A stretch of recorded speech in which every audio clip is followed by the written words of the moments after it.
to claim my throne, never letting go. These wings carry me, live this fantasy. Running through the fire, fire, gonna let it burn. I am the Messiah, gonna let it burn. I'm running through the fire, gonna let it burn. I am the Messiah,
your destiny, slay your enemy, raise a legacy.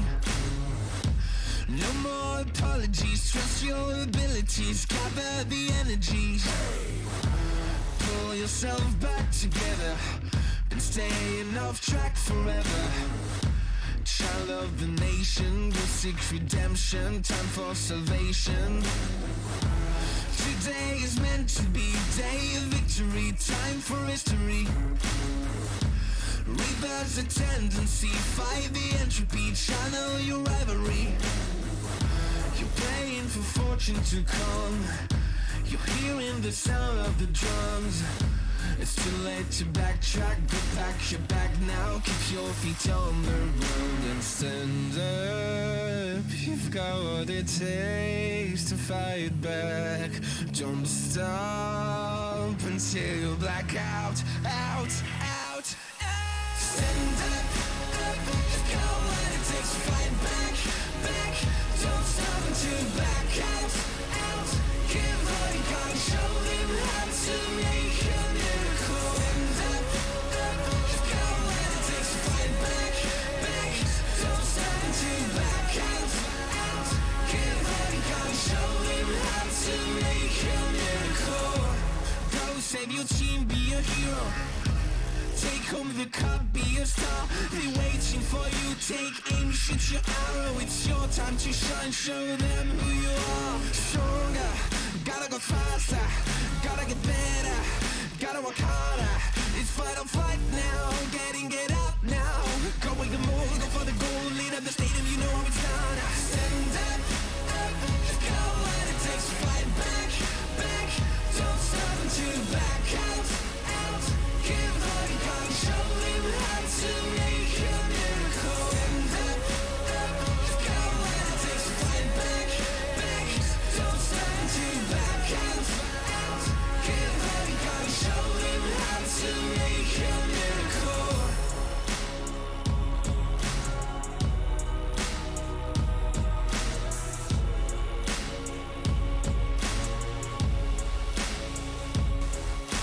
Stand up, you've got what it takes to fight back.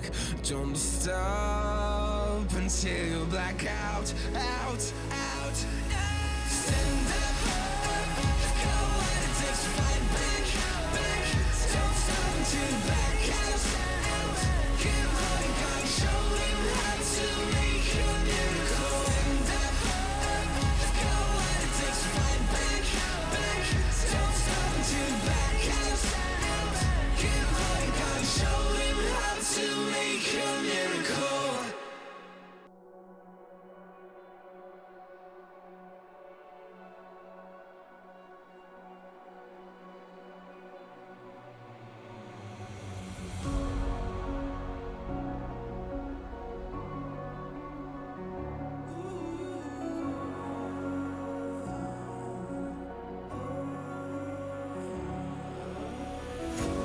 Breathing in, breathing out. There's no more room for any doubt.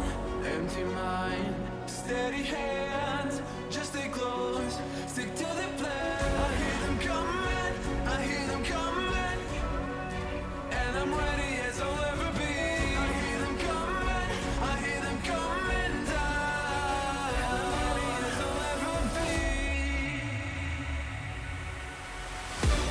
Don't give up, don't give in. Don't let me down. Be the one to wipe their grin when they hear this sound. Don't give up, don't give in before they catch a glimpse. I know you'll find the strength within. This is your last chance.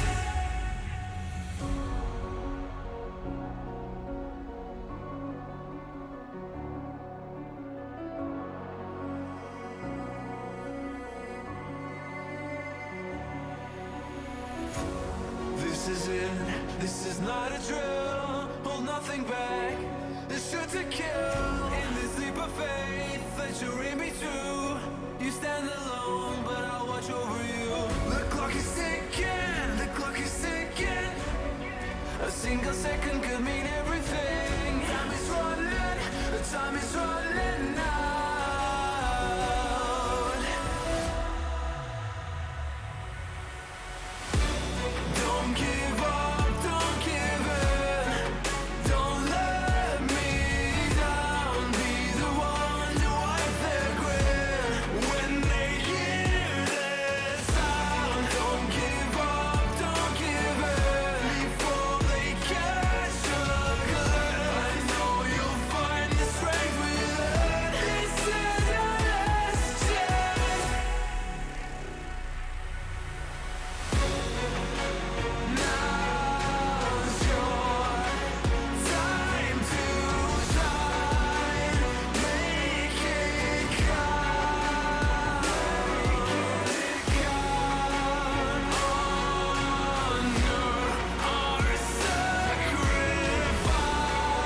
Still it feels like I saw you every day. Tired of hanging around the ones that always need an explanation. I don't need to every day. Explain myself, don't hold it against me if I'm somewhere else. Put all the masks that I had on the shelf. Wish I could stay, but it's bad for my head. Something's coming, I wanna be everything I thought that I could never be. Build me up, piece by piece. Figured out but all the parts that made me. Used to feel like I belonged to a certain place or a town. Feeling safe, feeling sound when I'm still around. But there's something in the distance. I wanna know what it's like. Don't worry, I'm still with you all the time. Explain myself, don't hold it against me if I'm somewhere else. Put all the masks that I had on the shelf. Wish I could stay, but it's bad for my head. Something's coming, I wanna be everything I thought that I could never be. Build me up, piece by piece. Figured out but all the parts that made me. Something's coming, I wanna be everything I thought that I could never be. Build me up, piece by piece. Figured out but all the parts that made me. Something's coming, I wanna be.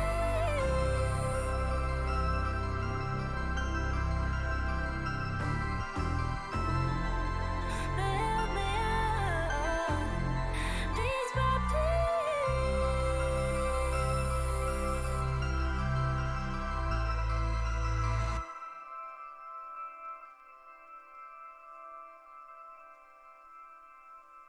I might be tired of the stones they throw,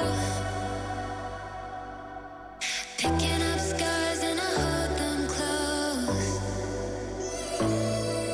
They shot me down, but I got this fight.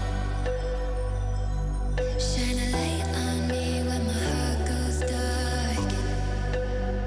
Yeah, 'cause I'll never lose faith now. I'm in the flames of an angel.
isn't over yet. You lost one fight, but it's not the end. So get back up and fight again. Take one step, take another. Find the strength for your brothers. Erase the doubt with your battle cry.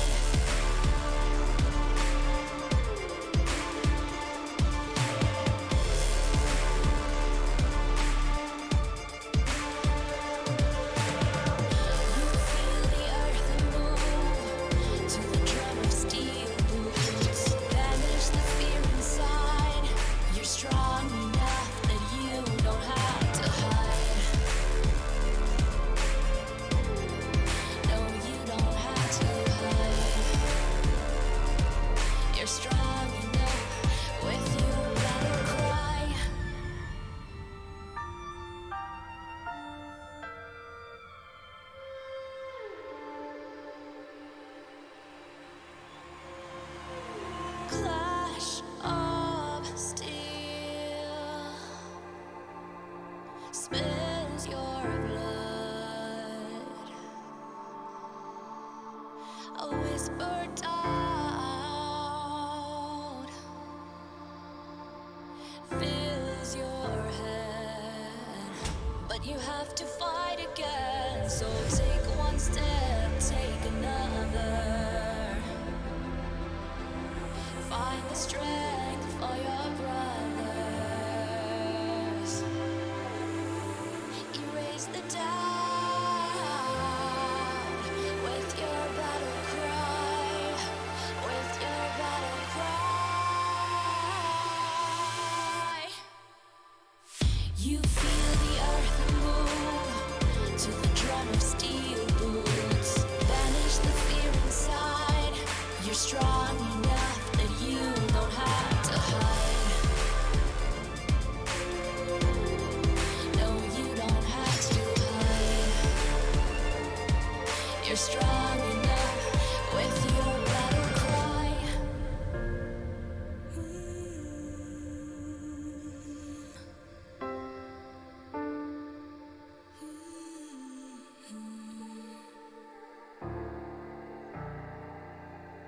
Brings you to your knees. Oh, you, me. No. Yeah, I gotta go. Up, up, up, 1,000 miles of luck. Don't look down, we made it. Feet far off the pavement, and we go up, up, up. 1,000 miles of luck. We stay understated. Pressure feels amazing. Just the dust, just the sand, just the motion of your hands. Travel like lands. It's just enough, oh yeah. Just for you, I'm just a man. Just an ocean in the wind. We ain't gotta make plans. Fair enough, oh yeah. Always you and me, tryna be weightless. Like we're the two surviving pieces of something. Always you and me, tryna be weightless. And I know it feels like a light years in the making. Up, up, up, 1,000 miles of luck. Don't look down, we made it. Feet far off the pavement, and we go up, up, up. 1,000 miles of luck. Oh no, we stay understated. Pressure feels amazing. Just the dust, just the sand, just the motion of your hand. travel lightly, just your height, man. Just a one, just a believer. I don't care, I see you loading up my mind. Place me on the sidewalk. Fair enough, oh yeah. Always you and me, trying to be weightless.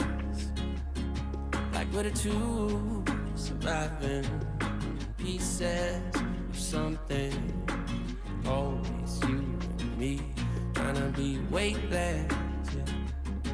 And I know it feels like light years in the making. Up, 1,000 miles of luck, yeah. Don't look down, we made it. Feet far off the pavement, but we go up, 1,000 miles of luck. Oh no, we stay understated. Pressure feels amazing. Just the dust, just the sand, just the motion of your hand. Just the dust, just the sand, yeah, yeah. Travel like traveling. Just the dust, yeah, just the sand. Yeah, yeah, just la la da da. Just the dust, just the sand. Just the dust, just the sand.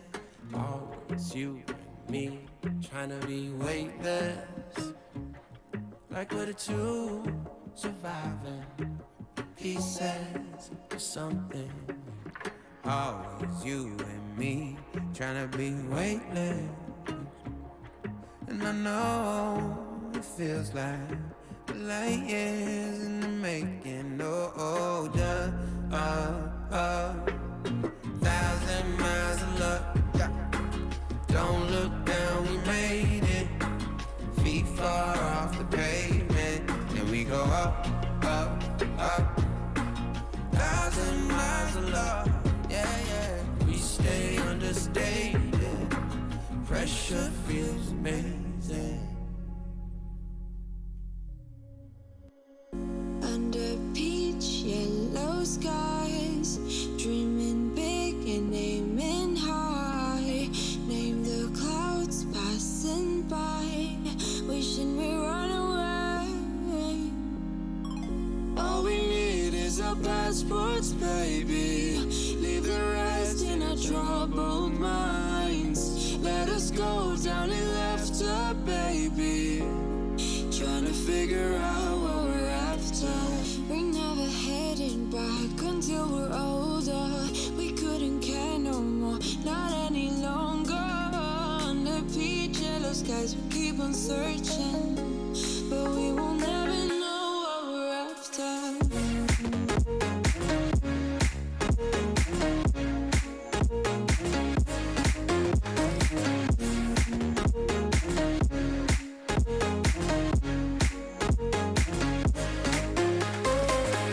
Book a plane, fly away. We will never be the same. And as long as you are mine, come on and run away. We wanna run away. We don't need any reasons, baby. Leave it all for the faded hearts. I don't mind if they call us crazy, 'cause they don't understand what we're after. We're never heading back until we're older. We couldn't care no more, not any longer. Under peach yellow skies, we keep on searching, but we will never know what we're after.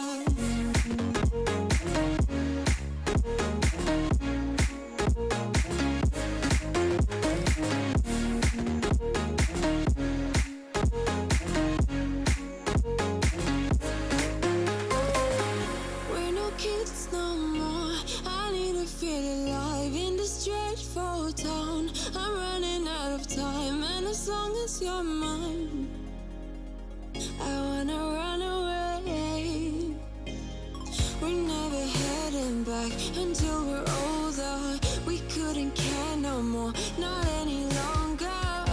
Under peach yellow skies, we keep on searching, but we will never know what we're after.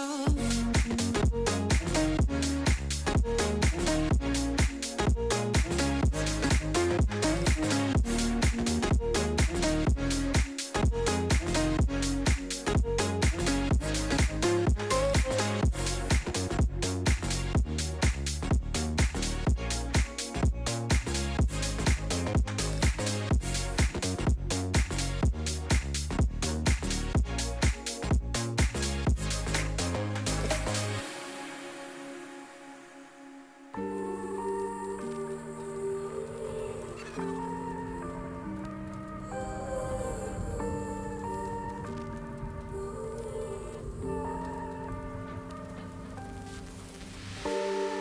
been running over all the corners of my mind, trying to find a story to believe. And I've been getting sick of how I'm spending all my time, searching for a way to find relief. And I can stay inside, go to sleep, but I feel like I need to let go. And I can spin a web of any story that I like, but tonight I wanna make a masterpiece. Stepped out looking like a small fire, half glass and filled with desire. Head down, but I know I can't deny it. Life is fun when you're a liar.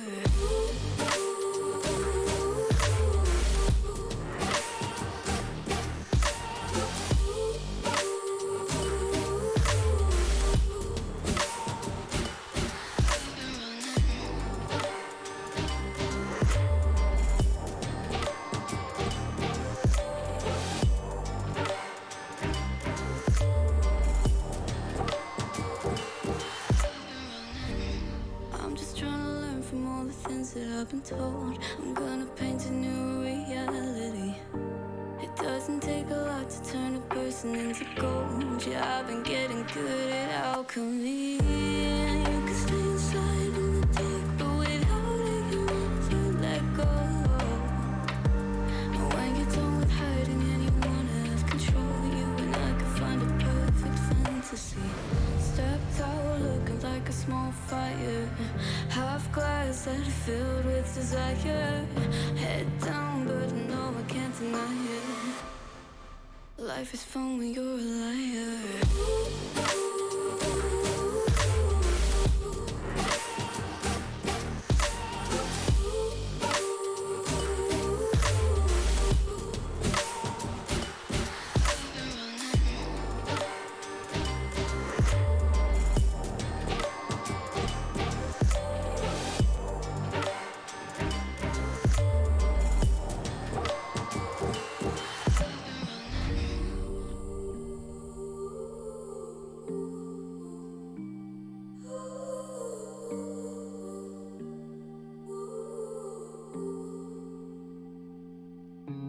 Look into your eyes, I see the colors of your soul, and I recognize every single line, every single roadblock. We are two hearts that beat in time. In the towers, looking down all night, blocking out the sun that we need. Maybe we can change our stripes and colors. You're the only one I see. And I take it all or nothing at all. Driving through the night till I'm at your door. Go outside, stay up all night. And I take it all or nothing at all. Driving through the night till I'm at your door. Go outside, stay up all night. Sleep through the sunrise.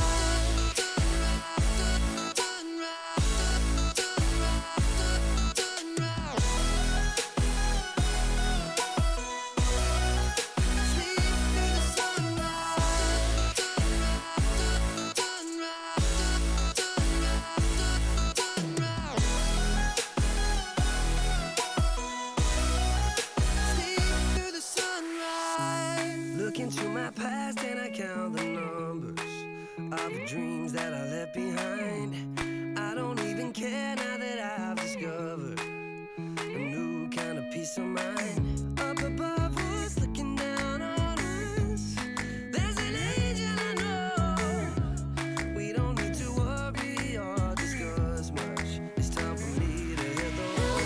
Take it all or nothing at all. Driving through the night till I'm at your door. Go outside,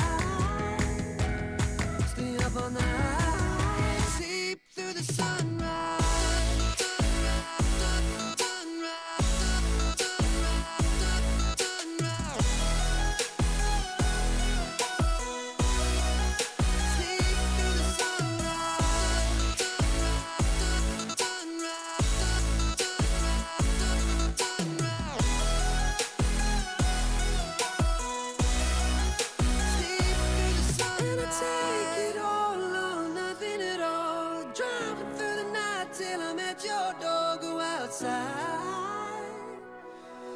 up all night.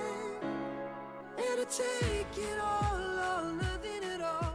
Driving through the night till I'm at your... These are those moments I don't think anybody else is going to forget.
It's the Intel Extreme Masters. It's Katowice, and the year is 2021. February 20th being the date. We have a day full of matches, and things are starting to get tight like a toiga here at the elimination day for the groups. We are still working our way into those ever-coveted playoffs, and today I've got 3 best-of-3s coming your way right here. We're looking at an elimination game between NIP and VP. That's going to be one with some spice behind it because both those teams obviously have something to prove here in Katowice. They're not alone. Group B will carry on with Vitality, Liquid, and, of course, Furia and Na'Vi, one that I'm personally invested in. And with that, we still have some teams that we are going to get rid of today. I can assure you that. It's going to be either OG, FaZe, G2, Heroic, or Gambit. Those are already out here at Katowice. Who would have known? Let's go ahead and get into today. Yeah, they done told me to be myself. So when I went and found myself, the ones who told me back then, be true to who I am, ain't think we was really gonna win. Now they watching us from the sidelines while we trying to victories like we getting high tides. I'm getting my prize. Only thing my eyes is locked in on, $500,000 mine. I want it right now. Don't waste my time. Family in a penthouse with a view sky high. Blood, sweat, and tears bring more to my eyes. Cause the whole gang winning. I done gave my life. Odds low, but we did it, ain't we? And we always moving, never on the same thing. Now our lives are highlight reel. We like the thrill. This life's ideal. The hype is real. We know it. It's just the way we live. We own it. 'Cause that we love the thrill. We know it. It's just the way we live. We're grown-up kids.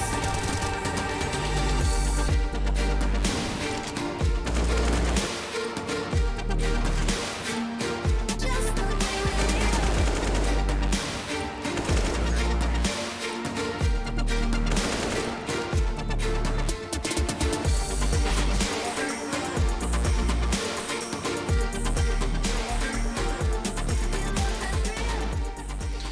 Heartbreak City here for the boys from Berlin. That's Berlin International Gaming Big, taking an L and taking an exit from the stage. Now, speaking of the stage, I got these gentlemen here with me. Kassad and Get Right, ready to talk you through this thing first thing in the morning. Guys, let's go ahead and kick this one off with Big versus G2. How did that one pan out? It was a good game for G2, not so good for Big, I guess. I mean, G2 kept it stable in a way, which is kind of unusual for them, not losing any ecos, not losing any like kind of half buys to Deagles and stuff. They kept it under control most of the time of those 2 maps. They had like a little bit troubles in the second half because it was 10-5 or something on Mirage, and then at some point on it probably was 7-2 to Big, but they just changed the pace, did some pocket strats like Yanko showed, even though some of them didn't work. But at the end, it worked, all of it. G2 with the victory, German team.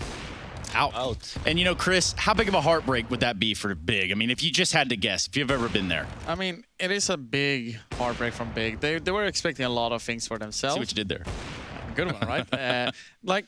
There's a lot of expectation for this team, like Big in general. They've been playing super well last year. They've been doing pretty decent, like last couple of months as well, even though it's been going, you know, slowly a little bit backwards. But then again, like, it's a good team. And like the funny thing with like Big, when you look at them in general, it's just like they have a lot of cool stuff when they're playing around the game. They're not like one of those teams that have a great team play and a lot of good communication. They have like a lot of good nade. They have a lot of good strats in general. And also it's like Siren has been like becoming like the best player all of a sudden with his up, which is nothing like uncommon when you think about it, because what I knew from the previous year, like Big has always been aiming to get him. So it's not like a player, you know, that has been, you know, invisible before he came into Big. He's always been there, but eventually he got there and he showed the world who he is. Yeah, given that opportunity, he's succeeded so far. However, Big Clan have not. They are out. G2 move on in that lower bracket. You'll see they've got the Evil Geniuses next. Gambit, Heroic. Now, with Gambit, obviously getting into this situation means they took an L to EG to begin with, and then had to beat Mouse Sports yesterday in Group of A. Now, that one we're going to dive into a little bit deeper here, but I've just got to ask you guys about how this all feels now that we know Mouse Sports is also out, and they, you know, for a namesake, for a lineage, would be a team you'd expect to go further, Chris. Yeah, I guess to some extent, but you have to remember, they lost Carrigan. He was a big part of that team. He made them, you know, some of the players were up-and-coming players. Everyone like have huge respect for them because they're decent talents, like those things, like Frozen when he came into the team, he even like brought in Voxy even higher in the level before. But Robs has always been there. He's super good and super talented. But they swapped him out and he got Dexter into the team. He just came into the team. He's a new in-game leader. He's gonna, you know, he needs a little bit more time, if you ask me. So for me, like looking at the result-wise, it's not a shocker, at least in my world. I'm a little bit shocked actually they went to the main tournament because they had to beat Complexity on the way to get here, which Robs, you know, smashed them basically. But looking like Gambit is a team you shouldn't really sleep on, if you ask me. Yeah, and that's a pretty fair assessment. Kassad, I'm looking at you. And, you know, for the time being, Gambit still has a lifeline here. For Mouse Sports, I want to know potentially what the future looks like. How do they, you know, they get more time with Dexter, but, you know, is there anything else that they need to accomplish? That's exactly what I need at this moment, time, I feel like. I mean, losing Kerrigan, obviously, a massive thing, because they already had like a built team and they knew what they were doing, and the calling from Kerrigan was like, you know, something they are used to. And now they have a new IGL with new callouts that he needs to learn all the comms. And for me, it's going to take time, and that should be it. Like, that should be fine. Just that lineup is solid. Only time will tell. And, you know, it is a very emotional thing to get eliminated from the Intel Extreme Masters, and even Katowice at that. You know, this is the culmination of the ESL Pro Tour, and for a guy like Rops, this one definitely didn't land well, and understandably so. We had him speak to Frankie prior to the day's start. Robs, thank you so much for joining me. Unfortunately, Mouse Sports are out of Intel Extreme Masters Katowice. And yet we didn't even expect you guys to get to the group stage, given you had tough competition and Dexter and Acor have only just joined the team. How do you feel about the performance here? Well, in the main tournament, definitely feel very sad to go out in just 2 losses. But regardless, very happy to make it here. I think we wouldn't even be here, I think, if we didn't show our heroics in the last match against Complexity. So happy against the Complexity with the performance there, and I think we can be proud of that and then get back to work. What do you see your role going forward, Robs? Because you mentioned the Complexity match, and I'm glad you have, because you went absolutely insane. You're a one-man army, whether you've got a rifle, a deagle, an orc. And you've been playing a lot more aggressively, it seems, since Voxic joined. So I'm kind of curious to know how you see yourself within Mouse Sports now. My role is, I think, a bit of everything, but still, like, it's still like the same old Robs, but I just have, like, all the space in the world. Whatever I feel like I want to do, I'll do. And I'm really confident in making those plays, and I have a lot of experience over the 5 years I've been a pro now almost. So I think I'm just like an all-around player, and I can do anything that's reasonable within my role, and that's what I'm trying to do, and punish every player that is giving me space, and that's how it goes. Showing against Complexity, I think. Robs, you're one of the best players in the world. Any team would be lucky to have you. When Carrigan left the team, were you also considering your options and whether you saw your future?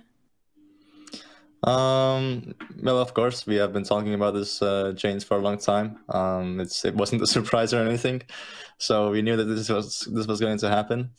Well, I'm still contracted to Mouse, and It's not easy to get a player like me out, and I'm happy to still stay here and play with the opportunity I've given, and let's see what the future brings. And the future, before I let you go, you're going to be playing in ESL Pro League. You've got a couple of weeks now with Acor and Dexter to get ready for that. What are you guys going to be working on in that downtime?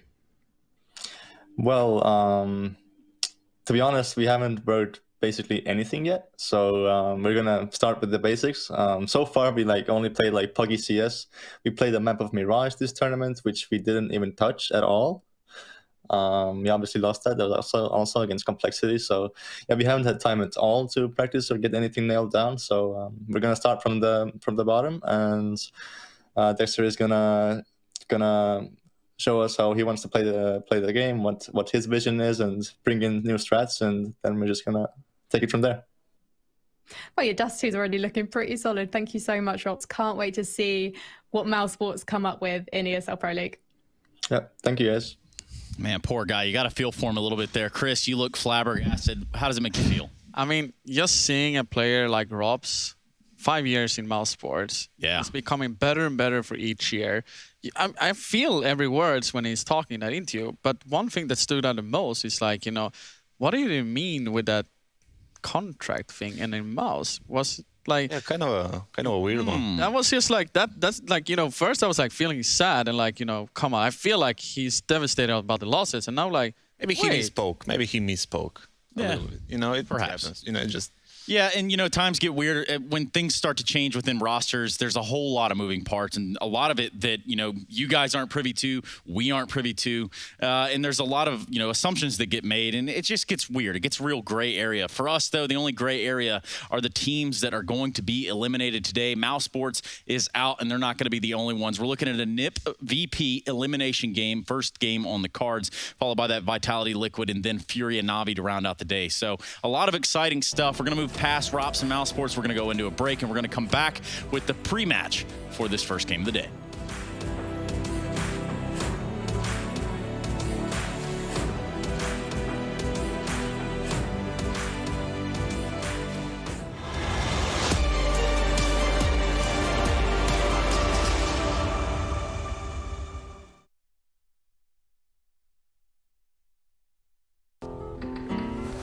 If you want to know what you're good at and, well, also what you suck at, check out csgohub.com.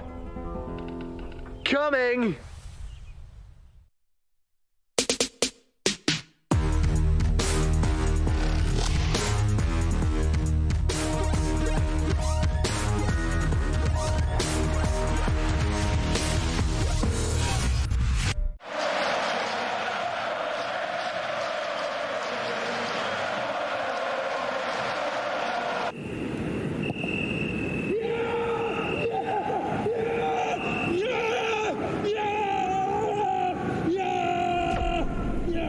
Start your esports career now at play.eslgaming.com.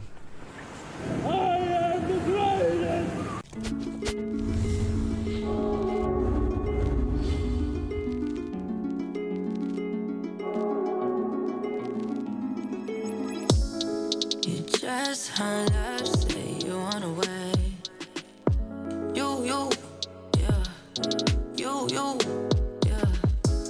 I've been patient way, if I gotta say, yeah. You, yeah.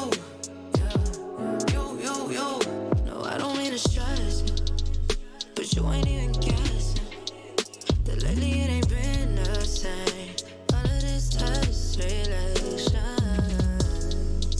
and make sure you say you help me.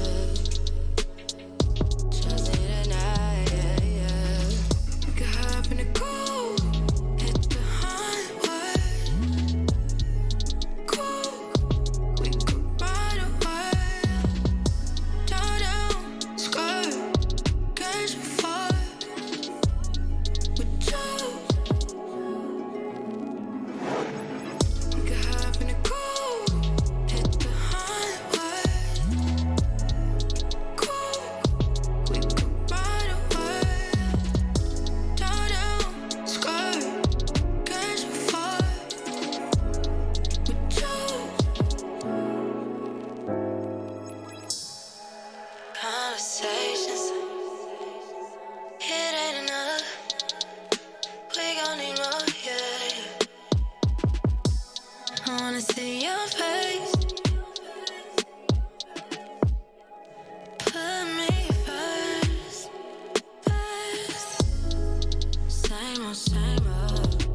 I could change,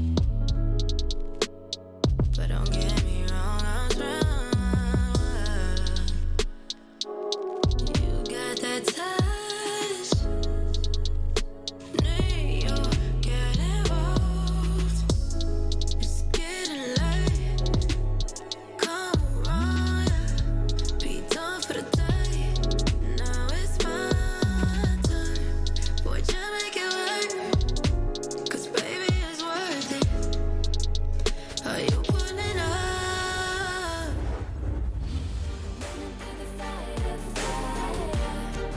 Gonna let it burn. I am the Messiah. Gonna let it burn. Running through the fire. Gonna let it burn. I am the Messiah.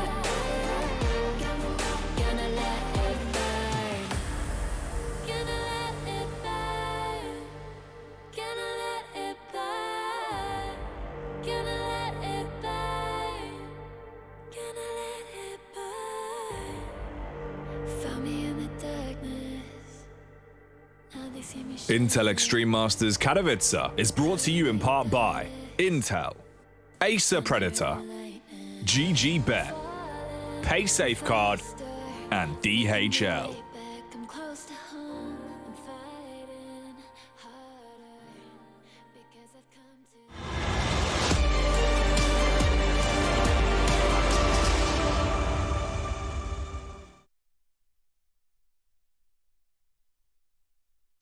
to. We just probably just new motivation, a new fresh page is what we have talked about. Just starting over because we have been in a bad slump and it hasn't been going well. So we're starting over right now, new things, and yeah, I think it can be good. And I think that's what we need. Well, he thinks that's what they need, and perhaps that is exactly what they need. NIP now facing an elimination game at the hands of Virtus.pro. Two teams that come in here with the namesake and the titles and all of that within the orgs themselves. But these players looking to reforge that. I've got Get Right and Kassad with me here on the desk this morning. We're ready to talk you through it. Let's talk about NIP and, you know, really what it means to have sort of cultivated new talent within the Swedish scene. Yeah, I mean, there's been a slump for a couple of years now in the Swedish scene with not having the talent that's been necessary for taking the next step. Because the older people like me and the other guard, Boomer, has been, you know, getting older. And eventually the new talents need to be brought in. And the Swedish scene has died in that in a long time. And Ninjas and Fnatic, for example, as well, if we're going to put them in, there needs to get in new people into the scene. And that's something that's been missing for quite a while. And now we're finally to see a new page in the Swedish legacy, like the whole CS scene. And I'm seeing like CTR getting in there in the Ninjas, and we see YEKINDAR in Fnatic. I think we're going to see a bright future in general for the Swedish scene. But if you're just going to focus on Ninjas, and especially CTR, I'm seeing a bright future for him.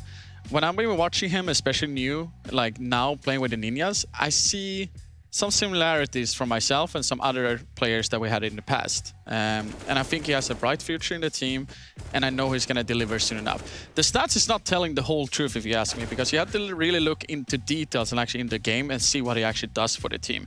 And that actually surprised me the most, because the kid is only 17 years old.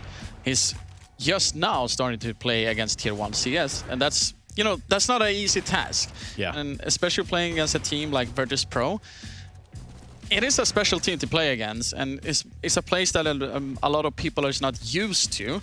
And I think it's a tough game they're gonna get into, but they beat them 2-0 last time, so I'm expecting 2-0 again. So you're saying there's a chance? There's always a chance, buddy. That's what I like to hear. ZTR, the newest addition to the Ninjas and Pyjamas, and for us, we need to learn just a little bit more about ZTR. ZTR, congratulations on joining the main lineup of NIP for Intel Extreme Masters Katowice. I'm curious to know how you're finding it so far.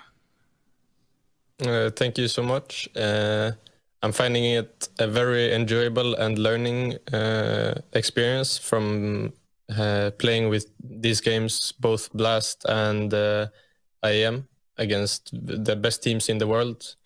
So yeah, it's been a really fun and learning experience. ZTR, you're going to be playing Virtus.pro today to continue your lower bracket campaign. Last time you met them, it was in the play-ins a few days ago, and you did manage to win 2-0. Why were you able to beat them last time? Well, of course, I think Plopsky was a big part in us winning our own map pick Overpass. But I believe that we are a good team on Overpass, and we have fixed a bit after our game yesterday against Furia on Overpass. So I believe that we don't need Plopsky, or of course we need them, but we don't need them to drop 40 kills in order for us to win our own map pick. So I think definitely we are well prepared now for facing against Virtus.pro. What did you need to fix from that match against Furia? Well, I don't want to go too much in depth about it, but it was some minor mistakes that, some minor mistakes that cost us rounds and in the end cost us the whole game. So we don't want to be making them tomorrow today against Virtus.pro, since last time it was 16-13 to us. So it's probably going to be a pretty close game again, and then you don't want to be doing those small mistakes that can cost you rounds. Oh, ZTR, NIP, they've media trained you well. Thank you so much for talking to me today. Good luck in that match against VP. That's ZTR, the newest addition to the Ninjas and Pyjamas. And for us, we need to shift our focus over onto the other side of this ring. And in the other corner is going to be Virtus.pro. Real quickly, guys, let's begin to talk about, sort of their path up to this point, sort of the expectations we give VP coming into Katowice. Well, speaking of talents, unlike Sweden, I guess CIS has way more. Yeah, okay. Buster, Kickert, YEKINDAR, well, James, Sanji, everyone, right? Dexter, Exile, Shiro, you can just name more. But like Virtus.pro, they force a really good team, right? They won Flashpoint recently, they won Summit, they won DreamHack, was it? Yep. And right now they're right here. They lost to NIP 2-0, which was a really surprising thing to me. It was a Dust 2 and Overpass. Overpass game was kind of close, and then I think NIP had a really good T-half on Dust 2. Surprising. I think there is a little bit of a problem with CT side of Dust 2. We saw that yesterday against Navi when VP played. They had a 11-4 T side on Dust 2, and then they just didn't defend any single CT round. Yeah, and that's not really going to go very far, is it, Chris? We look at this Virtus.pro lineup and we start to begin the discussion around maps, and that's something we're going to have to do because the Vitos, they do have to fly through at some point. And out of a best-of-3 series, an elimination one at that, where do we start to edge ourselves here, Chris? I'm pretty sure we're going to see similar maps they played last time. We're going to probably see Overpass and Dust 2 there again. But then again, I don't know, because Virtus.pro had such a huge problem just recently against Navi and NIP on Dust 2, so maybe they're gonna ban it eventually. Oh, they picked Inferno. Oh, they picked Inferno, okay. That's an interesting one. Yeah, I mean, NIP going with Overpass, I'm not even surprised at all. It was a close game on Overpass. Last time it was 16-13, and I know Virtus.pro loves to play Overpass, and the third map is Train. I'm not sure how NIP is like doing on Train right now these days. Well, before they were decent, right now I don't know. But those two maps, I think first two were kind of expected. Okay. Maybe Dust 2 instead of Inferno. Looks like the recent results of VP, the bad CT halves kind of got into their heads a little bit. That's why maybe they went for Inferno. They don't feel confident as much on the CT side. Maybe something is not working. They need to have something fixed, and there is not enough time. So let's go for another map that's kind of comfortable for us, which is Inferno. They're giving out CT side, which is not a big deal that much. We saw Nico saying yesterday that like some teams like to start T side so they can change the pace and control the rounds and the first half. We have the predictions. You want to talk about the first half here? Get Right went all in. He pushed all his chips forward. He says 100% the Ninjas will win. Chris, do you want to talk about that? Or? But still, before that, I'm sorry, but I need to mention something. Okay. And that's like, you can look at my score, 24. I don't see, like, on the left, then on the left, it's a noob. Yes, his name is Yanko. We can call him by his name. Yeah, I mean, I did. Oh, yes, okay, noob. Cool. Chris, talk to me about 100% on the Ninjas. I mean, come on, hashtag go Ninjas. You have to. Yeah, I have to. Was that part of the separation clause in your contract, or like how does that? I don't know. We have to tweet my former CEO and ask him. Maybe it was. I don't know. That's not what he's saying in the green room, though. Yeah. Okay. No. I've always, like, if you look at my prediction through like all the Swedish games, I always went for the Swedish teams. Yeah, but not in the green room. What in the green room? Like you're always changing your prediction in the green room all the time. You're always like saying, yeah, picking this. And then when you look on Who's in the lead? Yeah, you're in the lead because you get that graphics back up. You know, that's a good question. I don't know if we can get it back up, but I'm also curious. This is probably the closest I've been to the top. So I'm feeling real good. Okay, yeah, so we got it back. And for the time being, it looks like we have a little bit of a tie. Oh, it looks so good from up here, you know? It really does. And I'm just looking down on people like Harry. I'm looking down on, you know, I guess Alex and Chad are kind of cool, but, you know, I'm just kind of looking down on everyone else. Kassad, you know what it means to be on the top, right? Like, here we are. I mean, feels good. It also feels good to get the game started. So that means endless stop talk, start match. We're going to go ahead and get this one into the game with my ninjas. That's going to be Chad and Alex, who are going to be commentating this first game of the day. A best of 3, an elimination on the line. Who's it going to be, VP or Nip? Let us know. Hashtag IEM. Now is the time to shine. Katowice, Lifeline. Oh, a little poet and he didn't know it. That is Trace Sorrentis, our machine. He's Chad. And we're getting into Inferno.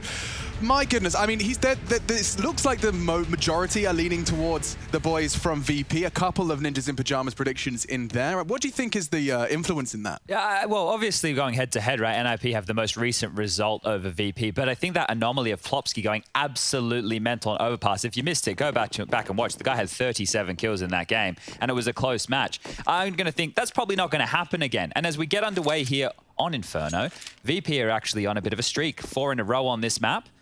Probably a reason they're picking into it right here. And out of the last 11 times they've played it, they've won 8. So things are looking pretty good for the CIS squad here as they start this one nice and slowly. But Alex, look at all the utility they've invested in.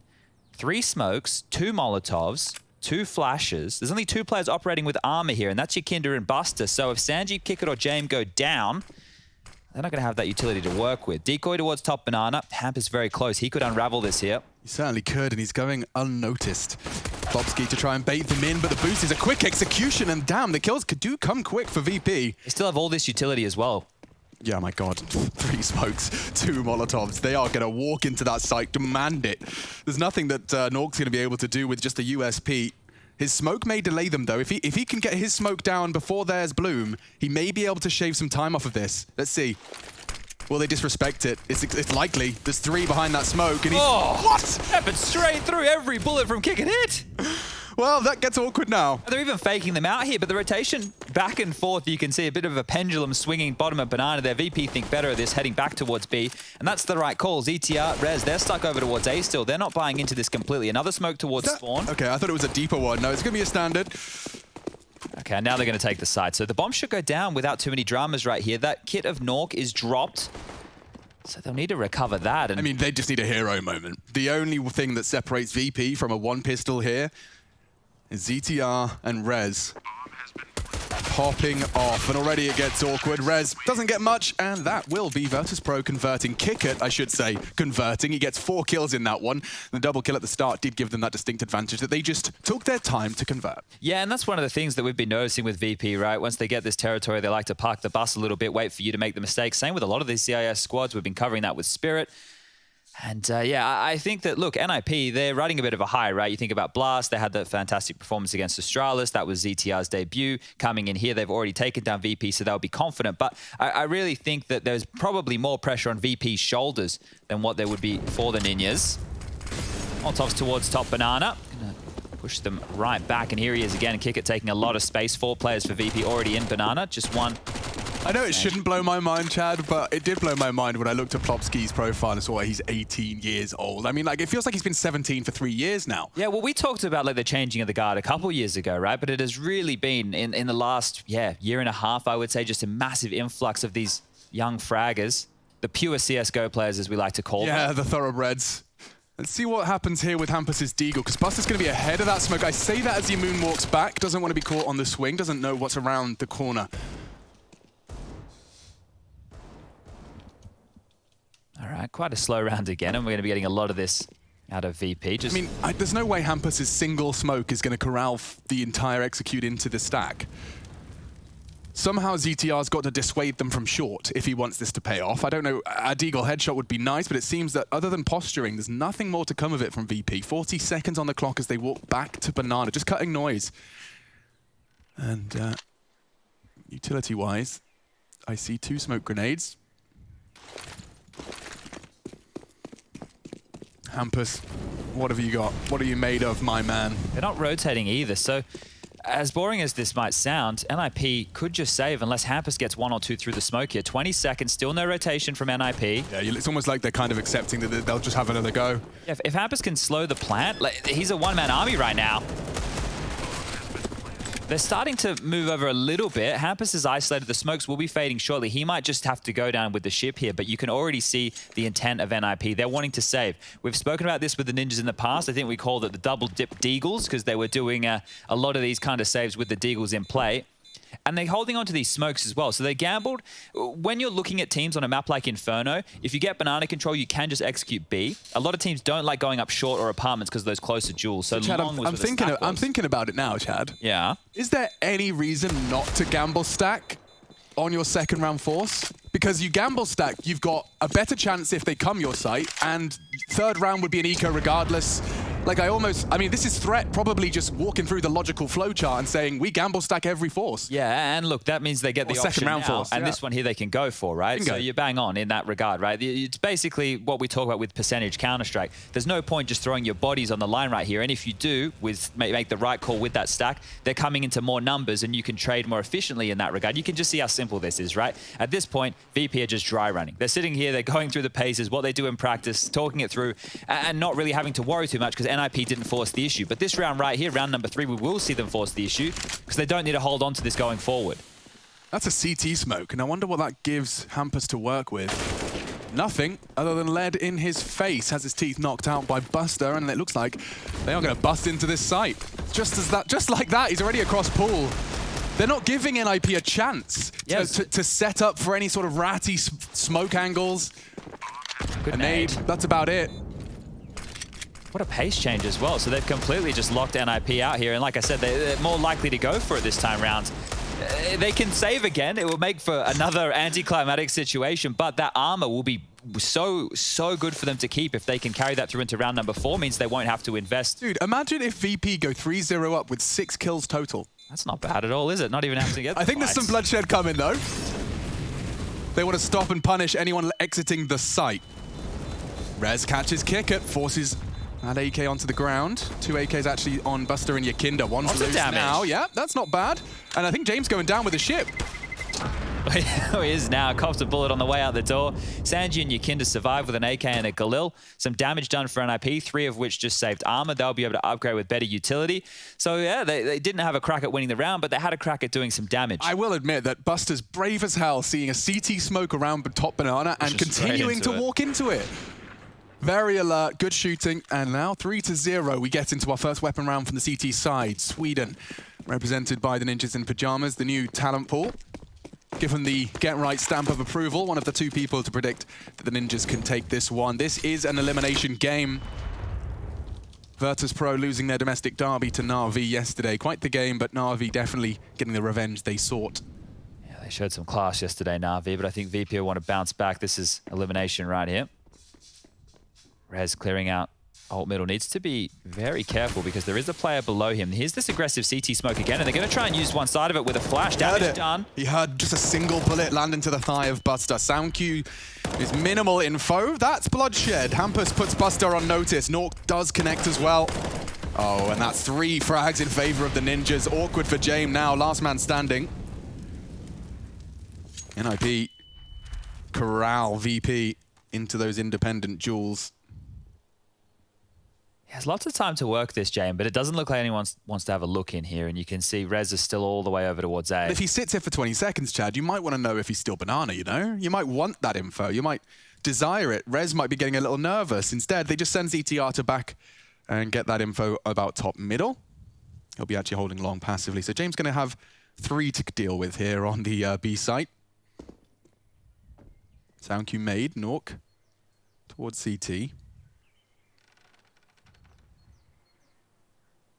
Unless an opportunity presents itself, it looks like a save, right? Yeah, he's just seeing if anybody wants to peek, and then he can still try and hit B, and otherwise he can back off. Here's his first offering. Oh, never mind. Plopski. Well, patience pays off for James, but I'm afraid that will be it. James time, saving that big green gun. Don't blame him. Heavy investment. A little bit of damage, right? Better than no damage. If we're going to be... He's not even too punished for it because he has 4K in the bank, so he actually has the ability to still drop a weapon despite saving. He will need to be doing just that, and so will Sanji most likely here, because the money for YEKINDAR, Buster, and Kick It leaves a lot to be desired. And yeah, that's you've got to. I can imagine what he's saying. Yeah. Probably nothing for stream. No, a few choice words for James in that moment. We've all been there.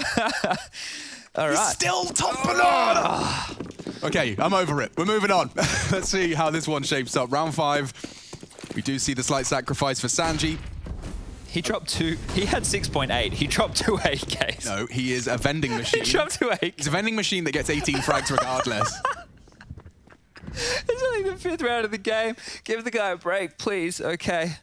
All right, I might lose it in a second. 3-man lean early from NIP. You wait till we get those classic rounds at least once per series where he goes unarmored Glock in a full buy. He'll get to kill. Yeah, of course he does. That's why he's one of my favorites in the VP roster, because against all odds, financial and otherwise, he still does something. He still does something. Okay, mid control being worked on right now from VP. James scoped on short.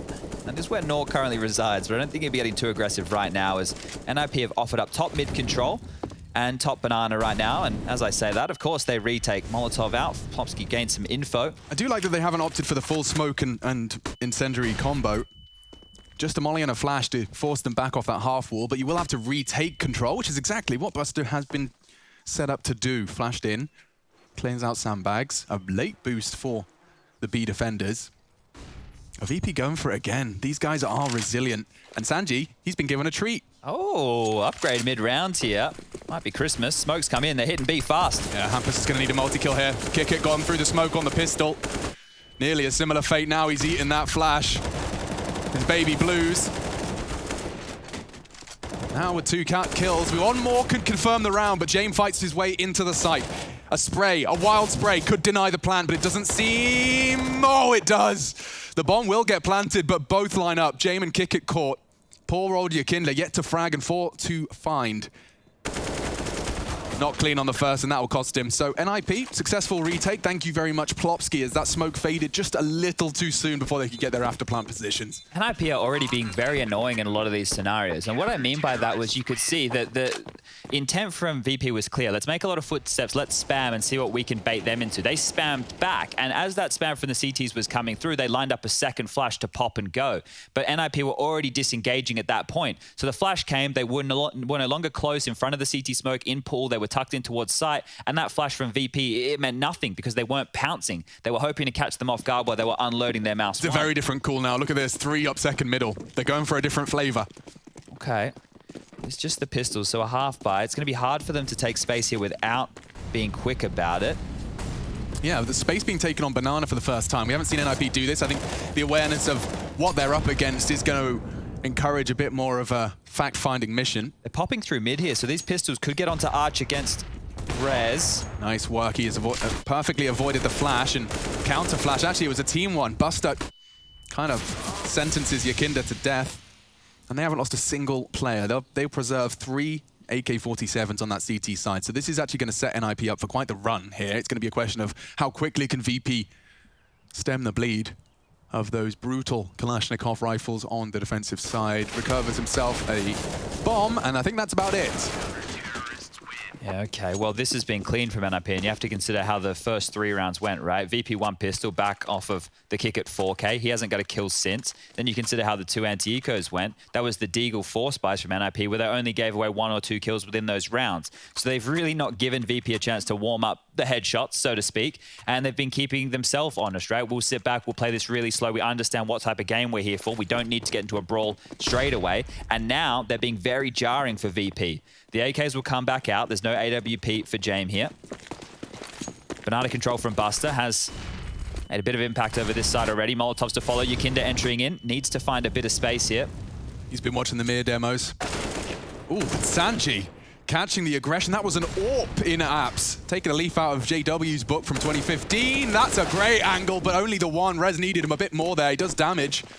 They start to surge towards the new edition. ZTR. He's backing off. He's playing retake here. Yeah, I mean, he's going to have a chance.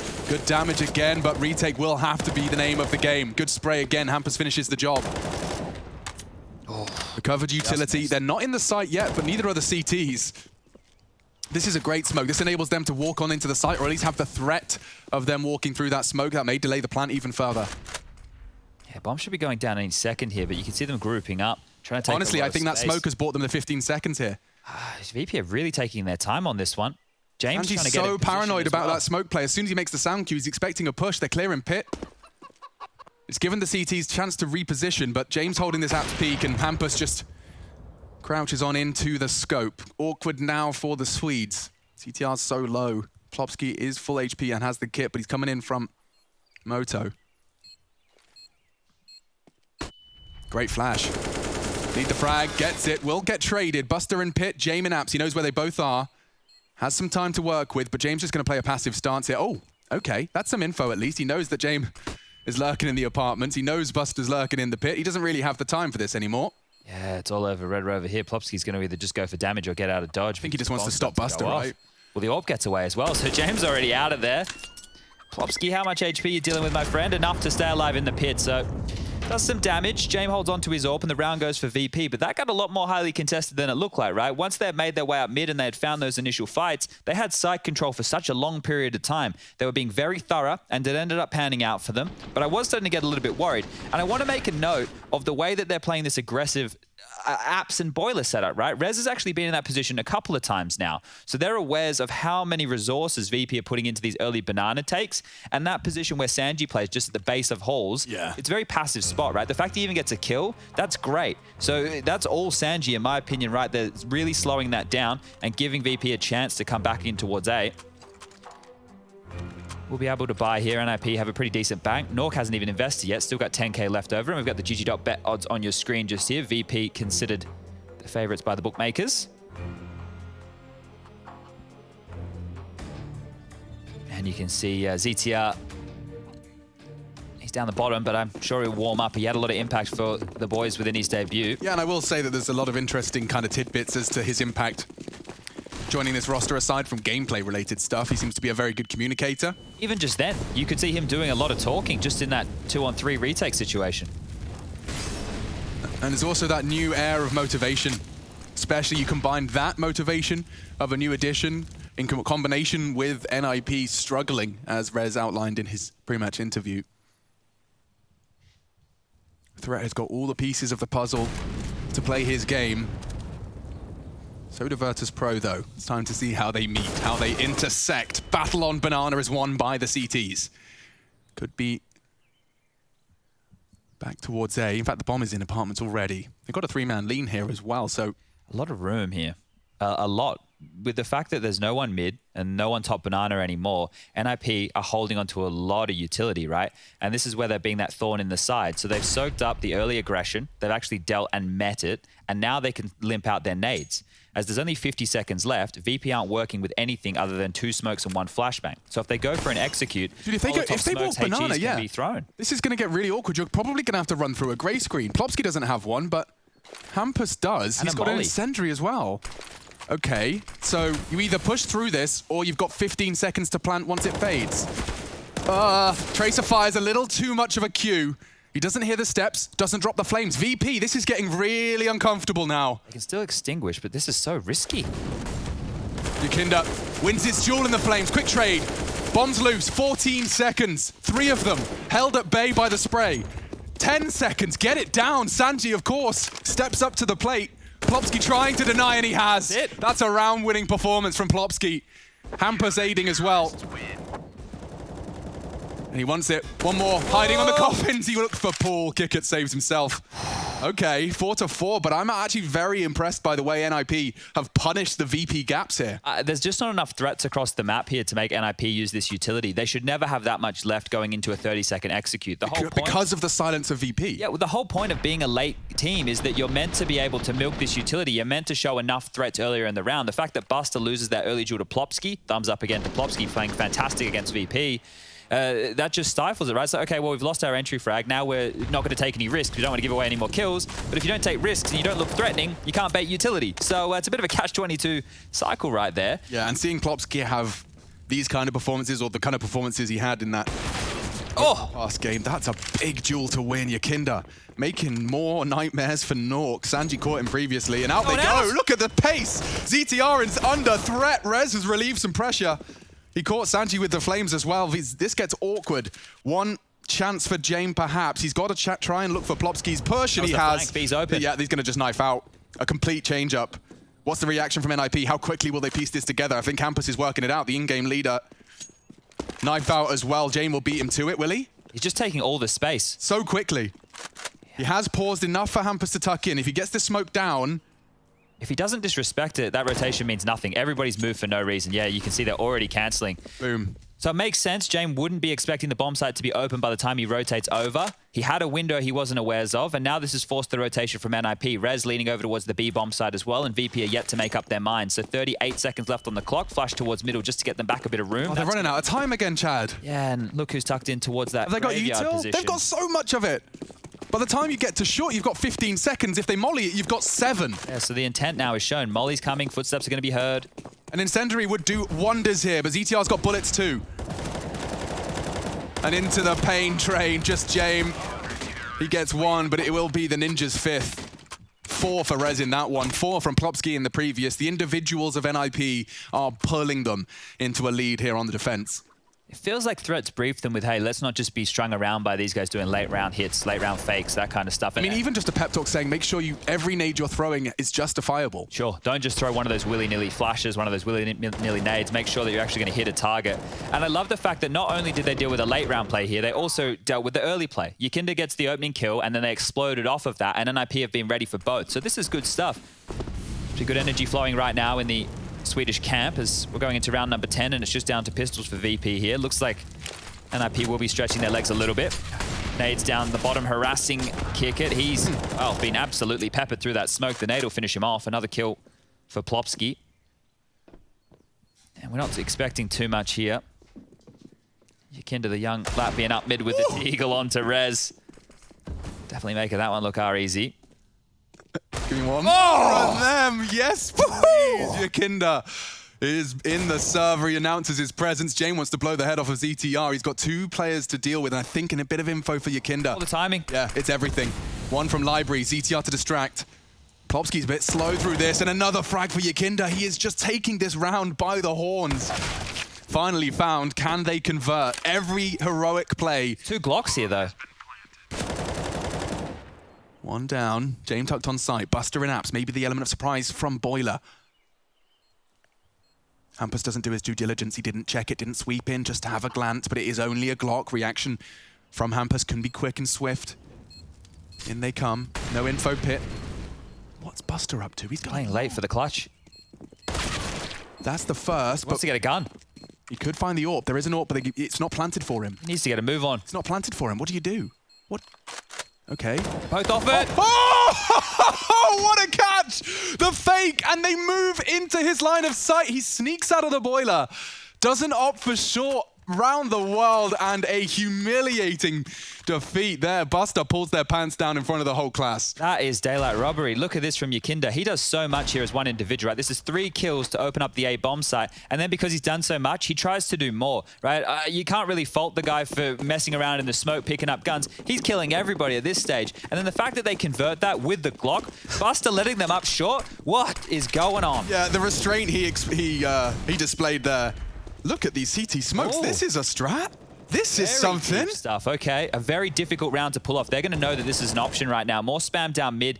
VP are on high alert for aggression, and YEKINDAR deals with it.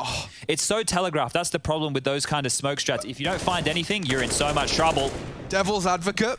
If you throw that and you pull it off, you throw them and don't do anything, you just guarantee you've shaved 40 seconds off a VP's clock. However, didn't work out so well. 2 of their best players, both with 11 frags, now forced to sit on the bench for round 11. All right, these 3 M4s, what are they going to do here? Leaving Hampus, the in-game leader, with the sole responsibility of Banana now getting a little bit aggressive. Kick it and Buster out of sight, and YEKINDAR ready to pivot from stairs as well. Putting the brakes on here, VP, with a minute on the clock, waiting for any more aggression of NIP.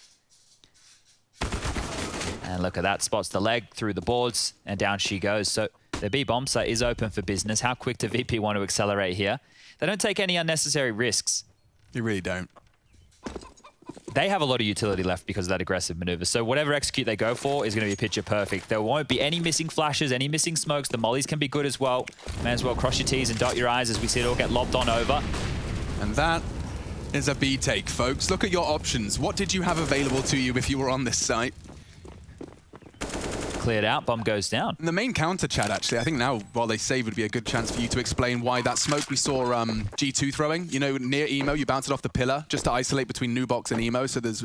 Oh, yeah, for the CT sides, yeah. So it gives you a bit more of an added wall. If you want to go to the back of the B side, this is what we're talking about. Yeah. So they're lobbing a smoke between those two pillars there, which means as the T's are running in, they can sit there and spam the smoke. You can get picked from either side of it. It means you can't Molotov that player out of position, can stay alive, and it makes you a nuisance, right? Your teammates are rotating it from A, they're lobbing flashes. We're coming, mate. The flashes are coming. And you stay alive for as long as you can, right? This is the job of not only going for frags, but delaying for time to set your teammates up. And that's something we've been seeing more and more of. As the bomb will go off, 7 players survive. And now 6 rounds on the board for VP. So some of the rounds where they lose and it goes out by time, we get those Na'Vi flashbacks, right? We were always so frustrated years ago, but you can just see how they grind and grate away at you. If you want to take the risks and you want to take the game to them, that's such an ang he has there. There's no way Rez can even see him. Exactly. But that aggressive maneuver, right? If they were going fast banana or for a faster play and they're running up second middle with nades out, mollying the window, they're ready to hit A, they probably catch 1 or 2 with their pants down, right? Maybe a guy in front of that smoke and they can really split that default from VP. It's just unfortunate that they're dealing with such a passive squad here. It will be a timeout. Threat's chance to chime in on the microphone because they're working with very little money. I mean, they time out rounds, but they also have rounds like this where YEKINDAR just walks in, decides he's taking long, decides he's taking another frag onto the AWPer. I mean, Nork's had a nightmare so far. I do want to highlight, we've seen his deaths. He's died aggressive apps, he's died passive apps, and now he's died to a deagle holding long with an AWP, which you really can't even fault him for. This was the buster clutch, both off the bomb, both completely unawares as to where he's coming from, and that was the advantage. His trigger discipline and his decision-making converting one. YEKINDAR's the same with his mechanical prowess on that Desert Eagle. So now it's job of playing Where's Waldo. Find out where these M4s are and try to avoid them as Hampus's life goes down if very they just early. accelerate, sometimes they do. It's good, that pace change, right? It keeps you on your toes a bit. Even for me, like I'm sitting here going, when are VP going to accelerate? Because I'm expecting them to put the brakes on right now, but they're barreling forward and they get B-bomb site again. I want to get excited, but after what I saw happen against Na'Vi yesterday with that CT side, right, it was like, oh, they do have the ability to just capitulate, right? Now, that is against Na'Vi. We know Na'Vi are a quality squad. Okay, Google, define capitulate. I think I used it right. No, but it's like, you want to give me a definition? To like crumble, fall apart. Okay, I'm going to see what the internet says. Collapse. It sounds nice. Capitulate. I couldn't spell it if you asked me to. I did it. Cease to resist an opponent. Okay. I just use other descriptive words. Patriots had to capitulate to the enemy forces. There we go. All right. We're all learning together. I was never very good at school in general. It wasn't one of the things I was very strong at, learning. Well, certainly learning that way. Clearly you are capable of learning, Chad. You were so obsessed about Counter-Strike, you learn every intricacy of it, you know? And we're still learning today as you watch these kids play.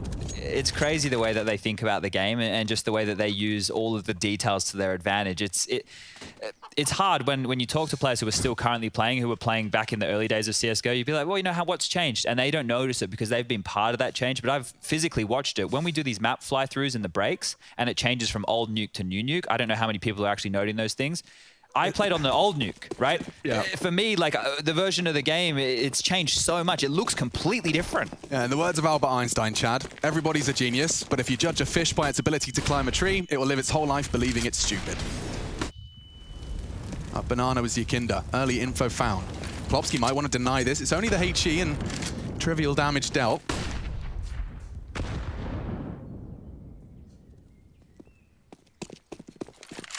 No AWP for Nork this time, so we might see a bit more impact from him because he has been caught with that AWP, as you were pointing out, right? Either as part of an aggressive maneuver or holding a line. It's always difficult for an AWPer on a map like Inferno.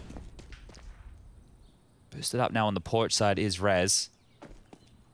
ZTR in support from side. I think Nork needs a Nork round for that bit of a boost. Lineups and execution. Do they commit behind this? All 5 are here, you'd expect so. Great smoke. Nork's gonna have to either just spray it. And he has. Good damage. both to Nork, and they push for it. They really want to punish. That is horrible stuff. CTR's off angle, a double. Tracer Fire's untrackable. Oh, and he gets more. That is huge damage from the new addition. 35 seconds, Sanji looking to clutch. Smoke is great, as is the plant. Hampus is disrespecting it. They both push it. They know they have the numbers advantage, just looking to trade as they swing, and that is the punish. ZTR, his multi-kill gives them that opportunity. Yeah, great stuff. Absolutely great stuff there. Just playing in and around those smokes, repositioning somewhere you'd never expect up close towards that scooter position. Able to do a lot of damage, and it got very gnarly there for a second. You see coming through the smokes, different angles. Everyone's looking at sight. Yeah, because of that smoke that he was playing in front of, they didn't think they could get shot from the pit line, right? And he was playing the pit line just much more forward. So great positional work there. And that is round-winning impact, of course. Sanji getting overwhelmed by the final two. Molly goes down, they push him back. Only so many places he can be. And unfortunate for Sanji there, left in a clutch scenario. 7-6 now, guns come back out. Nork has that AWP in hand. Last up Banana, Molotoving back off the line. They'll know the AWP was B now, so might accelerate their pace towards top mid. James has a chance to take some space as Kickit takes down Plopsky, and all over the map there's action. How quickly they react after getting that frag on B. They just all fall out of Banana. Yeah, there's no, I'll just wait for the push. Mission accomplished, They you know, know like, exactly how they can play. He can with these disappear. situations. The only time he has to be concerned about Banana is if we see retake flashes or something like that. That's when Kickit's aware he has to be paying his attention. Of course, the gap is when if you do so unannounced, you know, you break the predictable game. This is a perfect setup if they go for this three-man apps pop. 2 in pit. Gonna be hard to clear both of these They won't be lines. flashed by this util. James flash isn't going to do diddly squat. Oh dear! Weapon swap! Round over, just like that. Well, the setup was good. The timing just caught them off guard there, and you can just see how quick they get cleaned up. When you're going for a double pit setup, you're basically giving up the mid to B, right? You're hoping to defend right there and then trading out efficiently and giving your rotation time. Those kills happened instantaneously, and you can see what that means. Nork and Hampus have to hold on to these guns for the final round of play. So VP will win the half here. This is their map choice. We'll be moving to Overpass next, and I'm sure they're more than comfortable going back into that one. If you missed it, now you're going to hear us talking about it when we do get to Overpass, and I'm sure the desk will get stuck in as well. Plopsky's performance for these guys was absolutely insane. I can't stress it enough just how much of a force he was in that matchup. I'll bring it up here for everybody. The scoreline was 16-13, right? Sweet Jesus. It was a 16-13 game where Plopsky, if I bring up just his Overpass stats, in the first half on the T side was 26 for 11. The next closest on his team had 9 kills, right? It was a huge performance for Plopsky in that game, and a game-winning performance. So if he can replicate that here today, I'll be very impressed. Like his T side alone was absurd. Yeah, he ended up with 37 kills, I believe. Good to see Plopsky returning to form. I mean, he was the tour de force that kept them relevant when they were, you know, in between swapping the old for the new. He was exciting as well, right? Because that was when we had the Krieg and the AUG in play, and he was one of those kids who were like, wow, they're just so good with these rifles. It's good that he's able to keep it up. And as we move into the final round here, Bit Deagle for Rez, a auto shotty for ZTR. Nork might have to find some impact with that AWP now. Owie. Okay, so there's often bloodshed on Banana early. This time it favors the ninjas. Will Sanji beat out Nork again? No, revenge for the Swedish sniper. Too early disadvantage frags. Kicker wants to claw one back, and he's given a chance. Oh, what a spray! He transfers into Hampus. Red face now. The Swedes have thrown away their advantage. Oh, there was a smoke there somewhere on the ground. I think his teammate's nade blew that away, so Kickit looking a little bit lost for a moment. He'll eventually find it. Molly is good. Oh man, Kickit. He had to force the issue. He had to find a way back into the round, and he has the spray. Fresh mag found. Kickit doesn't really have the health to try and cross that smoke, but ZTR, will he spray any more? No, sneaking across now, taking some gambles, and another from Kickit. He's making this round a reality. It looked near impossible, losing 2 early frags on Banana. Double AKs pushing for the info, and he's going to get one more chance. CTR will deny it. 2-on-2. Buster's still low here, so there is a chance that NIP can win this round. Oh, certainly, but a Kicker has made it even competitive to begin with. Let's see how that bomb goes down. With 24 seconds left, it is a priority. Jane covered by Buster. And this walk from ZTR with the flash as well enables the frag. They just need one more. Jane, full health, 2 flashes. they'll suspect this. Smoke on Banana so they can start their hunt. An elevated position from ZTR could give him an off angle. Such a tight line hailed by Jame, though. Oh, they have no idea. They really don't. Kit's on Nork.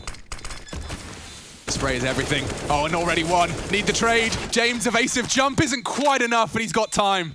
Scoops up the kit and scoops up the final round of our first half. We have got a game here, folks.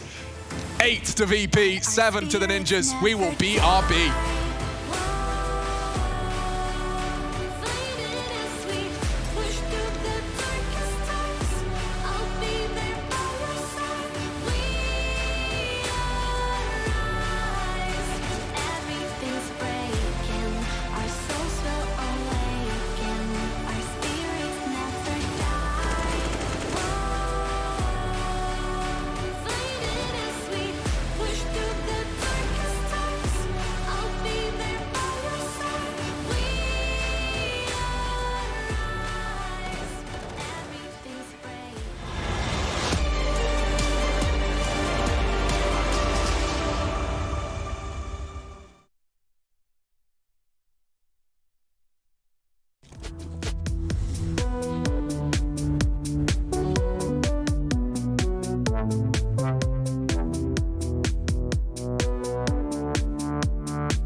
It's time to rock and roll.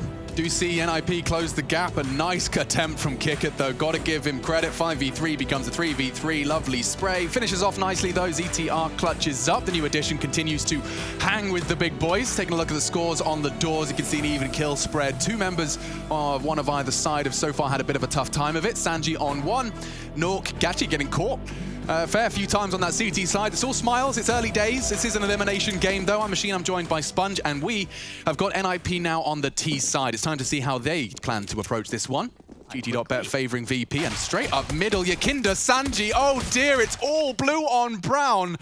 And just like that, you blink and you miss it. If you've just gone to get a drink and you've sat back down, it's 9-7. My lord, VP. Deal with it. Hampus wants to change my mind.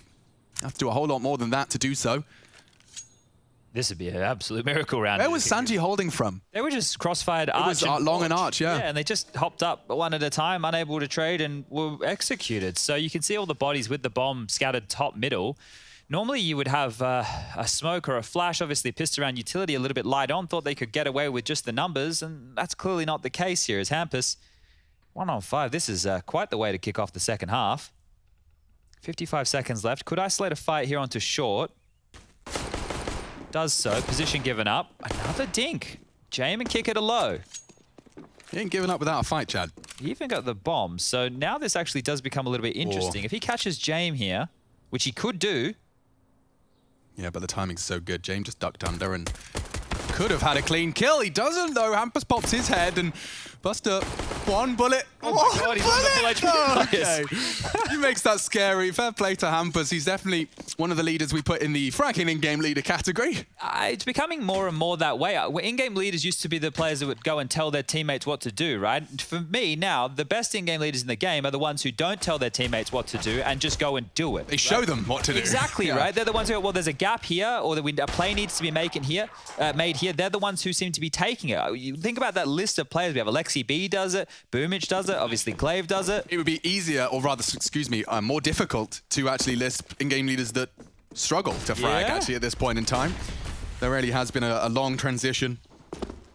Jame has caught Hampus early, so no more funny business with his Glock. But expecting to see those SMGs farming. 4, in fact, have been invested in by VP, so it does bode an interesting question as to how they'll be able to handle the next round. Yeah, with the AK-47s and the Galils coming on through. CTR has a Deagle, so let's see. What do you got, my friend? Your barrel's been spotted, you're being tagged up, and you're being collapsed on from both sides, so probably not too much more. Jam and kick at both strike. That's going to leave Rez and Nork. And they're just soaking up some of this extra utility that's being thrown. So Nork now, minute left on the clock, bomb in hand. Hearing some footsteps, having a good time, melting down the clock, just chilling out. He's a dead man. All right, well, VP did everybody a bit of a favor there and made that one quicker than it would have ended up. And now the scoreline 10-7. We will get the action underway. The guns come out. AKs are being purchased on through. One of the notes you want to have here is if you are going to go for that full eco on the second and you don't manage to get a plant to really help your economy along, you're going to be light on utility, and you can see that reflected here. There's only a handful of smokes. There's a couple of Molotovs in play. I mean, to do a T-side Inferno round with 4 flashbangs, never mind. I mean, they've prioritized smokes. 4 flashbangs, like, you're going to have to make sacrifices. You need to take mid or top banana early. You want to try and do it without investing too much of that util. And coughing too much damage on the Yeah, there's more to come. More to come. Perfectly lined up incendiary. Forces out their smoke, and he's not going to give him a break. Oh, it's a slaughter. Hampus has got nothing left. It's on life support. ZTR and Nork wondering where on earth this round went wrong. If we can get a replay of that to show the molly that they threw, the smoke that NIP threw on that and opened up 2 one-ways on either side of the smoke for the CTs to punish, right? That there was some beautiful stuff. The nades were good too. Like a heat-seeking missile as YEKINDAR when those pushes. Yeah, I almost want like a bird's eye view of that take. It looked beautiful. And now it's just 3 players taking top mid. Hampus very, very low. So his impact, he'll need to strike without... Okay, even more nade damage here. We saw a lot of this yesterday from Astralis. VP are doing a good job here. Nork might catch a foot on the jiggle here. Oh, we get spotted on the jump. It was really interesting to hear the way Yanko framed it. When you're playing against Astralis, you know, we saw EG just copping so much nade damage. Talk about it in a second, because CTR going down. That's the death sentence we were waiting for. But yeah, Astralis are at a point, Yanko was saying, where you can't play the way you're supposed to play. You can't play standard because Astralis are ready to beat standard. Sure. So, you know, finding that slight gap, that slight assumption that they're making and operating under, you know, for example, he was suggesting, using Dust 2 as an example, run boost around short. Don't throw the smokes before you execute. Do something that Astralis are using as a cue to body bag you. Yeah, because I guess they're the ones who helped establish a lot of the tendencies, right? So it's like, well, we know what you're doing, and we know the best way to punish it as well. So it's not just... You do almost have to kind of, you know, edit the rule book. Yeah, it's one thing to have the keys to the car, the other is to know how to drive it, and Astralis are the ones who made it. So it gets a little bit more difficult. I'm giving that analogy a solid 9 out of 10. Chad, a pat on the back, gold star. Thank you very much. All right, well, this one here, just milked up towards the A-bomb side. Not too many dramas whatsoever, and VP are looking very good. They are. 11-7 now. Money for NIP, not great. We'll just have to be one of these half buys. And here's the scores for everybody playing at home. YEKINDAR leading the way with 99 ADR and 14 kills. On the other side, Hampus, 12 kills for him. He can be matched with Plopski, 12 as well. And then Kick It, the highest frags in the server of 15. So if you want to be one of the best teams in the world in Counter-Strike, you've got to be really good at not losing to these rounds. These are the rounds which swing the entire momentum. Those incredible rounds you've had to put 11 on the board can all fall flat as momentum can shift when a round like this is converted. NIP, of course, will have potentially a page in the strat book designed to make these rounds threatening. You can see how passive they are as well. So just take a look at the radar, right? They are stuck in some of the most passive T-side positions early. They're expecting either VP aggression like they did on their first anti-eco with those SMGs, or they want to just make sure that the early utility damage doesn't come through so they can execute with these smokes. Because you're right, that page that they've opened up, Threat's gone, hey, let's run this pocket strat. So these smokes, they have an idea where they want to isolate and where they want to hit. Some of them might be used just to milk out more utility, or it could be all used as one part of an elaborate plan. So back in the day, the Frenchmen used to have a strat where they would smoke off Library, Arch, the Pit, and they would swarm onto the A-bomb site. We might see something similar out of the Swedes. And if anyone was sitting there saying, why are you just sitting there standing still? Look how many smokes are blooming. Look how many nades are being thrown. They have achieved already, without losing a player, pulling all of this nades that will no longer be available for perhaps a retake, perhaps a defense of this banana push. So one flash over the roof and YEKINDAR will have to start hightailing it back, and he actually doesn't have any utility whatsoever. So the first wave of smokes go out, one to Arch, one over towards Forced to rotate, this is good.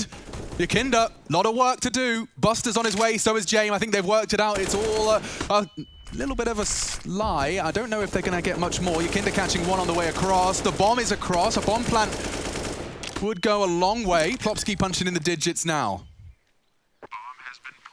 Have another smoke for spawn here, so if they can just slow this one down. If VP take too long on this retake, the pistols and some good crossfires could work. There's that smoke to spawn again, so another 18 seconds just goes up on the counter.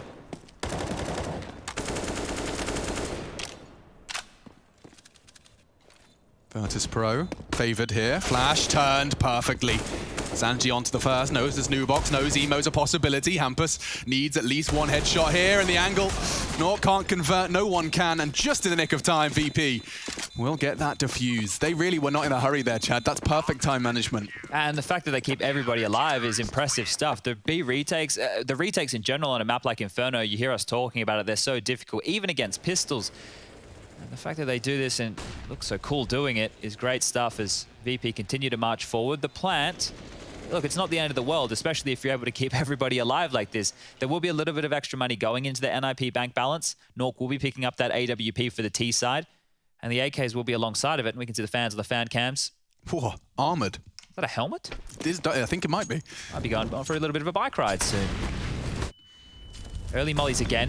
They want to get James activated here. Can see him picking in front of that molly. He's even going to keep pushing. It's extinguished, and the flashes go back and forth. So no real information for James here, just that nobody's peeking in from T stairs. Nork might be considering it soon. We might actually get one of these head-to-head AWP duels as he's actually just been boosted up on the wall. More utility to top mid now. NIP trying to get Boiler and Hall's control. They'll be doing just that. Raz up into the window. You need one of the two NIP, either top mid or top banana, and right now they don't have either. Very loose top mid hold, I will admit. A single flash can force Sanji off of this line. The smoke works just as well. So top mid denied, no info for VP there. Full working on the A pressure. Plopski just holding that banana aggression, and so 50 seconds thrust onto the clock. Starting to work their magic. Yeah, with this much mid control here and this little time on the clock. They've got so much util, Chad. What's the go? Well, get banana back, but this is a real problem. James still on that wall. If they can't actually take banana control, that's going to be a 4-man A stack. Yeah, and that's exactly what they're working on. Nork's aware of the possibility. VP is so ready. And look at the flash. Plopski does well to find the frag. Into the site now. Kickit's vision restored. Oh, a dink. Pressure. ZTR's found him. And Sanji's struggling. NIP, they walk into the stack, but they beat it. Bombs down. YEKINDAR, he was trying to be the last man to rotate in to call it a 4-man stack, but a bit late to the party. That's a big win for NIP, and the fact that they don't lose a single man on that, I'm almost surprised. The thing is, they were so ready for that because we could see they wanted banana aggression back. They didn't get it. James still had control. James still had full info. YEKINDAR even got there in time. That pop flash for mid to secure it also spurs NIP forward, and just nobody from VP were able to make their kills. So that's great that the Ninjas going into a stack like that were able to convert around, get themselves up to 8 now, their first tier within the second half.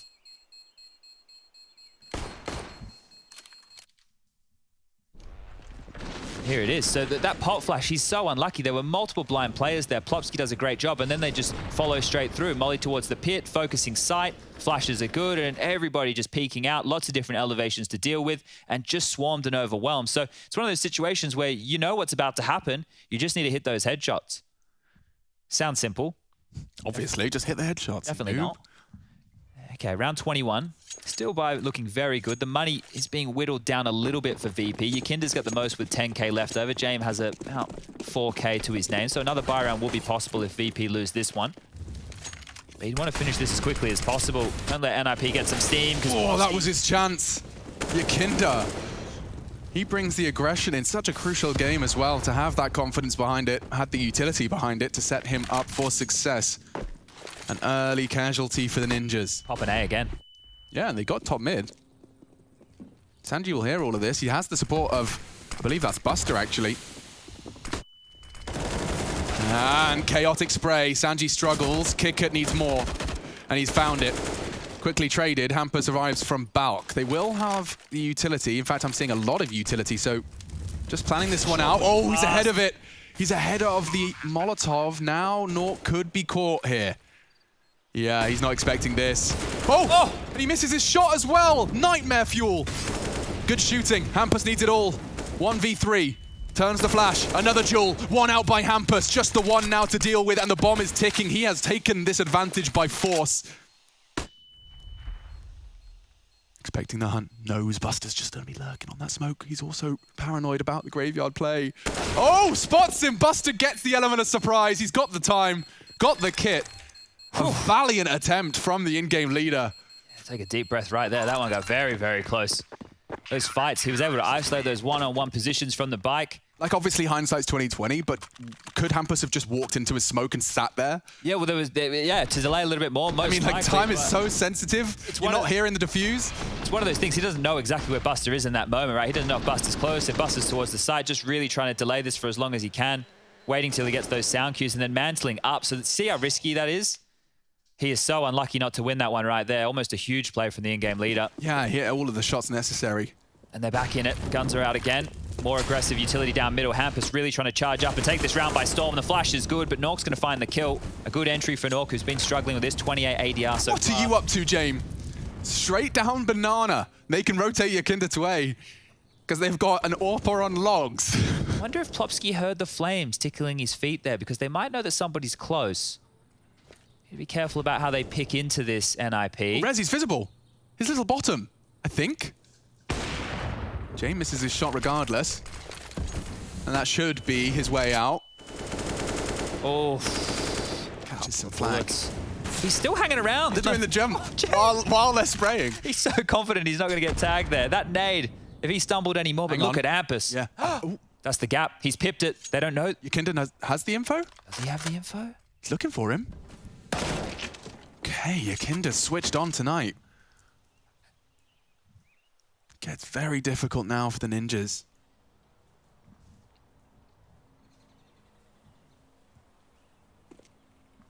Have to take a gamble somewhere, so there is a gap here. I wonder if Nork's calling the side clear. YEKINDAR, very precise. Another for him. Make it 3v3. CTR over the smoke goes down. Sanji has the way to deny Plopsky's plan. Needs to force it. Oh, he's assuming it's clear. Buster, the hidden element, can come on out to punish and deny. Bomb does go down, so there is a defuse necessary now, and, well, 3 frags required. Rez doesn't get a single chance. Virtus.pro looking like the better squad here, Chad, I'll say it. Yeah, there was a couple of moments there, right? But YEKINDAR bailed them out in a big way. I'm not sure if he caught anybody going into that arch side, but the fact that he plugs up that gap makes sure that the mid to B or the B split is not possible. And then they were turtled up 3 in towards the side as well. So this one right here, we didn't catch exactly how that went down, but that is a massive impact kill to make. And if anyone is wondering, you know, the power of a single roster change, you know, look at no further than YEKINDAR's influence over VP. They were always so close. Vanguard were the gatekeepers of Tier 1. Just anyone that wanted to get into top Counter-Strike would have to beat them. Now, they're the ones that want to contend for it, and picking up a capable fragger in YEKINDAR, who has clearly got the game sense as well. I don't know whether he got the info or if that was just a potential gap he wanted to check himself. Continues to steam forward here. Look how many successful retakes they've got since round 19. Yeah, NiP have been getting themselves into the site. They've been getting the bomb down, but VP, restraint, admittedly, context is key, and some of those were just bomb plants just as they were losing their final men. But here we go. It's time to see one of the last few chances from NIP to stay competitive here on VP's map pick. 3-man lean early on Banana, and James always up to something. Funny business all over the shop. Gets early info mid. YEKINDAR, perfect timing on the flames. He catches Rez, forces him forward with his incendiary, and there's more to come as well.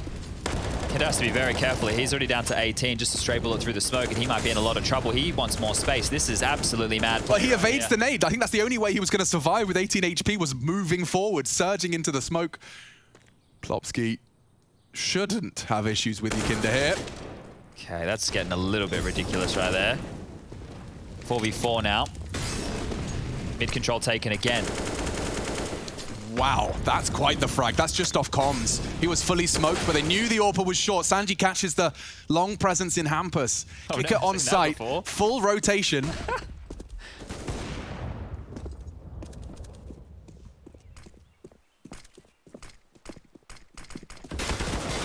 Knocked off his box. CTR another. Doubles up and bomb down. Buster with it all to do. And the save. Yeah.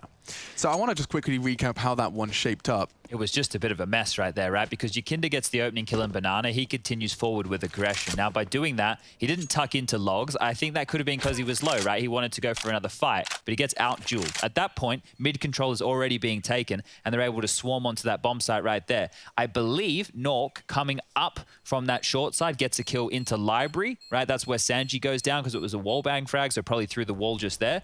Might get a recap of it just here. And ZTR catches a player in transition, right? If you get end of halls very quickly and it's not smoked off, it's one of those places where you can control rotations from. You can actually see over towards Moto, see them rotating into the site from that arch side. It's an important place to be, and if players aren't aware that you're already there, that's exactly what can happen. And then we had that really skew smoke just landing on that ledge.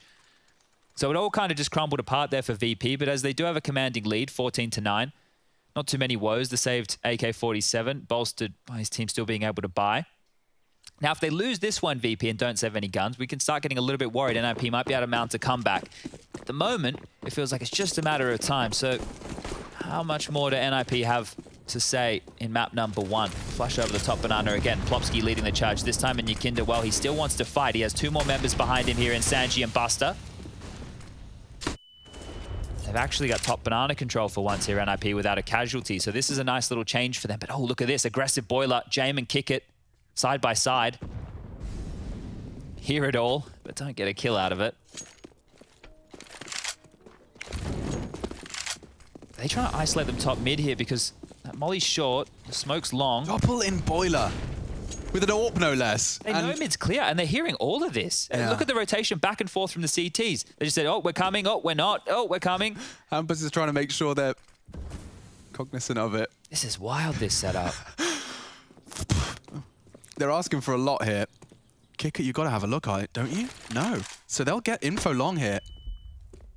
What a way to hold A. Hampus has slipped the net. Kicker's just going to have to convey the information. Sandy's going to have to be responsible for it. Timing's great. Hampus is going to have to be paranoid now. Into B, though. Buster and YEKINDAR to hold. Oh! ETR does go down. Rez struggling. Does eventually overcome the first, but there's more to come. YEKINDAR chasing his 23rd frag, and I don't blame Rez for just trying to get that bomb down, make it somewhat winnable. Another frag, this time Jame up Banana. Look at this, all the CTs around him. Hampus trying to alleviate some pressure, but he can't even find a kill. That's something from Rez. Bomb to A? There's not enough time for this. He's going to give it a good go. 5. He's going to get in there. 3. All right, well, the bomb's going to go down. Oh, only just. They're already on site.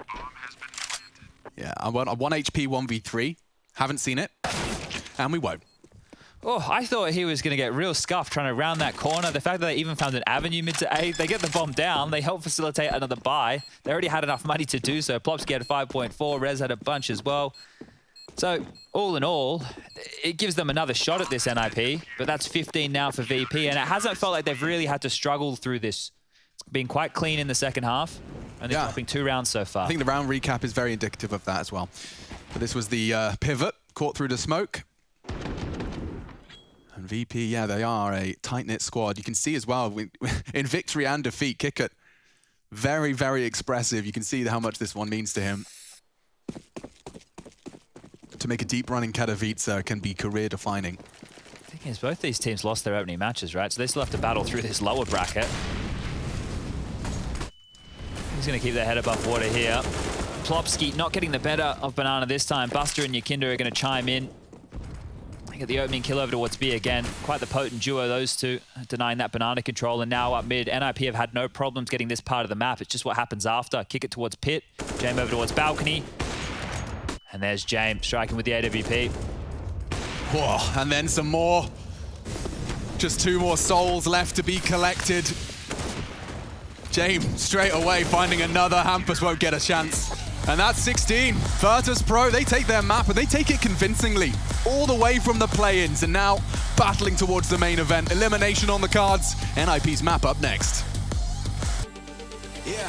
They done told me to be myself, so when I went and found myself, the ones who told me back then, be true to who I am, ain't think we was really gonna win. Now they watching us from the sidelines while we trying to victories like we getting high tides. I'm getting my prize, only thing my eyes is locked in on, have a milli mine. I want it right now, don't waste my time. Family in a penthouse with a view sky high. Blood, sweat, and tears bring water to my eyes, cause the whole gang winning. I done gave my life, odds low, but we did it, ain't we? And we always moving, never on the same thing. Now our lives are...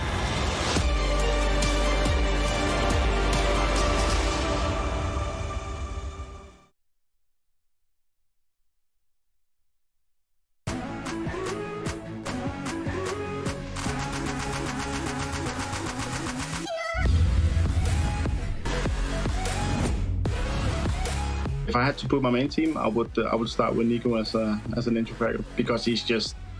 I remember at E-League Season 1, and I saw Nico playing Deathmatch, and he was just destroying that server. And then obviously we felt the same thing an hour later when our match started against him. So yeah, I would definitely put him out first. I'd have to go with my boy Sipix. He's a guy who is extremely good at reading his opponents, obviously, especially in clutches and when you are that anchor position. Yeah, he's by far seen over the history of CSGO, the most valuable player on that position, in my opinion. It's either between Kenny or Fallen, but I would go with Fallen this time, because I think that being an in-game leader, winning 2 majors, and being so consistent with the AWP and being the AWPer, being the in-game leader, having to call with 10 seconds left, I think that's quite impressive. I'm gonna have to choose one of my players as well, and it's Glaive, definitely. I think that Glaive is a phenomenal leader. I think that's a must-have trait, actually, if you want to succeed as an in-game leader, because a lot of the times it's about your players believing in your calls. And Glaive has this magical way of just making his players believe in his calls. There's no question that it's simple. It could be Saiwu in the future, but I still think that if you want to be the star player, like the history of CSGO, you need to prove yourself. So it will have to be simple. He is that X factor who just can always carry his team and always shows up. Has been proving himself on different teams and in different scenarios. So it's simple deserves it.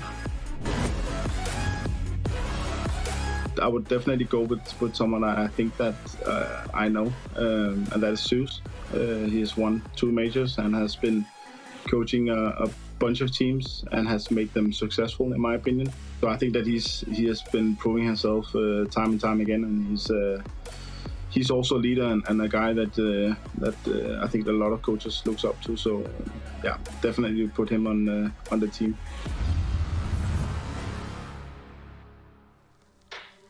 Out of the shadows, I've come to make a name. Ready for battle, 'cause I got a throne to claim. Think that I'll crumble, I'll show you a mistake.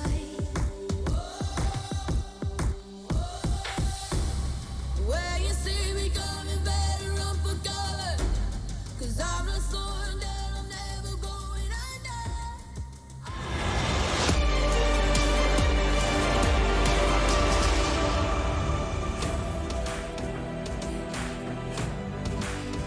YEKINDAR and company go successfully into the night here right now on Inferno. They pick up this first map of the series. YEKINDAR dropping 24-13, or excuse me, 24-5 even, with 6 opening duels won. Step in the right direction here for VP in this series. An elimination game, let me remind you, I got Get Right, I've got Kassad. We're going to continue to talk about this game, and then we're going to jump into the next map of the series. For the time being, though, guys, what are we thinking? How do you feel, Kassad? I feel like this game was controlled by VP ever since they won that eco round at the first half, like mid-first half. By that point, NiP was actually playing really good. They lost the pistol, but they got like a string of like gun rounds they won easily. They were stopping B hits, A hits, whatever, and then they ran into that eco round. They lost it. They tried to like kind of change the pace by going with that aggressive push with those smokes down. Somebody in Res tried to sneak into what we call Maxi. Yep.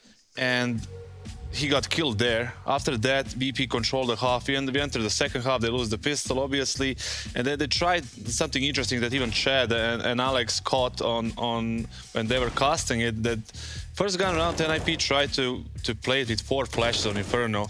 That's simply not possible to do. You need to use at least 2 or 3 to take banana this time, and then you need at least 2 for bracket. And then for the execution, the late part, you need at least a couple of more. They had only 4. It kind of cost them a little bit. This is where they put themselves in a position to be like 7-12. And after that, it was a kind of close, but not really. I think PP was in control the whole game, and they won at the end. They deserved it.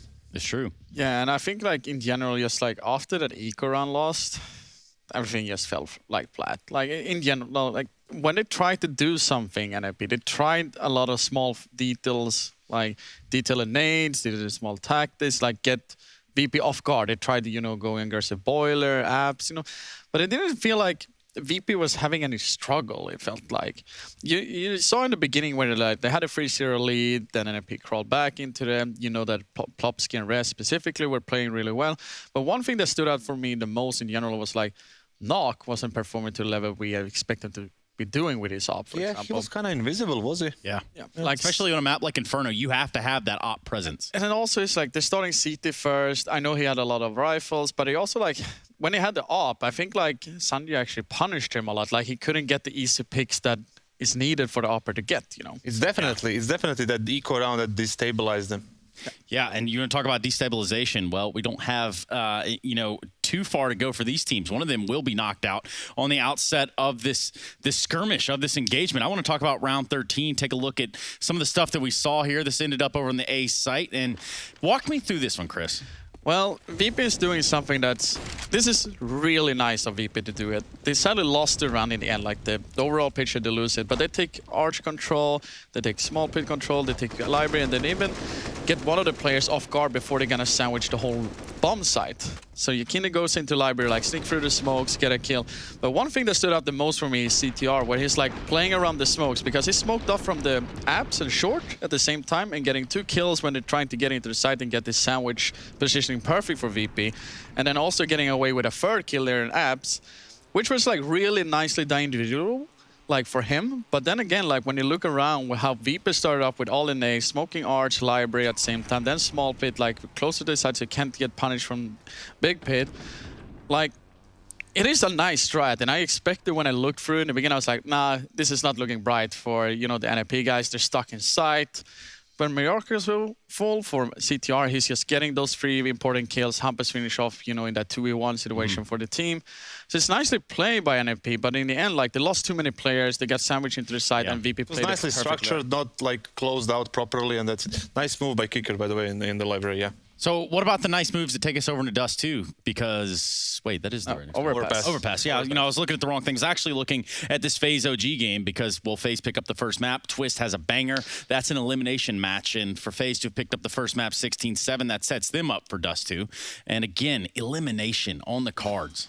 So hard. And it is tough. It's like mentally, it's so hard for every team that's playing this game. Like going directly, and both like OG and NIP went like lost big in the first map. Yeah. It's not looking bright for a second one if I'm going to be completely honest with both of the teams. Got a time on Overpass, almost 30 kills for Plopsky in the first half. Can we do it? Can he do it? Can he do it? That's the big question. Can you do it? Use hashtag IEM. Let us know. We're going to go to a quick break. And we're going to come back with Overpass, the second map of this series, and potentially elimination for the Ninjas.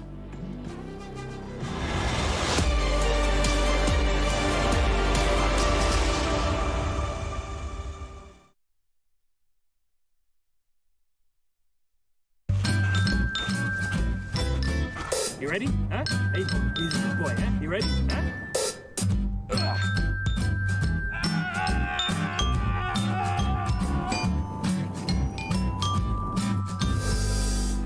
Start your esports career now at play.eslgaming.com. My name is Jordan Gilbert, aka Nothing. Hi, my name is Sue Lee. My handle is Snix. I think it's important for these initiatives to happen. Empathy really, really goes a long way, and it always means so much to us, and I think that's where initiatives like this really help. I encourage everyone in the community, anytime they see bullying, anytime they see someone getting called names, I encourage you to step up and say something. Good luck, have fun. Good luck, have fun.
Jump is hard. Yes.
Results shows yes, but it's not like decided yet because we have like a lot of work like for the future. Like we didn't have play LANs yet, and I think it will be shown on LAN. But in an online era, I think yeah, we're pretty good right now.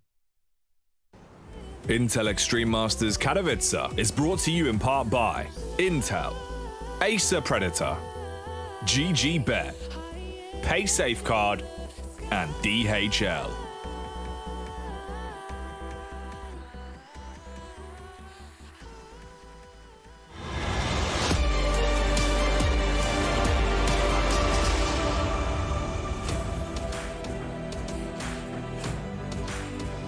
Inferno goes the way of Virtus.pro, which sets us up nicely for the second map. The pick of the Ninjas and Pyjamas over on Overpass is going to be the second map of the series, and again, an elimination on the cards, pending the result of this one, because, well, for all intents and purposes, that's what happens when you lose twice. You get eliminated. Speaking of which, I don't have any losers here, but I do have Chad and Alex. Guys, how important is it for Hampus to keep this up? I thought it was going to be a good freebie for him to like take a jab at us. No, he was nice to us. We'll take it. I'm a nice guy. Hampus keeping it up. I don't know. Look, if Hampus can keep up those aggressive plays, I'll be impressed. But I'll be even more impressed if Plopsky can do what he did last time, right? That overpass game, we were talking about it. There were 17 kills difference from Plopsky at the top and the next highest rated on his team. So that's a big difference. That was just the first half. Yeah. Let's get it on, guys. I'm going to leave it to you in this motion. Sorry, Alex. Didn't mean you cut the off there, bud. I'm still in desk host mode, Trace. Thank you. Much love indeed. We are getting into this one. Let's fly on in. Ninjas in Pyjamas, down 1-0. VP converting their map pick and doing so convincingly. Chad's bang on. Don't know if they'll be able to replicate a performance like that from Plopsky. What was his T-side overpass stats? 26 kills. 26 and a half? Was 9 on his team. Okay, so they didn't break double digits. He nearly broke 30. It's just absolutely bonkers numbers, right? So if we see that again right here, I will be more than surprised. And I think VP are counting on that. This is a good map for them. I really enjoy overpass. I think the mid-rounding, the weird 3v3s at 40 seconds, 30 seconds, pivoting back through connector, the map control, the fact it's so big that you can't have all the answers. You can't just spread out as a 5-man unit and know where everyone, or know you've got everything covered. That's the giant long that you can see now under the remit of James. He's the only A defender as well, so a bit of pressure now over towards B. Sewer control taken, NIP taking this relatively slow. ZTR with a P250, a smoke and a flash. And oh, Hampus has taken this like a snake. Yeah, but this is where I think they might park him. Leave him there, tucked in, no info because of your passive hold. And if you want to rotate fast through mid, if you want to get that flank, you have to walk through Hampus. YEKINDAR's not even going to clear this. Watch this, back turned. Well, on noses a second because of the flash. But that's, if anything, going to keep them with their feet planted. Yeah, and the bomb's going A right now. So yeah, they're boosted. James. They're so late to this. James will have to stick around for retake. The element of surprise, perhaps. Are they going to hard clear where James is? Because he could be a problem late. Yeah, I think he's about to be. Plopsky, though, taking down Buster early. Now they can use Bank with that relieved pressure. They don't have to be as concerned about James. Now he's revealed the surprise. Another important duel, and Kickett's wanted out. This is getting a bit more sketchy now. ZTR saves the day. Rez as well. And that now puts Sanji and his kit, smoke, and flash. That's a pretty juicy package deal. I think you might want to keep that one for a second bite of the cherry. Yeah, maybe hold on to that one, Sanji. Might come in a little bit handy next round. So I'm just going to go off. NIP win the pistol round. And one of the notes that I would like to make about their T-side, and we had the pleasure of casting them with Twist quite a bit last year on this map. We knew it was more one of their favored maps, was when they do take this A bomb site, they're very thorough, right? They will take control of Bank. They will make sure that they're getting full bomb site control before they're getting that down. And it might seem a little bit perplexing when they can plant in front of those dice boxes. But NIP don't want to be getting pushed through the smokes, don't want any unwarranted fights. I'm really going to be curious to see, because NIP, when you win a game and you had a player just go absolutely nuclear, you heard ZTR when he was having that little pre-game interview before talking about the fact that, yeah, look, there was a couple of mistakes we made. He said we don't need Plopsky. I think what he was going with there was he doesn't need to drop almost 40 kills. Can't ask him to do that again. And they're still confident that they can get the win here. So, oh, okay, that was very quick. The flash is over. The pistols are pushing forward, but 2 kills from the USPs is great. 3 is even better. Yeah, 3 is getting beyond the pale. Sanji's down. James was long. He hasn't been able to scavenge a weapon. They're being very loud about the rotate. If they keep on moving. Okay, Oh, they spotted him out. But look at the damage they have managed to inflict. That's 3 players fully invested, now sent back to spawn with 3.3. There will not be AKs across the board. Drop one from Plopsky. I'm sure there we go. ZTR can cover it. Yeah. Okay, cool. So they just get there. The utility's good as well, and it's going to need to be, because look at VP. They're buying in early. We can see the AWP in the hands of Jame. No defuse kit. There's an AUG out. Some light utility being bought around that, but this is mainly going to come down to the fights for VP. See how they're opting to defend this one. Just one player, YEKINDAR, over towards A on his lonesome. Never mind. It's there as well. Interesting to see the angle James opted for there. What's he actually holding? Okay, just the close walk up. And it couldn't be better. Hampus a slight jiggle, but an AUG bullet in his skull, and a first frag for VP in the buy. This is very quick pace right here. They've just walked on up, and the fact that they're throwing bodies at it and not utility means that NIP were hoping to find a gap here. That's already been denied, so they might need a retool, and Hampus, the in-game leader's dead. YEKINDAR, lots to watch there with that cheeky angle. And he spots one long, so more pressure is being relayed over towards A, but once again, this is early, so there's still plenty of time for a rotation back. Quite the hold over towards A, YEKINDAR and Jane, that's scary.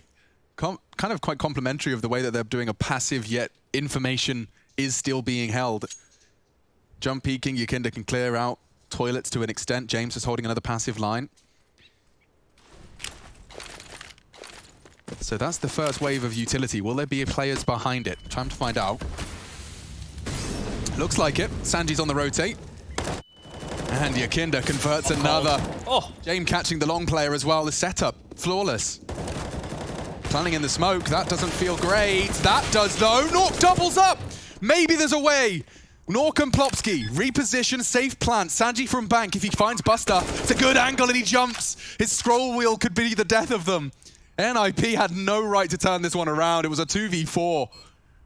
Far from over. Kick it from long. Sanji bank. Oh, and Nork pockets some cash.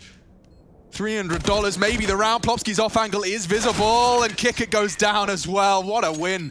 Nork was silent on Inferno. Good to see him making a loud and proud statement early here for the Ninjas in Pyjamas. That's a fumble right there. They thought they had such an advantage, the VP players on site. They both were glued to that plant going It was such a good setup. I mean, I think I started by talking all about how lovely that A setup was, and it worked so well. He gets 2 kills opening. Catches the long player. YEKINDAR catches the walk upon the site. This is where it starts going wrong. James thought he could punish the plant. YEKINDAR tried to fill the gap and trade. Nork hits a great shot as well. And NIP, they are going to get a little bit loud in Stockholm. That's a good one to win. A very good round, because you can see exactly what that has done. VP just down towards these pistols, and they're going to be kicking themselves. That was a round where they didn't have the greatest of buys, and they've actually just flashed each other just there, VP. Not the game plan that they're looking for. Okay, so Plopsky's going to go back, is he? He's holding the potential monster push? Because when you put 5 men up, when you're up against potential just P250s charging up monster for info, it can get a bit sketchy, but they have left Plopsky responsible for what will be eventually the underpass as well. Yeah, they're already going to be at the front of A by the time this rotation comes through. So these footsteps stampeding back up through CT spawn and the tunnels is going to be heard. And that's actually making NIP set up a bit of an execute here. So smokes are going over, Molotovs to follow, and the flashbangs will be there as well. And look at this nade damage early, just landing on the domes of VP.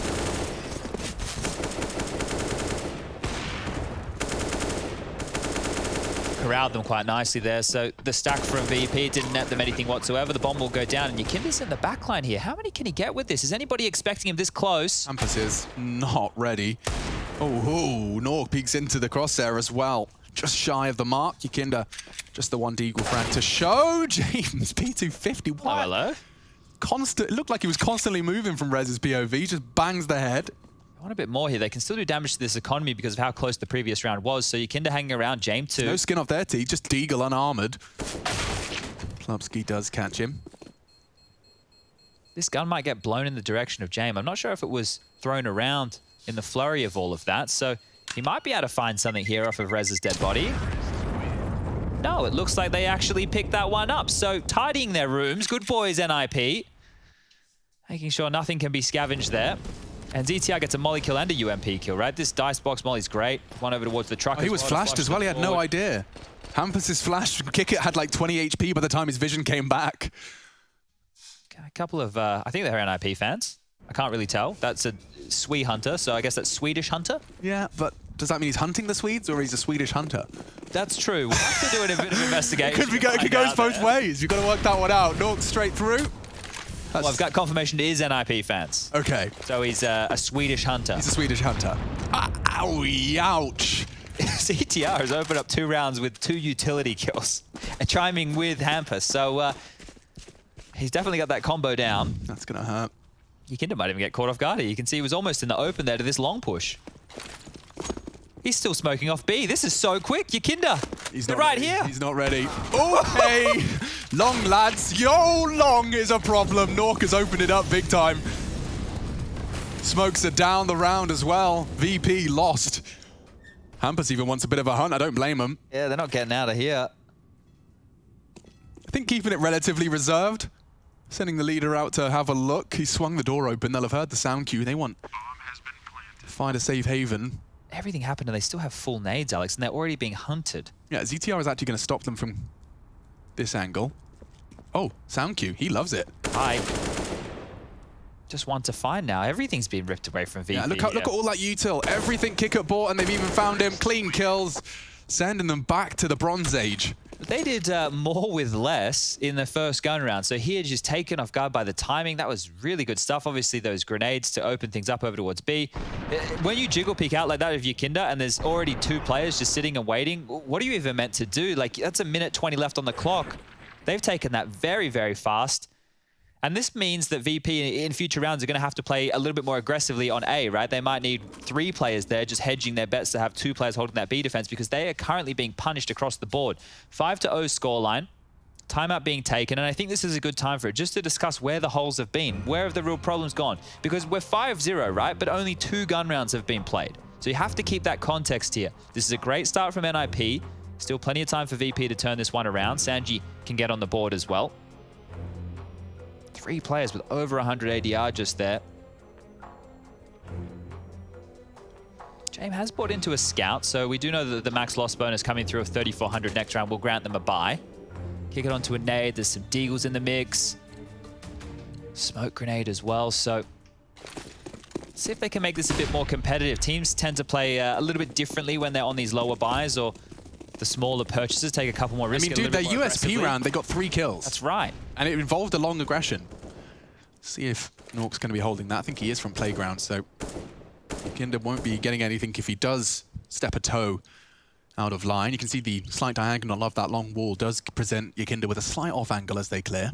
It will be very frustrating if NIP go and execute B here without pushing forward into toilets and long for territory, because that's what they've done on the gun round. So this bait and switch setup, it needs to get something, whether or not it's action, whether or not it's a kill. It would just be so frustrating to have to rotate back to the other side knowing you're locked out. Lovely molly for that Guardian spot.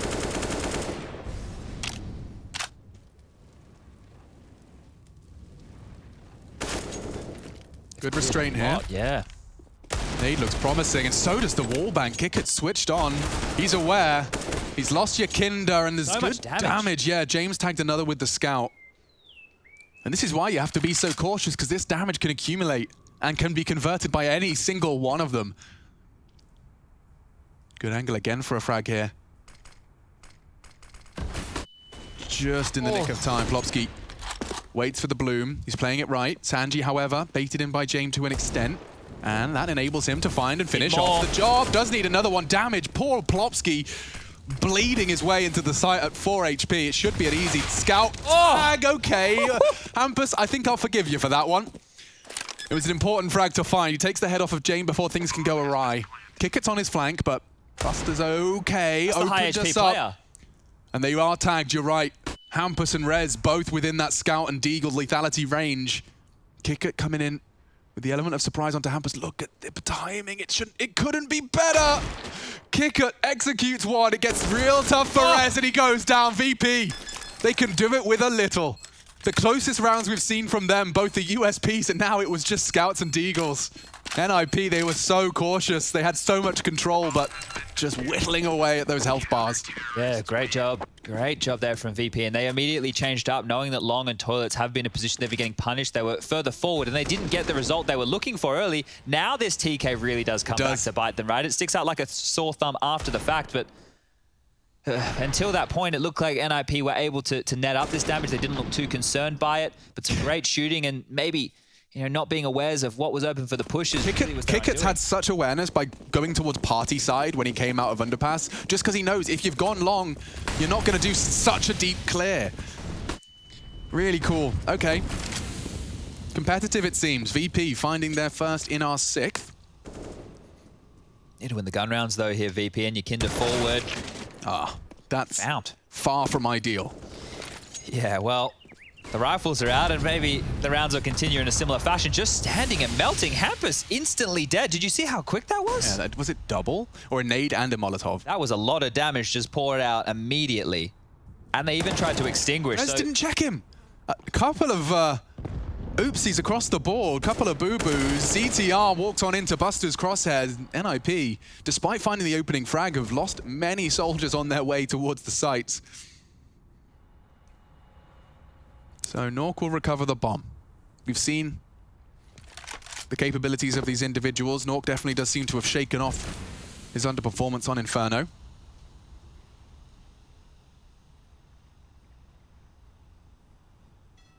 Still 2 players on B here, so this is looking good for VP.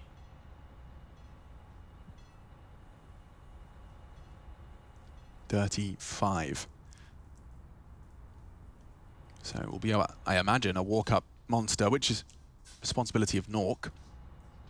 At what point does Plopski take contact, though? Kiket's in a very interesting angle. It's unlikely Plopski will pre-aim this. Oh, he baited it, though. Caught with a pin. Plopski down to 4, he's just going to have to Scarpa. He wants this AWP if he can save it, but that might be getting a little bit close to the action, so thinks better of it, gets on out.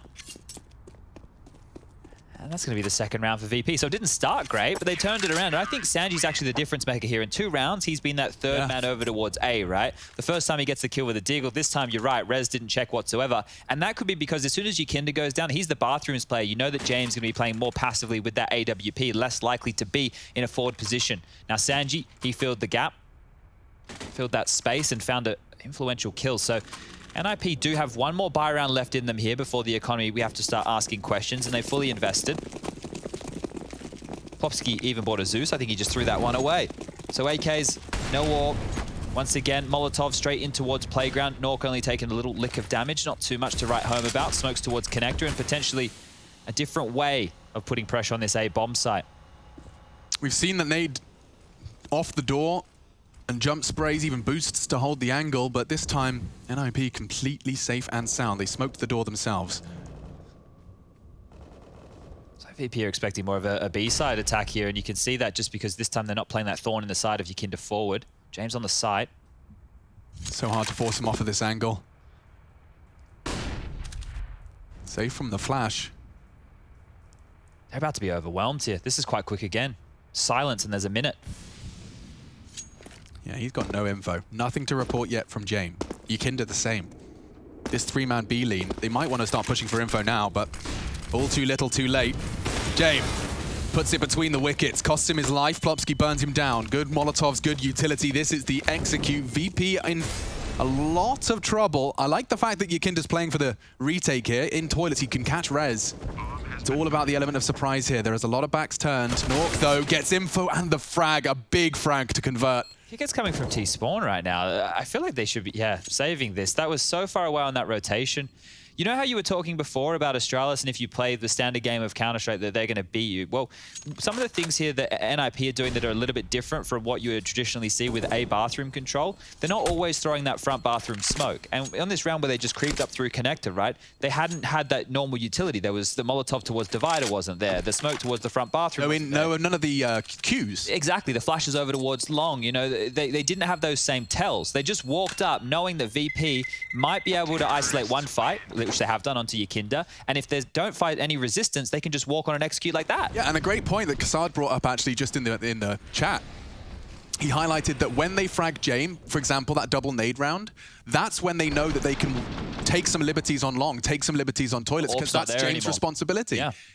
And so it's something that they are keeping their finger on. They know that James is a very oh, wow. We're getting the text going. Yeah. Go ninjas. I think we'll get there by next time. So he's going to keep cracking away at that, and we'll keep cracking away at this.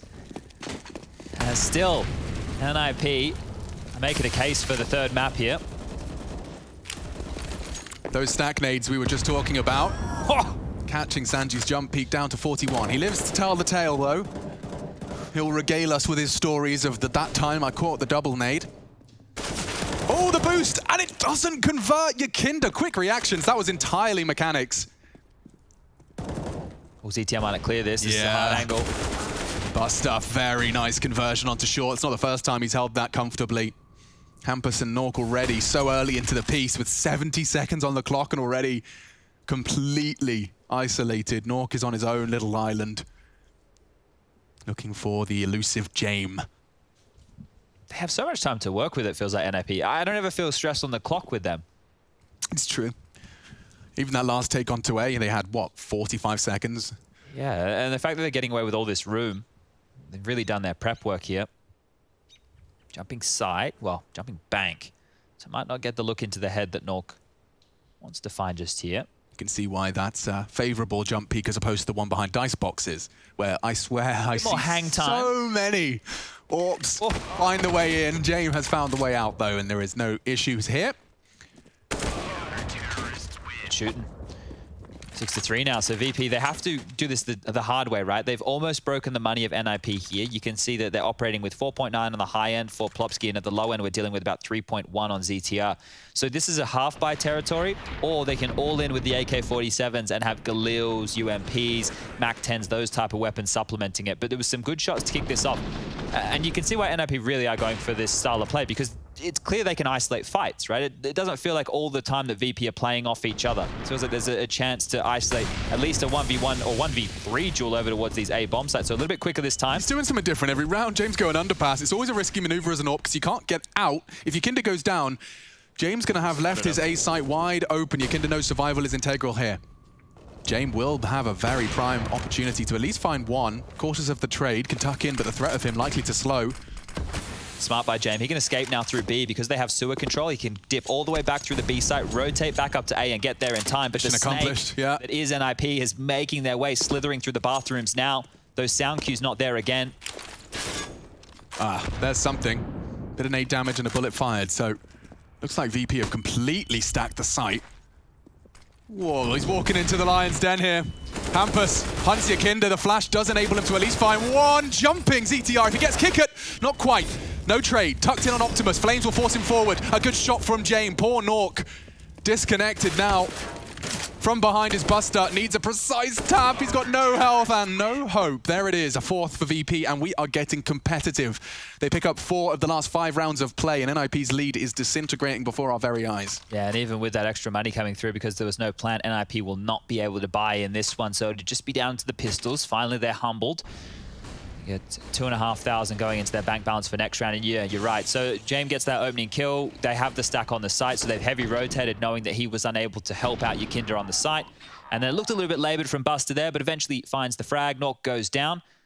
And a Tech 9 for Nork this time round. As we're back underway again, straight through the Molotov. Damage done to all 5 members of NIP as they quickly want to gallivant up long and see if they can find this gap. And while there is a huge gap right here, right now, nobody from VP is watching it.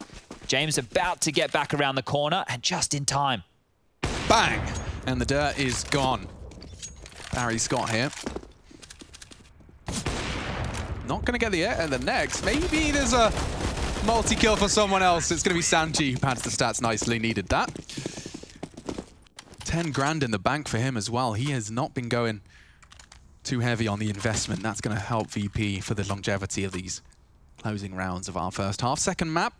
First game of the day. I'm just saying, now we haven't seen NIP really try to get stuck into B too early, right? It's always been through these A plays. So right now, if you're expecting VP to continue with these more 3-man heavy A lanes, B might be on the agenda. Well, it looks like VP might be one step ahead. They're actually playing YEKINDAR right now. Aggressive Molotov again. Same as you like. And have we seen a single fast round out of like the Ninjas boys? We haven't seen like a B like pressure. A straight B rush. Now YEKINDAR's off angle has been found. Rez punishes. Didn't have to pay too much of a price for that either. So happy stuff. Sanji, a light tagging from Hampus, confirms there's at least one water. As soon as NIP are operating with this one-man advantage, I always feel like they're going to close these type of rounds. They stay together. Nobody seems to give up a silly death. They understand the space that they can punish. Look, YEKINDAR's dead. There either has to be a gap long or bathrooms. And right now, the long gap is being punished. You can see Rez, a lot of noise, a lot of space. He's doing this all on his lonesome right here. And they're really dealing with these That wasn't VP audible rotations. to James, was it? Don't think it would have been just close far enough. So look at this. James still has his back completely turned to this position. They know it's a gap, but VP are more than happy to give it up. And that could be their undoing. It certainly could. Hampus continues to keep them on notice at B. Now, Rez is going to have to work pretty damn hard if he wanted to find James. Oh, the punish! What a spray! Kick it. He's found one, tagged up another. Rez is in bank, but they might assume toilets is clear. This is an important frag from James. He knows they're coming back his way. Rez is the unknown entity. James got some decisions to make. He hears them charging. He won't be able to contest. That's the bomb on Plopski's back. Okay, this is going to be weird. One tapped. Gicket's gone. But James, the unknown entity. If they plant Bank's side, they've planted Optimus. He won't be able to stop it. And he's lost all of his teammates along the way. So regardless, that works out lovely from the Ninjas. NIP have really done their homework on VP because it just feels like time and time again over towards A, there's always a gap, and they always find the gap. And even when they found themselves in number disadvantage situations like that 2-on-5, I think it was when Nork was alive with the AWP, they're even aware of the lines that they like to hold. They're jumping over them. They're being very cautious. So you can see why this is a home map for the Swedes. And here's Rez. Just, yeah, Kickit has no idea. When that happens, you just have to be very frustrated. They know that a bomb site was given up, but the timing from when James called, it's more likely than not to when he's actually there. It's way quicker than what Kickit would have been expecting. Yeah, these guys are not robots. You're not going to have that calculation down. It looks like they're going for a little bit of a late boost. Okay, so Sanchi just wants the info. They could wall bang it. It's double ops as well, so they've opted for a bit of a change up here, VP. I think they feel like they're getting walked in on too much. They want to try and take the fight to NIP, and Buster's actually going to peer. He's been spotted on that jump. Has to be careful now. These next few rounds are going to be so instrumental as to whether or not we're going to see a third map here. Yeah, money on for both teams could be broken at any point. Just more slow stuff. So this time, A, again, bathrooms long, basically just given up off the get-go, just leaving Jame on the site. Bomb's being picked up now for Plopski, and okay, well, this gives us an indication. It looks like they do want to finish B. But if they can put any pressure on Jame, they might hyper-rotate. How are you supposed to put pressure on an AWPer when he's so far away? Rez is in toilets. The rest looking for the fight. Nork found. Nice work from Buster. He stands his ground on short. Monster is Kickets. Another coming in from underpass. Rez all too familiar with what he may be peeking into. Oh, this flash as the smoke fades. They double peek it. Actually re-smoking. Trying to catch them on the timing. Oh! It's glorious! A massacre from VP. Buster and Kickert saying, yeah, maybe you should go back to A. Oh, he's going back to spawn. He's going to try and save this one old Ampus, isn't he? That was a really good setup right there, and everybody from VP stays alive. So dude, but like the logical, like it's smart. As one smoke is fading, he pop flashes as they deploy a second smoke, which if you're an NIP player, you're going to press W. Yeah. You're going to press W straight into a bloody flashbang. Look at this. You look like a plum. It's good stuff here, and I think that AWP helped facilitate it, right? Because they didn't have to play so passive. So blind. Had a little bit of extra info, and yeah, that was perfectly timed. Similar to how in the first map, NIP were doing a good job of holding on to some of their CT-sided utility. That was really good from VP. And now the Ninjas... We talked about the break. Yeah. Well, this time out that they're taking, they already have 7, so you're happy with this, right? You've got a smile from ear to ear. You've done better than what you did last time, and Plopski hasn't need to drop 26 kills. So. A whole lot more convincing than Inferno as well. Yeah, precisely. So at this stage, if they can get 1 round, they're going to be really happy with that. 1 more, win the half, get yourself that 8. 7 is already very, very good. But they'll have to go up against the double AWPs yet again. I wonder what's been talked through in this timeout. It could be that pace change, because you're right, we haven't really seen them just go all out, really fast-paced Counter-Strike. Could even be saving that for the final round of play, just with the scrappy pistols. Been able to punish these gaps. So we've seen this a lot now. Molly, they smoke it out, extinguish, they aggress forward, they take space early, they don't throw too many of these smokes and mollies, and this time they might even be running into Sanji. Yeah, is he going to hit the shot? He actually does, into the shoulder blade. Notice how they move the secondary AWP around. Buster just had it. He's given it to Sanji for A. Now Buster's onto an AK, so they're keeping this very, very hard to read. And if they know one AWP was long, they won't expect another AWP here. Certainly not. And another tag. 2 members of NIP have had their wings clipped. James down to 18 after that attempt to trade. Okay, so with just a one-man B hold, they're in the right place. And James flushes another. Sanji's AWP is there as well. Can't help but feel that they're running into a bit of a trap.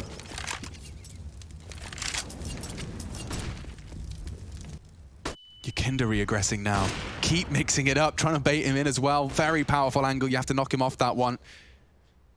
Rez with utility from long to hopefully draw attention away from these toilet players. A gap in the smoke. Another More tag. tags. YEKINDAR's the one to finish off the job. Clean as can be. Not a single member of VP down. They'll keep all of their goodies. And by goodies, I mean 2 AWPs and 3 AKs, Chad. Yeah, and for Rez, there's another question. Do I go for this and try and take what I can? Or do I try and win? Like, we only have 1 round left after this, or do I save it? He doesn't even get a chance. Sanji takes him out. So that was a very good round. And I wonder if Sanji throws that AWP back across to Buster now, if they change it back up like that, because that was a cool little detail right there that I only caught at the last minute and opened them up to push a little bit quicker into those toilets. Once they spotted the AWP on long, you saw how they wanted to get stuck in a little bit quicker. They walk into the AWP of Jame. When Jame got that first kill, he also tagged Nork through the wall. All right, well, it's just the Deagles, Alex. So if we're going to see something fast, this could be the round from NIP. It's not the Tech 9s and P250s, but continuing with more of the same. So it feels like VP have finally got a good read on how to deal with this, but NIP got their lion's share of rounds through similar plays to this, so you can't fault them for going for it. They've gone for that connector smoke again. I mean, yeah, this half would have looked significantly more convincing for the Ninjas if VP hadn't found that Deagle conversion. That's true. Another one of those. Mm-hmm. And again, they've just parked themselves quickly up towards A. So 3 towards long, clearing out the top level of the bathrooms. Now they're going to saunter their way down to regroup with Hampus and ZTR, who are coming through connector. They have nades for this, so they can smoke off the site. That's a smoke towards long, a flash as well. And they're going to try and get up close and personal behind this. Now let's take a look. How do VP respond? Jame isolated in the site right now. Smoke goes out of his zone. He has a rotator very close in YEKINDAR, but they're not sold on this one just yet, VP. Definitely an A finish. Yep, double pump. One spotted, likely a rotate to be forced here. It's all about the execution now. The Ninjas start to flood in. They're giving them the site. They're choosing to play retake right here, VP. There's just 2 Molotovs to hold them at bay for the after plant. Maybe that could actually give NIP a chance here to get a Deagle round of their own. They jump down spawn. 2 of them are in. ZTR sneaking on behind enemy lines now. James so switched on. He actually might find this. CTR, yeah. Rez can't trade. I think he may have been spotted. Caught by Buster. Perfection from VP.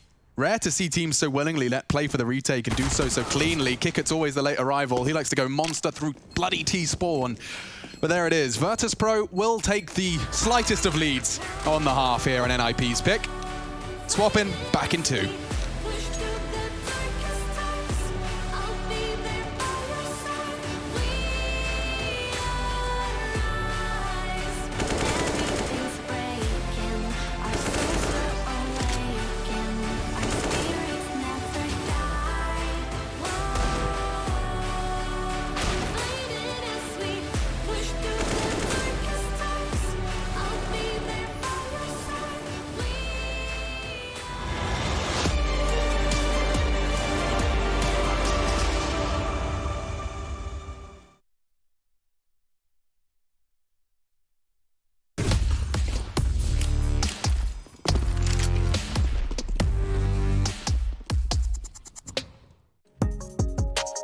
Hey Future Pros! During ESL Pro League Season 12, I saw Team Spirit show off a nifty aggressive one-way on Mirage. Normally, I would never show you aspiring Future Pros a one-way, but this one's pretty cool and requires some teamwork. To do this one-way, you'll need 2 Future Pros. Future Pro number 1, you will be throwing the short smoke. To do this, get into this corner. Aim in the middle of the gap below the far right window and above the close wall. Run forward and jump throw your smoke just as you get past the middle of this section. If thrown correctly, it should land perfectly for your teammate. Future Pro number 2. You get to have all the fun. It's also very important that you have a semi-decent mid-spawn to do this. Head into the window room as fast as you can. I hope you've been playing KZ because you will need to make the short jump, so make sure you practice. If you nailed the jump and your teammate landed their smoke, then you will have a pretty cool one-way to play around and over. And as always, good luck and have fun.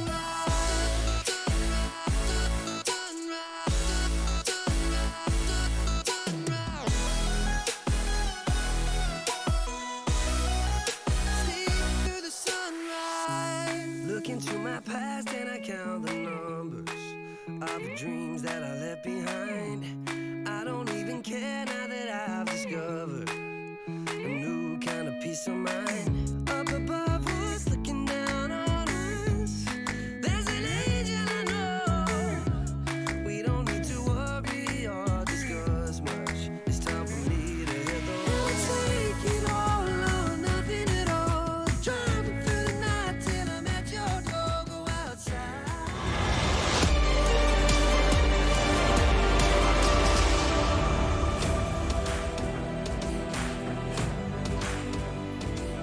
It's Virtus.pro versus the Ninjas in Pyjamas. IEM Katowice continues, and Virtus.pro 1-0 up, 1 round up on the half. A machine, I've got Chad Birchall with me, and we are looking to see exactly how things shape up in the lower bracket. Chad, by no means is the battle to the playoffs over for the team that wins this series. It looks like it's going to be a very bumpy road, taking a look at that Group B upper bracket. Yeah, they have to play 2 more games, even if they win this one. They have to beat the loser of Liquid versus...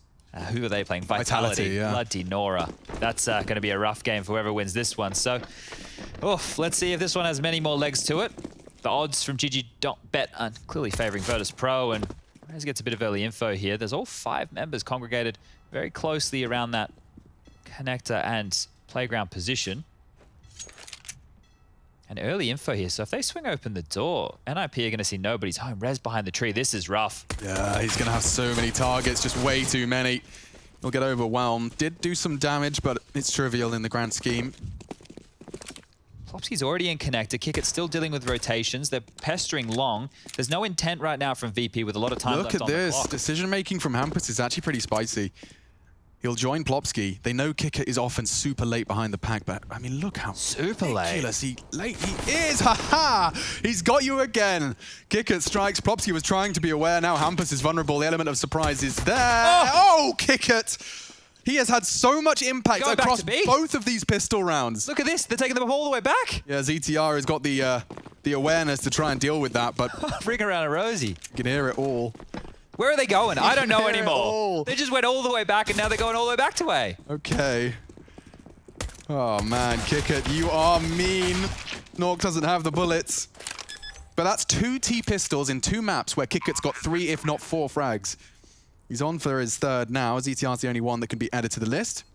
In fact, Kickit's dead, so I'll just cancel that dialogue right now. No, the impact's still there. Yeah. Hang on with what you were saying. The problem right now is ZTR has the kid, and if nobody's keeping their eyes on the bomb, never mind, he's going to play a little bit more forward. Now he's going to tap it. He's going to sit it. They have to clear. Okay, we didn't really get to see a lot because he decided to look at the ground. But if you're curious as to why he did that, trying to keep his hitbox as hidden as possible, I suppose, even though he's in plain sight. Turtle down, crouch, look at the ground, tuck your head in, hope for the best. I remember when it used to be a bloody nightmare trying to kill people on the bomb. The weird hitbox bug we had for a while. People love doing that spin around thing as well. I think that's been... There's a rule to do with how much you can spin around on that now. Oh, is there? I'm not 100% like you're not allowed to have a bloody DPI switch and just wiggle us at 8,000 DPI. Yeah, I'm not 100% certain. I remember reading something. I might maybe get League Apps, get Mihao on the phone here to talk that one through. But Nork, you're in trouble, mate. That flash. He's tucked in enough. Scouts, Desert Eagles, CZs for NIP's defense of round 17. Rez is pushing long. He might get a timing here if he's quick. Buster is just backing off now. Very hard shot to hit. Buster, keep him on notice. ZTR's got a lot to do in with the MP5. Chaos, but it's Chaos they seem to thrive within. YEKINDAR just the one, though. Plopsky darts away. Gonna play retake from short with Hampus. Bombs in, but you know, Chad, we talked about this. VP are not in a rush to plant once they get control. Yeah, they're very thorough about this. So as they take their time, they wait for these smokes to clear. That means the pistols can't be such a nuisance. And it even gives Buster a time to come down connector here and just clear out the flank. Doesn't need to swing open the door. With 4 players left as well. As soon as he opens that door, you'd think Hampus is in a prime position to punish. Look at the brakes that the VP have just put on here. Flash is over now. Oh, look at that. Sanji's flash completely denies the potential of Hampus' crossfire. Nork would have to really pop off on this scout. And he has got the element of surprise. He doesn't find the lethal shot. That could have changed everything. That's Jame tagged, but not body bagged. Sanji's on site as well. Nork trying to pepper through the box. Kikit's healthy as well. Nork under scrutiny. Yeah, this one should be NIP saving. We were speaking about them on Inferno saving these pistols. They want to hang around and see if they can get a kill or not, but you can just see how tight VP are playing. They're playing great Counter-Strike. Yeah, and Plopsky's stuck. He can't get out. Buster has him tagged in. Rez, he's trying to pepper whatever he can. The other two are thinking of heading off now. Plopsky trying to make himself an escape route. But you're right, they are playing very good CS, but that's why it's also not explosive and brawly and crazy hyper exciting right now, is because VP, the way that they're playing these scenarios is to mitigate as many risks as possible, and that's what Counter-Strike is about. You know, you don't take these risks, you don't make mistakes. It's just being aware of what, you know, all of the potential mistakes that can be made, like losing 2 players to the bomb. Yeah, that is not ideal in the end of things. How appropriate. But just for that kind of a round, you see how they take the side. Alex, we're going to put this in WoW terms. So they've pulled the aggro. Yeah. They pulled the aggro by taking the B bomb site, and then what they're doing is they're using... Not far off. Look at that. It's his neck. He actually took a step up the ramp just as he might have flicked on up to that head. So yeah, that's a nasty tag. Could have been enough to start causing a bit more chaos if you lose a player. Taco here, Hey Machine. Taco here? I think there's a guy who looks a bit like Taco. Okay, so he wears a beanie and he has glasses. Yeah. Okay. Hi, man. It could actually be Taco. I don't know. YEKINDAR's found ZTR, so this is just this low buy right here. Look, this game feels like it's quickly slipping away from NIP, and we're saying that without seeing a gun round just yet. So maybe I need to bite my tongue for a second. It's just VP feels so commanding, even though they did lose a couple of extra players in that bomb explosion. They're just up against these pistols. They've already found the opening. They're taking their time. They're not going to rush any of these moments. They'll have all 5 members over towards the B bomb site, ready and raring to go. Utility is on point. Molly towards the barrel, smoke towards the site. The flashes are good. The scouts smoked off. And guess what? They're going to take side control and probably pause again. That's really simple. I actually really like you smoke short and send all your troops through monster. Because then if you're a CT and you're playing sandbags or you're... Ooh. Hampus gives himself a Galil. They'll flash over, but that smoke gets re-smoked now, and they haven't had access to short this entire round. Yeah, that's amazing how many resources. This is another thing. They're just kind of flipping the puzzle of Counter-Strike, right? When you take this, well, we'll take this. They're happy to make the trade-off. But like, your options are so limited. Like, unless you're actually planning to contest monster of 4 AKs charging at you, which is not an easy feat, then you just have to respect that short smoke or try and lurk within it. But I would bet that they're probably one of those flight paths, if not 2 of them, are spraying that smoke. Yeah, someone will be definitely keeping an eye on it, just like they need to be keeping a bit of an eye on Nork here, who does tag the bomb. You want someone to have a look. It's mopped up. So bomb will go off. 12th round now for VP. And this is where we can see if there's really anything on the line for NIP. We're going to get into the gun rounds. I think they're the 11th round, not the 12th. Let me correct myself. You can see the frags on the side there, getting absolutely swarmed from all different angles. Fantastic stuff from VP just to deal with anybody close. And let's take a look, because Nork and Rez are heading over towards A. Rez has an M4, Nork onto the AWP. No defuse kits in play. Head armor has been prioritized. Opted not to Molotov the playground cross. Jame does get across. Nork a bit late on the reactions there.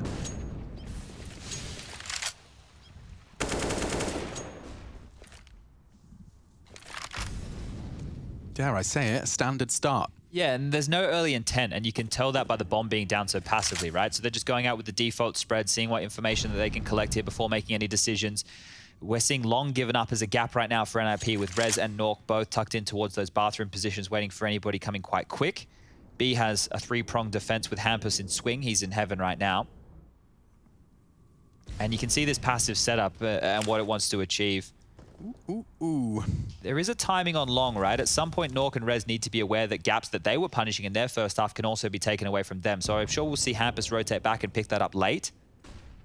But not too much room has been made as Plopski's being kept busy here by Kickit. More spam through the smoke. Sanji in connector. They're really just parking the bus right now, VP. I think a lot of utility too. Yeah, Hampus' reaction off of Kickit being spotted Monster is actually to rotate into A to support. Rez wants some information, but this could come at such a price. He's thread the needle. I wonder if Yekindar's expecting this. Oh, none of them are.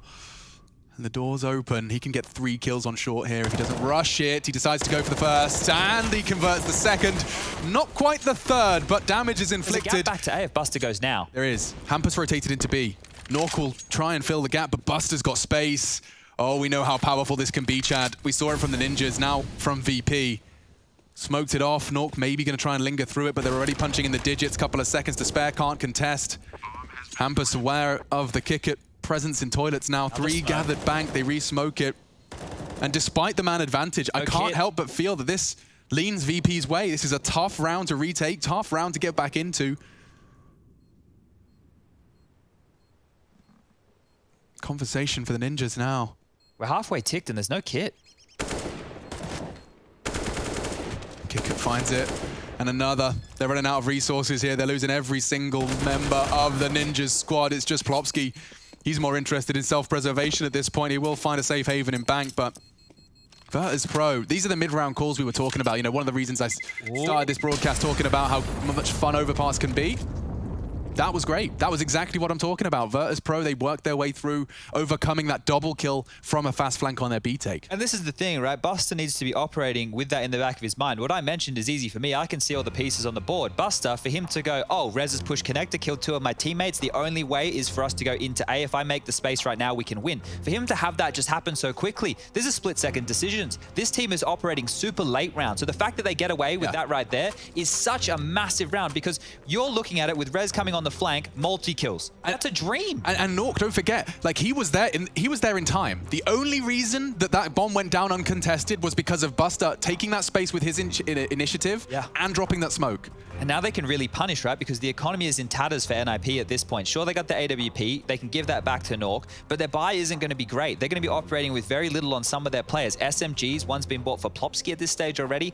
And they need to talk through how they want to operate here, because if VP win this, they don't save any guns. Max loss bonus coming through. CT side economy is a cruel mistress. Everything is stacking up against the Ninjas right now. They need to put a stop to this. They're limping in with half buys, right? Plopski's purchased down to 1,700. Hampus there with 1,600. Rez yet to buy a pistol. See what he wants to operate with right here. So this is a half buy to back up the AWP. This can be threatening. This can be potent. We've seen what VP have done with Deagle so far in this game. But NIP really need to find some impact here, because you can't be starting a round like that and then being found a massive gap. Okay, so there won't be a kit again, and we're not expecting this round to be as scary as the last. This is just them trying to back up the AWP and give Nork more than a chance. And this is a great map for an AWPer to find some impact, especially on the CT side. If he's got any flare, we need to see it now. He's right to peek it. What on earth was that? Wasn't ready. They're hugging the close wall, just enough of an off angle, and only one from ZTR's Deeg. This all hinged on Nork's AWP, and he's been caught with his pants around his ankles, jumping in panic. Good flash. Should be the frag, but the support there. That's nice work from VP. You can see the suppressing fire. Reactive stuff from Kickit. As soon as Sanji's screen goes white, Kickit unloads his mag.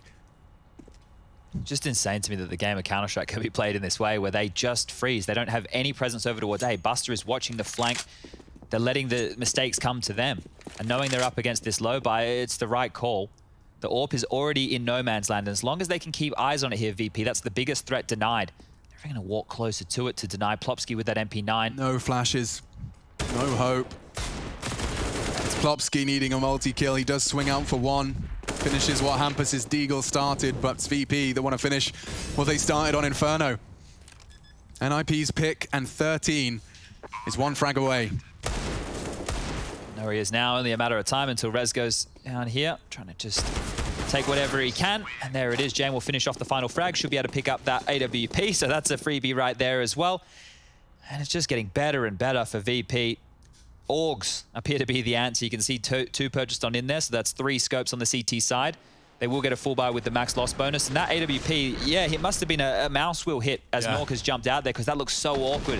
They were clearly trying to set him up for Far from intentional. Trying to set him up for success, and as one of the star players of the team, especially the AWPer, you're going to feel frustrated about that one. Rez has actually brought out the second AWP here as well.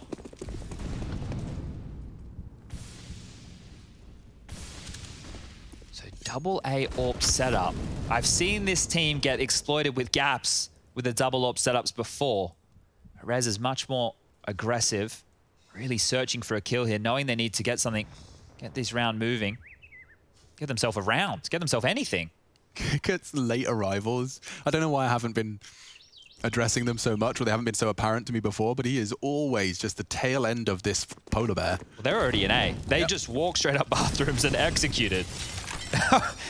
What are you going to do, NIP? Like, what are you going to do? They've walked in with all their utility. Now bucket loads are getting thrown on the site. Honestly, you want to retake this, even where Rez is? They should save. Yeah.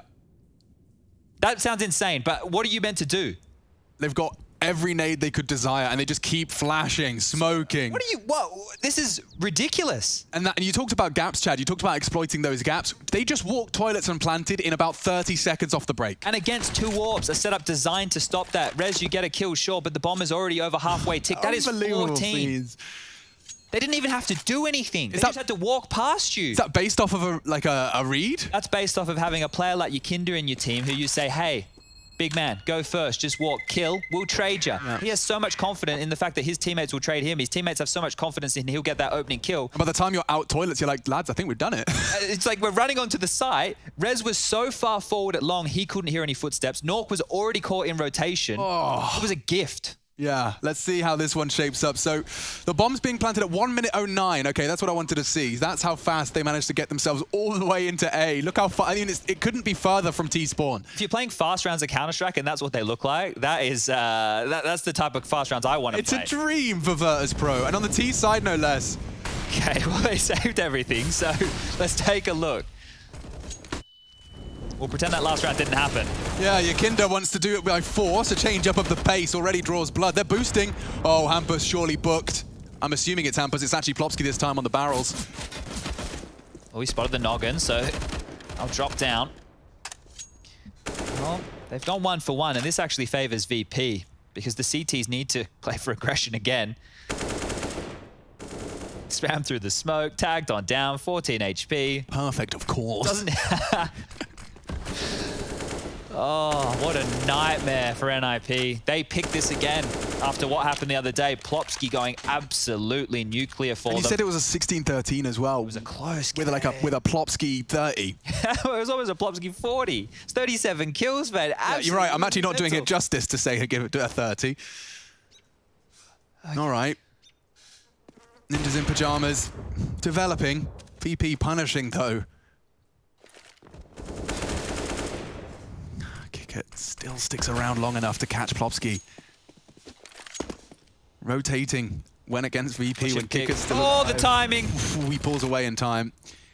So 3 through the toilets. Hampus and Nork are in sight. So this is actually just going to come down to individual duels and utility usage. 20 seconds. Molly's great to buy time. Tags up Jame. CTR with 14 HP is going to try his best to get back to the site. Hampus is gone. What a pre-fire. They know where he is. He's flashed, he's sprayed, and had plenty of time for the plant. They like to cut it fine. First round, Chad, the previous round, we just saw them plant at 1:09. Now they planted at 7. Like, it's just the contrast. They can mix it up. They can chop and change the pace. NIP missing, absent without leave. They're on the back of the milk cartons. Gone. I want to get some heart rate monitors on these teams who play late round Counter-Strike like this, because I want to see, as we're ticking down from 10 seconds, how they're holding their nerve. Because as I'm watching this, I'm panicking, right? These teams are so slow. This is just insane. That leaves no margin for error, right? The way that they're playing this, if Buster goes down while planning with 7 seconds left and there's no trade potential, that's the round. We can see the way this looks. They don't get the same opportunity of knowing where these players are isolated, and they're still playing so late. Yeah, amazing stuff. Good job on the replays as well. Rez is holding long, and YEKINDAR fancies his chances. There's a trade coming. A missed shot. Surely he doesn't get away with this. They're re-peeking. Rez does get flashed off. He'll desperately plead for one, but he doesn't get anything. Nothing to show for his adventure on long, and now VP 4 frags away from a 2-0. A convincing execution and elimination of the Ninjas in Pyjamas here. Cream cracker, they are absolutely destroyed right here. Absolute destruction. Oh my God, I get it. It's rhyming slang. When you know, back in the day, I'm creamed. Cream, crackered, knackered. Yeah. Yeah. Okay, cool. Anyway, we do see 4 players remaining for NIP. They're going to be doing their very best. We do see the smokes arrive. We know how good that short smoke is, but you can play in front of it. And Nork needed a multi. Maybe Plopski's spray is the one to deliver it. It's close. It's competitive, but Sanji was ready for the flank. They're always ready for the flank. Buster elevated over the smoke, and that's enough. Virtus.pro, baby. They'll be playing the loser of Vitality Liquid. And that's a big win. Virtus.pro from the play-ins to the lower bracket round 2.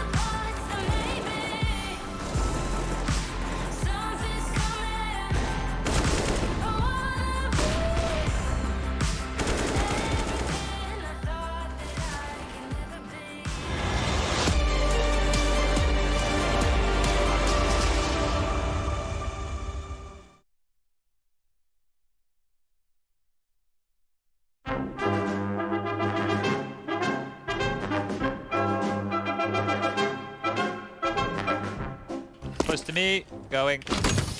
Good luck, man. I'm completely segregated. Kablamo! Ho-ho, with the breach, holy moly! Hey guys, how to breach. Today we're gonna show you some... Never mind. Another?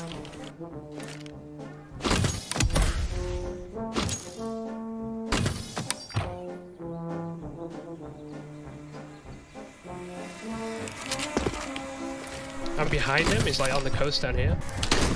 Oh, 2. Still not close enough to help you. Okay, I'm nuts.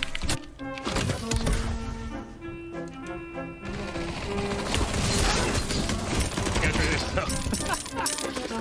You going for? There's deep people and close. I'll go for the deep people then. Okay, I'll go for the close.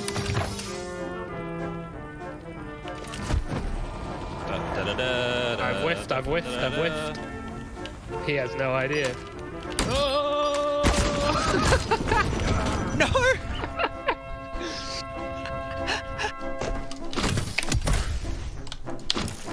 Just spiral back around. Oh, I see 2. Nice. Did you get the gun or not? Yeah, I got one. I just see that one now. This guy.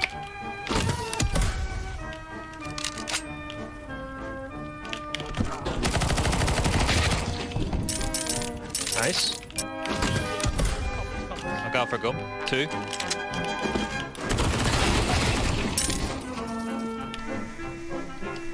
Okay, 2 spotted. They're both like there on that ping.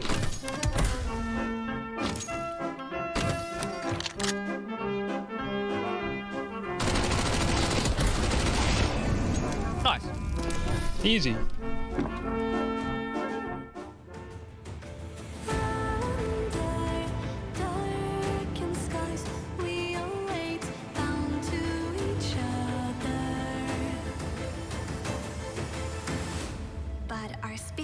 Never die.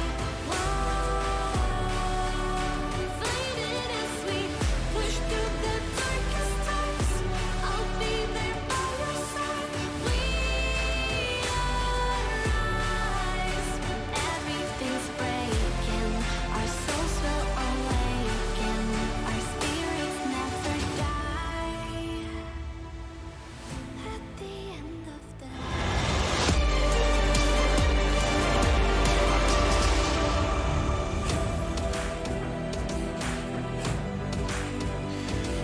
Well, the results are in, and it's Virtus.pro that stay alive at the end of the day, knocking out the Ninjas in Pyjamas yet again.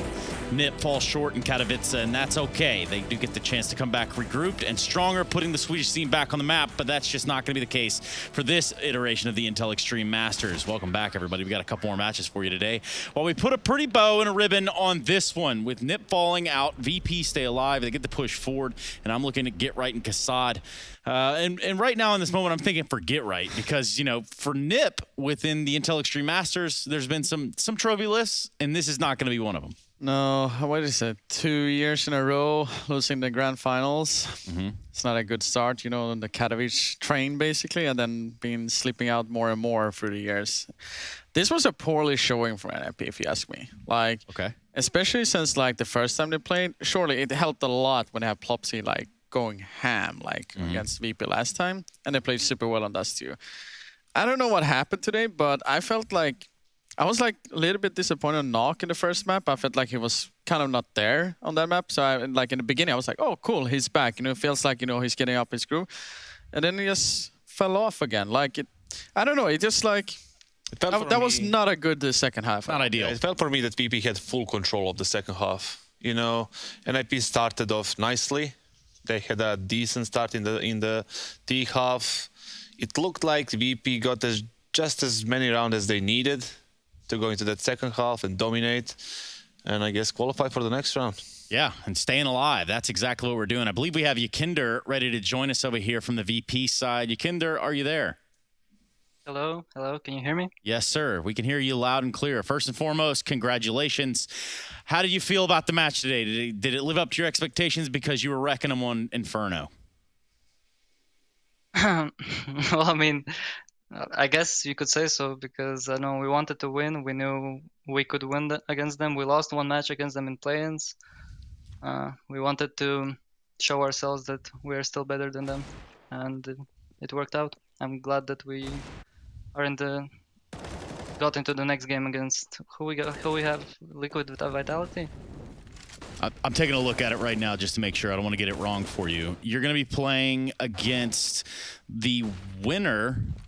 Or you're either going to get Vitality, Liquid. Yeah, you're either going to get Vitality or Liquid, so there's that. It's a difficult matchup, though. Yeah, it doesn't get any easier. Anyway, I have a question for you. You lost to Navi, Dust 2, and then you lost to NIP, Dust 2 as well in the plains. Today you didn't pick it. Is it because you didn't feel comfortable enough to pick it, or is it just you wanted to pick straight up Inferno? No, like we feel comfortable on Dust 2. We talked about both of those losses against NIP and Navi, so it doesn't matter for us, but we just wanted a change maybe. Got a bit tired of Dust 2, so we wanted to pick Inferno just to fresh it up a bit. So, looking forward to the game tomorrow, which is going to be against, you know, two big teams in general. Like, do you feel like confident enough for that? Because like you have a pretty good like performance recently, you know, winning, you know, big tournaments like Flashpoint 1 or 2 and then DreamHack and Summit. You know, you're feeling like a hot team. Like I think I even like before the tournament started, I think I had my own research and I was looking at VP, and a lot of teams feel like they're not really focusing on you two, like you guys in general. And I feel like people should actually respect you more and feel like this is a team that should be considered like a top 3 team more. Like, would you put yourself in that region, like in general, like what I'm saying, or what are your like personal opinion? I feel like when we won Flashpoint and at the end of last year, we were like really good. We played a lot and we practiced a lot, but now it's a bit. We have a period where we're a bit worse than usual, and we're trying to fix that. We're trying to do as much as possible and trying to get back in the form. So we're losing kind of stupid rounds sometimes, but it will be good. I think we're gonna get tempo. So let's just look at a bigger picture here, and that would be the CIS region and sort of the growing thrive that's happening there. What do you think about the current status of the CIS region within Global Offensive? I actually mentioned this in HLTV Confirmed that I feel like it's possible to have four CIS teams in top 10 this year. Okay. Because Spirit is a great showing, as you saw against Heroic, against G2. everything that they played, right? As G2, right? Yeah, and Gambit is showing really good upcoming skill that I feel like they're evolving really fast at the moment, and I feel like when they evolve to the furthest point, they can be in top 10 easily. And yeah, us and Navi, I guess 4 teams could be in top 10 this year.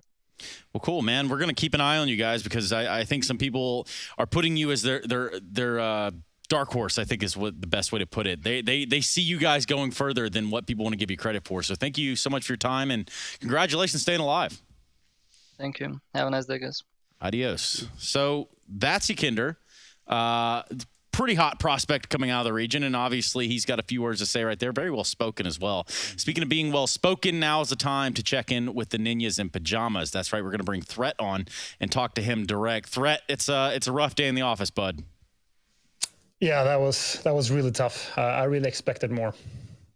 I mean, I can understand that since you've been my former coach and you always have high expectation for your own team and what you had before with us when I was playing. But like, if you can explain a little bit what is your thought process after the game. Of course, it's a tough game and it's too close to the game is already over. But like looking at Overpass, I was expecting a little bit more on the second half there at least. Yeah, I completely agree. If we start with Inferno, we came into a really bad economic game. We lost a lot of key rounds, but it was really the CT Overpass that surprised me. We even the T side as well. We had a 5-0 lead, I think. We sort of struggle sometimes with the mid rounds, and we get sort of tense, and we sort of mess up the executions. Like there was a round in the end on the T half where we sort of dry walk out Monster, and we just simply have no guy turning around for preemptively for the flash, and Kai could get 3 kills. It's sort of those rounds, and that in combination, that I think one of VP's greatest strengths is they're sort of slimy in the mid rounds. They sort of make quick rotations to the other sides, and that sort of completely punished us, because I sort of felt like our game plan and the openings were fine. We did get a lot of decent trades. We just couldn't execute in the end. Well, we were just having a discussion in the pre-match, and I kind of want to bring this back to a Swedish level conversation, which is, the scene itself and sort of growing it going forward. What are your current thoughts? Well, it is very exciting this year. We just brought in our Young Ninjas team, so a lot of interesting prospects. We've brought some of them in for Scrim from time to time, and they're all very good players. Obviously, ZTR, very good showing. Obviously, there will be some inconsistencies that we showed here. And you see Jaquinho and Fnatic, even though they went out in the play-ins here, they did come in second place in Summit. So I think we're sort of looking at a generation swap or whatever in Sweden right now, and there's a lot of really interesting prospects. Yeah, generational shift, and it's kind of like filling a void, right? Like kind of filling that hole. And at least for filling the void here, do you mind saying something to the NIP fans, because this is probably not what they wanted, obviously, or expected? Okay, so all NIP fans, we're looking at all our problems. If there's something positive to take from this match and the previous one is we know our mistakes. We will work on them. We have quite inexperienced teams when it comes to these big tournaments. So we will improve faster than the other teams. I promise you. Thank you very much, Threat, and commiserations. It's not always gone that way, but this time it did, huh? Yeah, thank you. See you, man. See you. I like that guy, Chris. Yeah, I really like him as well. I mean, he's the person basically shaped my whole career in a way. Like, he was at least a starting point and actually brought me into the bigger league, basically. So, all thanks to him there, I'm actually will still continue to play for such a long time. And anything else you learned from me? Is that fair to say? Or no. I'm just kidding. It's a yoke, guys. It's a yoke. It's a yoke? It's a yoke. Okay. No, yeah, it's now not. you Yeah, get it. Okay. We could take a quick look at round number 5. And Kasad, I know this is something that you've put together. What do you got? Basically, I think Tread said it as well at some point. They started off really fast. You can see this like an entry round. They do the double nade. Now, this is a pretty common thing right now these days. Astralis made it a few years back, and all the teams are doing it now. What's interesting here, they kill Jame. They know that Jame is the A guy, the A opper, pretty much default, pain in the S kind of guy in the A side. And what they do next, they immediately react by taking long. Immediately, there is no stopping. They start running. They know like what's happening here, but Nok is posting up right here. You can see that, and waiting for anybody to pick. 2 guys pick him at the other. It's YEKINDAR and 1 more after it. Yep, and then it's a Buster. After that, it's a clean entrance to the site. You can see the fast reactions from knowing who you killed. You know, the Opera is dead. We're gonna fast react by taking long. They're avoiding fights in toilets, on short sands, or whatever you call it. We're just gonna straight up long. Knock is gonna post up. If somebody peeks, somebody did peek. Actually, 2 guys did. We're just gonna run in straight, and it's a impossible round to win for VP after that. Even the one guy was like at 18 HP because of those double nades on the same position. So the guy that boosted him up, it was real low. Instant reaction from NIP. Perfect reaction at the same point, at the same time, and then easy round. Perfect start for them, 5-0, and then they just stopped. Fell out. There was one thing that I noticed, like, just because we were just looking through to that round specifically, you know that Game is the A guy. One thing that actually, the longer game went, I'm very surprised that they weren't really paying attention to Buster. Buster has this move that he loves to go short, and I actually tried to get a peek a couple of times.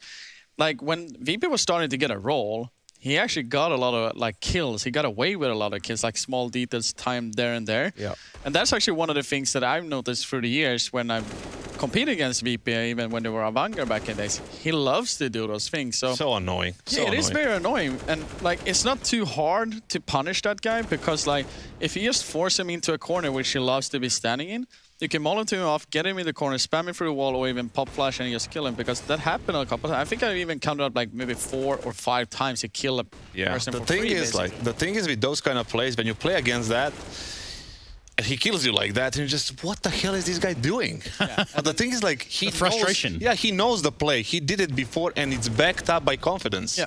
And he's just gonna kill you, and then not just that, you're gonna tilt after that, and he's getting like a double win kind of thing, you know. It's doubling down. For us, we also get the double down because we have a break on the horizon. That means that we're gonna be going to what is Liquid taking on Vitality. Now that is something to get excited for. It's gonna be a little bit of time before we get there. So make sure you get all your lickies and chewies and all the snacks that you need there in between ZywOo and Elige on your screen right now and in the server very soon.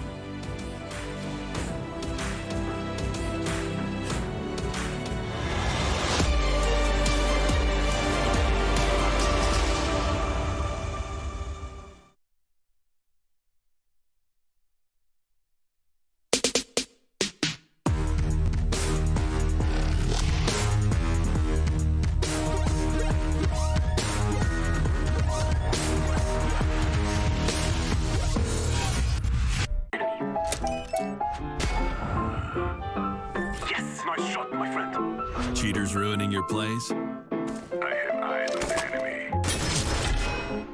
Bad servers stopping your shots? What you need is ESEA. Advanced anti-cheat to stop cheaters. And the best servers around, all with 128 tick rate. ESEA, the best way to play CSGO. Winning a major is the dream of every professional Counter-Strike player. And in 2019, the CIS squad, Avangard, featuring Jame, Buster, Kicker, Sanji, and Adren, were in touching distance of achieving just that. And Sanji sneaking in. He's been a very good player so far for Avangard. He needs to save this round and some great shots. The eventual runners-up at the Berlin Major had set the bar extremely high for themselves, and with it, the expectation of more podium placements. Their good run of form continued when they secured themselves first place at the Virtus.pro series in Moscow. The rise piqued the interest of a household name looking to make a return with a strong roster after falling from the upper echelons of Counter-Strike a few years earlier. Virtus.pro signed Avangard in December of 2019 with the hopes that this would return the organization to the stature of its former glory. With the end of year in sight, they dropped outside of the top 10, and the situation continued to degrade as they moved into 2020. Buster, a member of the Star Trio, stepped down in May, looking to take a break from competitive play. YEKINDAR, an up-and-coming talent with a lot of promise, took his spot for the interim, but results didn't appear to be getting better, as the team fell well and truly outside of the top 30.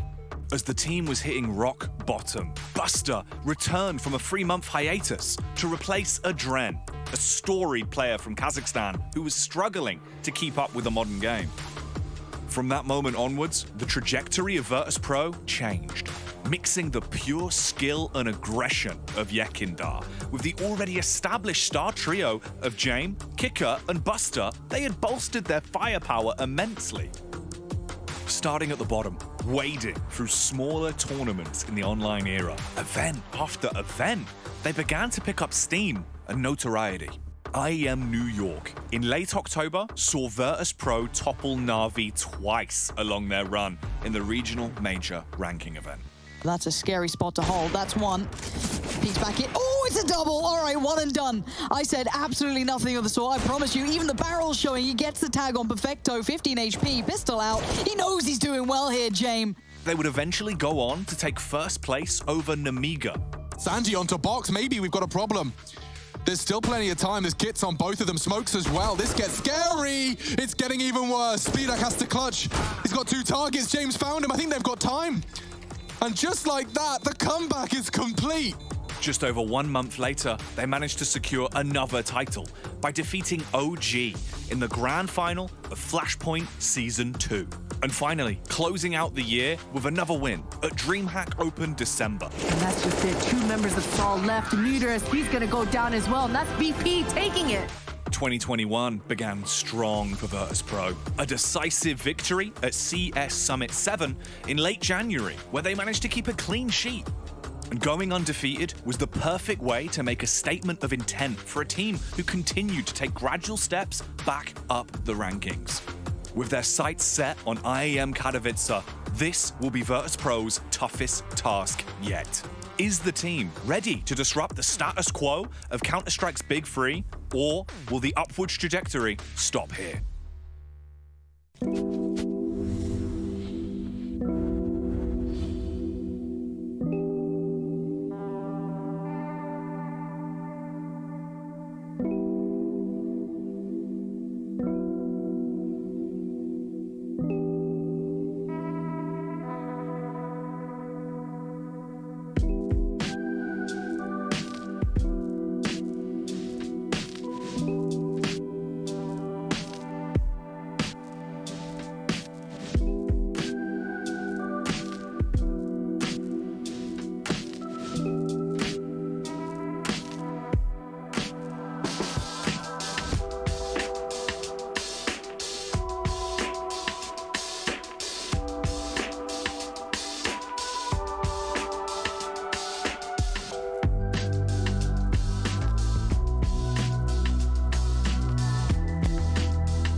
Hey Future Pros! Last year we saw Furia pull off a never before seen triple boost, so I wanted to show you all how they pulled it off with great success.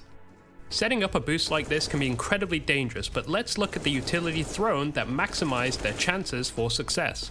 To pull off this boost safely, you will need 3 Future Pros along with 2 smokes and 1 flash. Future Pro number 1. You will be the bottom stool for the boost. Head over to A short. Aim down and position yourself slightly to the right of the bottom sandbag. Then just chill out and wait for your other Future Pros to start climbing. Remember to stay uncrouched as your teammates will be able to jump on your head from short. Future Pro number 2. You will be throwing a deep ramp smoke along with a flash. To throw your smoke, get against the wall of the elevator room. Aim at the corner of this roof tile, then run forward and throw the smoke just before you pass the wall. To throw your flash, stand next to the white section of the wall and aim just to the right of the middle section of the first slabs of concrete. Then simply throw the flash. After that, head to short and scale the head of Future Pro 1, giving enough space for FP3, Future Pro 3, to get on their head too. Then all you need to do is crouch and jump when Future Pro 3 gets onto your head. Future Pro number 3. You will get to sit at the top of the castle. But first, you'll need to throw a short smoke to block off the vision of T's who could completely ruin the boost. To throw your smoke, stand next to this corner and aim at the top of the scaffolding in line with this underbeam. Now short is blocked off, you can begin your climb. Hop onto Future Pro 1's head. The movement here is a little tricky as CSGO does not like triple boosts. The goal is to immediately jump once you get onto Future Pro 2's head and strafe onto the railing. But I'd give it some practice offline to get the feel of it. If all things go well and the T's respect your smokes, you will have done it. You are pretty much guaranteed at least 1 frag here, but if the stars align, you'll get much more than 1. But that's it, good luck and happy boosting.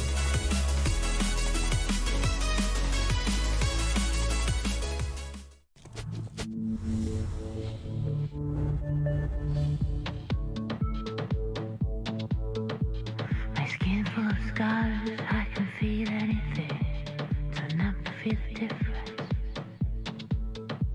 My eyes cried out, I can feel anything. I'm blind to see a difference. Oh.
That's a new strat.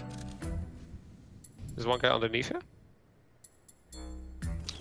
We're not allowed to give you any information. What? The pre destroyed you.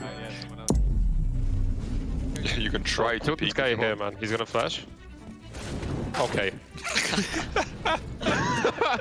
Don't peek, bro. Don't peek. Oh wait, wait. Oh, you volleyed. Sorry, but look at how the pre was not expecting that. Last two are playing Yo, defense. Magix is like shaking over the gloves. Do you want to all at the stairs? No, give me data. Bro. They're just chilling, Oh my yeah. god, they're gonna come soon. Look at that molly, bro. Come take a picture of that. But I execute. Are you taking a picture? Or a screenshot? Yeah, picture. Wait, let me get my phone. Wait, let me see the flashes. Wait, I mollied again, by the way. Hello. Okay. Shit. That's the CPEX treatment. Bro, just give me the Q and I'll give you the flash, okay? Flashing. Don't see anyone. Have another flash? I have unlimited flashes, bro. How many? You want one more? No, let's Let's explode. Bro, go to the stairs. I'm flashing. We need to think we have two flashes Yo, each. Flashing. Bad. I did one more. Bro, There's not one too more. deep, not too deep. Yeah, get close. I have last flash. Wait, do it close though. They're coming. Wait, it's bro. running. Flashing. Yeah. Man, what? I got him. Nice. I'm chilling. Yo, I'm flashing. Do it. Is the fourth one? Oh, they're not here. Bro, I think one way is better here. Perfect. They're coming. They execute. Oh, what? You can see him through the smoke, bro. Haha. Okay. What's lost? Wait, device plant the bomb. 15 seconds. It Device plant the bomb. You're gonna lose the round. Tapping. Device is saving. He's saving. It's fine. Hello there. Wait. 1 second? Why are you not hiding, Mantu? What the f? What? You said you were saving, man. Bad comps.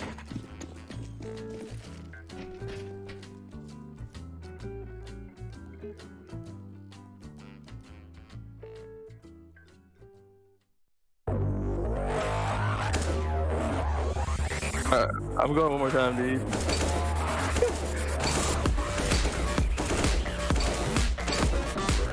Pretty hard, man. Either that or I suck.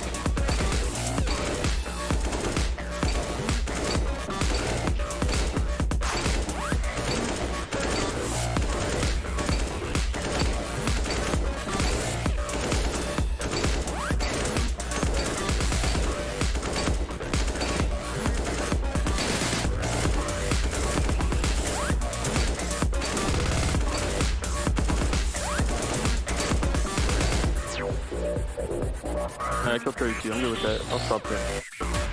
I'm happy with that.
miles a lot. Oh no, we stay understated. Pressure feels amazing. Just the dust, just the sand, just the motion of your hand. Just the dust, just the sand, yeah, yeah. Travel like traveling. Just the dust, yeah, just the sand. Yeah, yeah, just the dust, just the sand, just the dust, just the sand. Always you and me, trying to be weightless. Like we're the two surviving pieces of something. Always you and me, trying to be weightless. And I know it feels like light years in the making. Oh, duh, 1,000 miles of luck. Don't look down, we made it. Feet far off the pavement, and we go up, up, up. 1,000 miles of luck, yeah, yeah. We stay understated. Pressure feels amazing. Under peach yellow skies, dreaming big and aiming high. Name the clouds passing by, wishing we run away. All we need is our passports, baby. Leave the rest in our troubled minds. Let us go down in laughter, baby. Trying to figure out what we're after. We're never heading back until we're older. We couldn't care no more, not any longer. Under peach yellow skies, we keep on searching, but we will never know what we're after.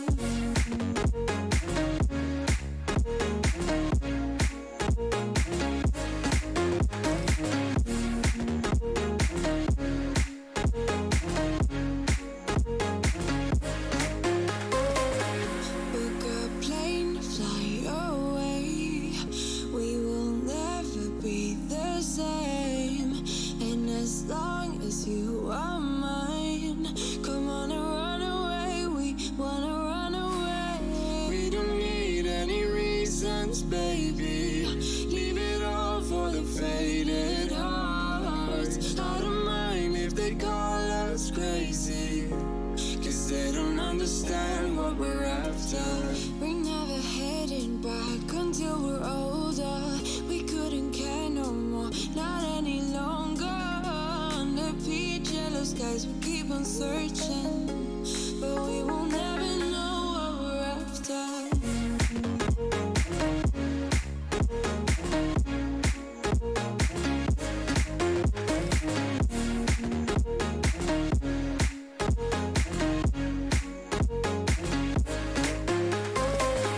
We're no kids no more. I need to feel alive in this dreadful town. I'm running out of time, and as long as you're mine, I wanna run away. We're never heading back until we're older. We couldn't care no more, not any longer. Under peach yellow skies, we keep on searching, but we will never know what we're after.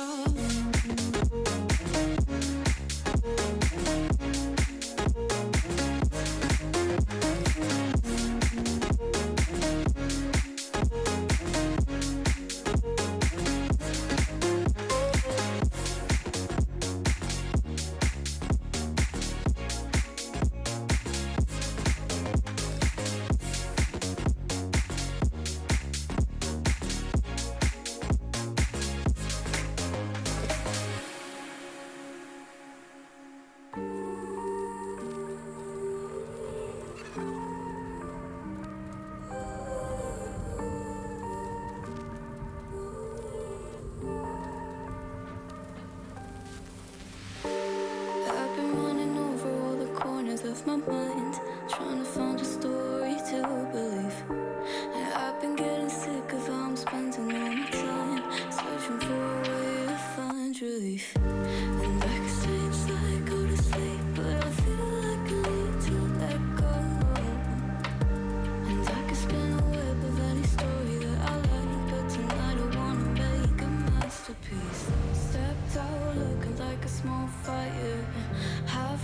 glass that are filled with desire. Head down, but I know I can't deny it. Life is fun when you're a liar.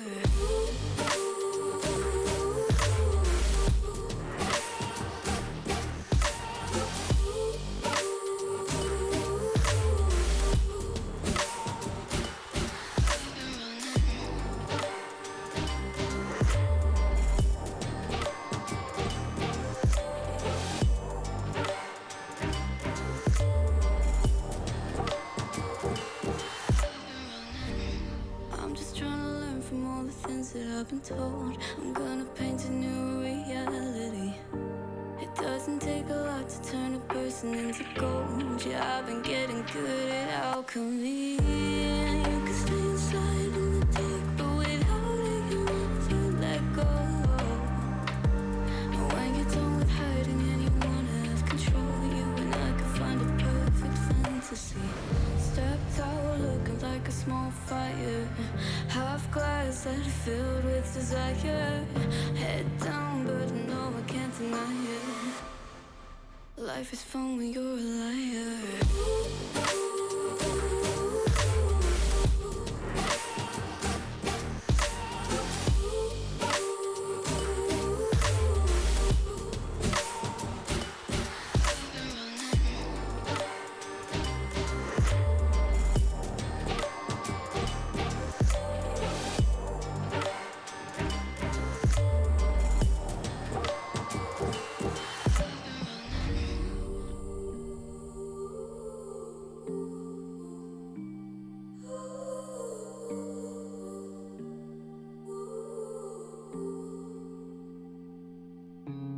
Look into your eyes, I see the colors of your soul, and I recognize every single line, every single roadblock. We are two hearts that beat in time, and that's how I was looking down all night, blocking out the sun that we need. Maybe we can change our stripes and colors. You're the only one I see, and I take it all or nothing at all. Driving through the night till I'm at your door. Go outside, stay up all night, and I take it all or nothing at all. Driving through the night till I'm at your door. Go outside, stay up all night, sleep through the sunrise.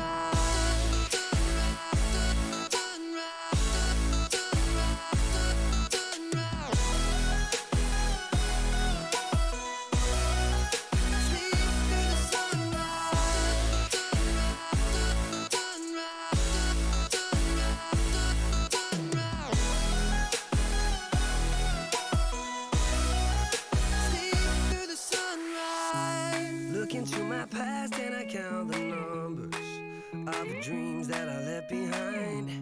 I don't even care now that I've discovered a new kind of peace of mind. Up above us, looking down on us, there's an angel I know. We don't need to worry or discuss much. It's time for me to hit the road. Take it all or nothing at all. Driving through the night till I'm at your door. Go outside, stay up all night, sleep through the sunrise.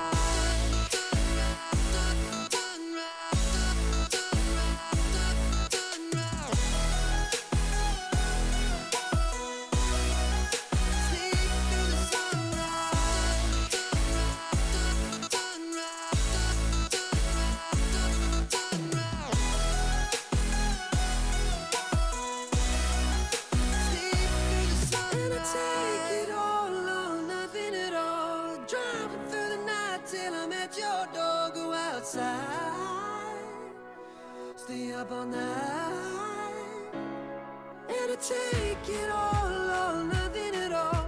Driving through the night till I'm at your door. Go outside, stay up all night, sleep through the sunrise.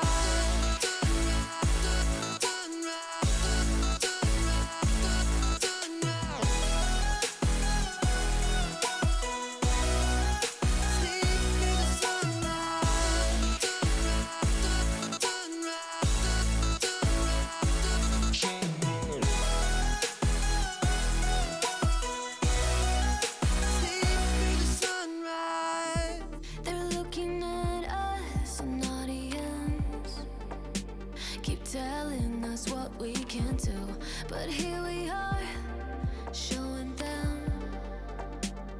making them wish they were you.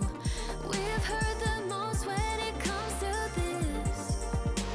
Yeah, every shade of blue, but don't even care what they all say. They think we're out of control. Yeah, truth be told, we know it. It's just the way we live. We own it. 'Cause that we love the thrill. We know it. It's just the way we live. We're grown-up kids.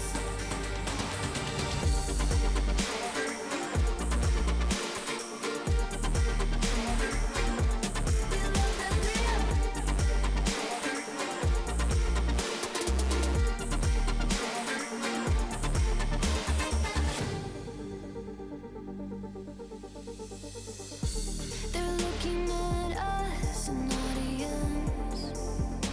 Keep telling us what we can do, but here we are, showing them, making them wish they were you. We've heard the most when it comes to this. Yeah, every shade of blue, but don't even care what they all say. They think we're out of control. Yeah, truth be told, we know it. It's just the way we live. We own it. 'Cause that we love the thrill. We know it. It's just the way we live. We're grown-up kids.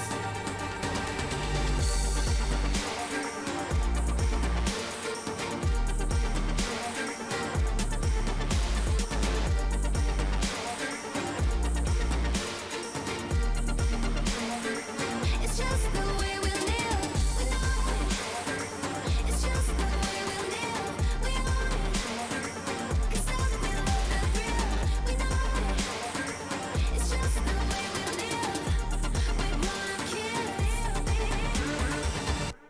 We're grown-up kids. Out of the shadows, I've come to make a name. Ready for battle, 'cause I got a thing to claim. Think that I'll crumble, I'll show you a mistake.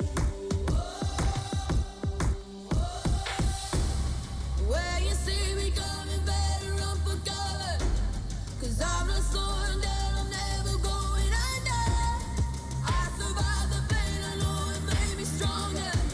So meet the monster I came to conquer.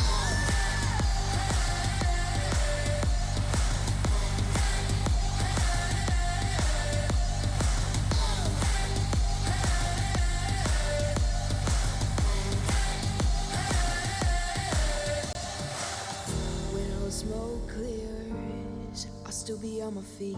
Forget all of my fears, 'cause I know my destiny. I feel a champion waking inside of me. It's set in motion, the legend's spoken. This is my moment. Can't break my focus, know where I'm going. This is my moment. Where you see me coming, better run for cover, 'cause I'm not slowing down, I'm never going under. I survived the pain, I know it made me stronger. So meet the monster I came to conquer.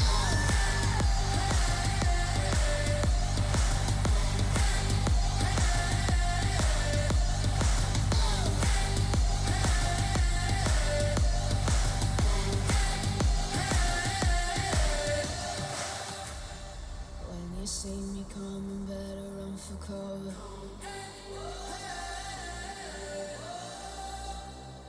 I survived the pain, I know it made me stronger.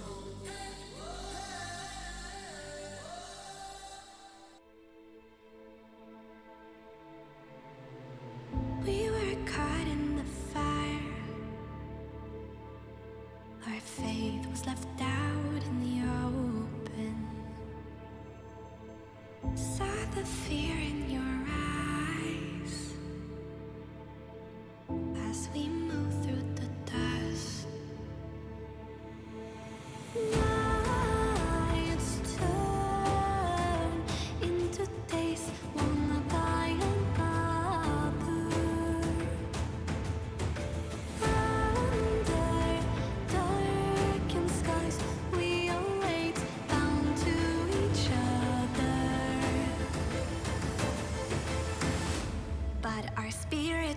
never die. Faded as we push through the darkest times. I'll be there by your side. We arise when everything's breaking. Our souls will awaken. Our spirits never die. At the end of the line, the trust in our hearts beating louder. Under darkened skies we await, bound to each other. But our spirits never die. Faded as we push through the darkest times. I'll be there by your side. We arise when everything's breaking. Our souls will awaken. Our spirits never die.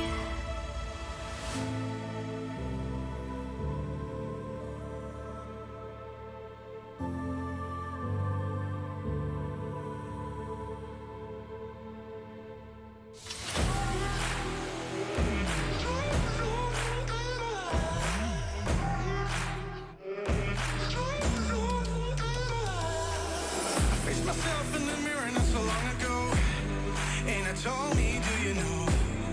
I told me, do you know? All alone in your head, but you don't have to pretend that you will make a change, 'cause you don't wanna change. I'm gonna be real honest this time. I'm okay with it, I am more than fine. I'm gonna roll all less red dice now. Tell me I won't get out.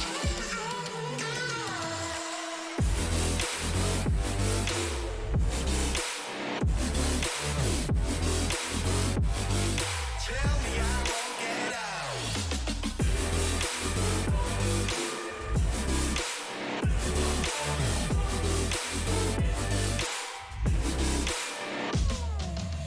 I wanna walk the sky alone among the stars without forgetting who I was or have to look back that far. And I don't want to forget who, get who. And are you? You ready? Huh? Hey, he's a good boy, huh? You ready? Huh?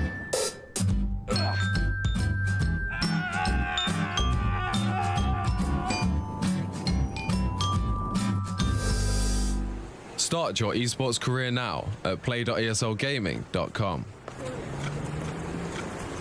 My name is Jordan Gilbert, aka Nothing.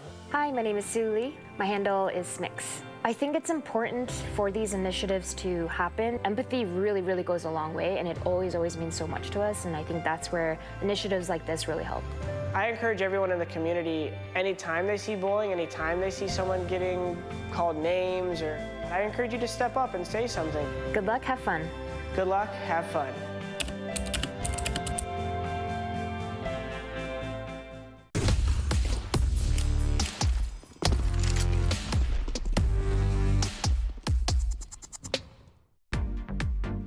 Hey Future Pros, taking the A side on Nuke can be brutal, but this set of util from Mousebuds should help you get a foot in the door. This was done on a partial buy, but there is no reason it wouldn't work on a full buy. Mousebuds start off by throwing the basic outside smokes to keep the CTs guessing on their positions. So if you want to know how to throw those, check out our pro tip on how to throw the outside smokes. To pull off this execute, we'll need 5 Future Pros along with 2 smokes, 3 mollies, 4 flashes, a decoy grenade, and an additional 3 smokes for outside if you desire. Future Pro number 1. You will be throwing the Heaven Smoke along with a Rafters molly and a flash. To do this, hop up onto Silo and position yourself over the edge of this pipe. Crouch down and aim along this line of the dome that meets the far right girder. Then stand and throw the smoke.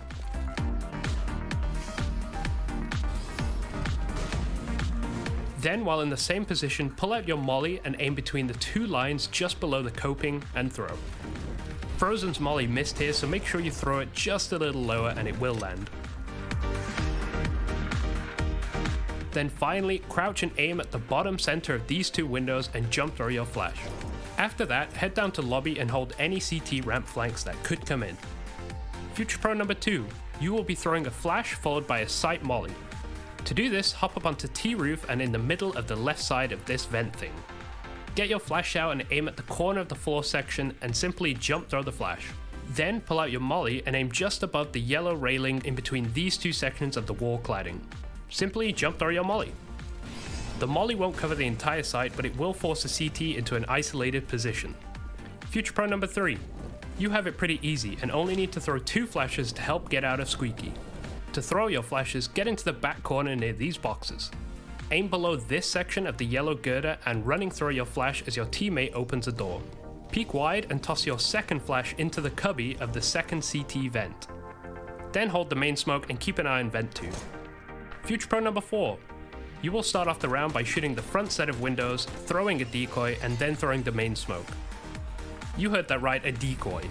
This is used to break the back window for Future Pro 1's Heaven Smoke. Get your decoy in hand and line up with the truck. Aim to the top of the wire in line with this part of the AC unit and jump throw. To throw your main smoke, get into Squeaky as fast as you can so you can do the lineup before it gets smoked off by the CTs. Position yourself to the right of these 3 wires, close to this very tiny little dot, but don't worry about being super precise here. Then aim between the door handle and the lock. You are the one who gets to decide when to go on this execute. If there is a smoke, wait it out and tell your teammates to hold. When it fades, it's go time. Open the door and immediately throw your smoke. Push out and hug close to the hut to avoid any of your teammates' flashes and take space onto the site. Finally, Future Pro number 5. Arguably, you have the best role. All you will need to do is molly second vent and follow Future Pro 4 and trade them if they get killed. There isn't really a lineup for this molly, so just know where second vent is and get that molly out as soon as the door opens. I hope you made it this far because that's it. This will be something you'll have to practice with your 5-stack to get the timings down, but if pulled off correctly and with a little luck, I'm sure you can make it work.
I think Navi's a very strong team. I think right now they're probably the #1 team. Like right now, maybe like next to Astralis for sure. I think them and Astralis are the top 2 for sure. So I think they're a very strong team. They're playing really well. Simple's still doing his simple things, just going off, just dropping bombs on everyone. Yeah, I think Boomage is doing really well and calling and all that. And I think so far they're just playing really well. It's hard to, can't really say anything negative about them. Just so far they're just really just gelling well. Seems like the chemistry is all there, and they know what they're doing right now. If I had to predict a team that wasn't my team, I would obviously say that they're the favorites to win the tournament with them or Charles. Intel Extreme Masters Katowice is brought to you in part by Intel, Acer Predator, GG Bet, Pay Safeguard, and DHL.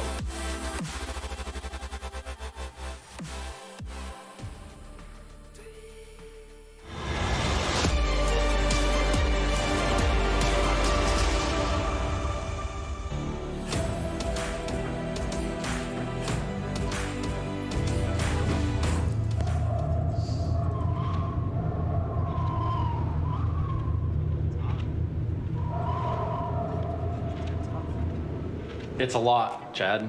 But, they're guys that are out there crushing it right now. Jason, Moses O'Toole, Henry G. Greer. Look at those guys. They're killing it. It could be time to make the move to coaching and management. Yeah, I mean, Moses is getting paid. Elon Musk money banking up for that guy. He's backing away, does have a kid. He's trying to check as much as he can, but I think Sponge has played this down too well. What? I knew I should have got a fucking in-game leader. Why? Listen, Chad, you don't have to sweat it. It's going to be fine. It's an easy game. Coaching's not that hard.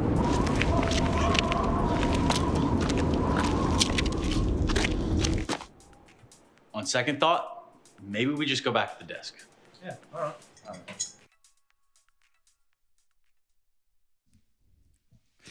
Just a little bit of fun right there. It all kind of comes together. I've got Kassad. I've got the man of the hour here, Yanko. And should you have gotten an IGL, Yanko? Definitely. No, I mean, listen, at least Jason is learning from my mistakes. Yeah. He did exactly that. He got himself one. Speaking of Jason, Moses the best ever. Let's talk to him. Let's bring him in. Jason, what'd you think of our skit, bud? I liked it. I thought you guys did great. I thought it was, I mean, it's a little bit depressing. It's a little bit dark and grim for my taste. But so are our lives.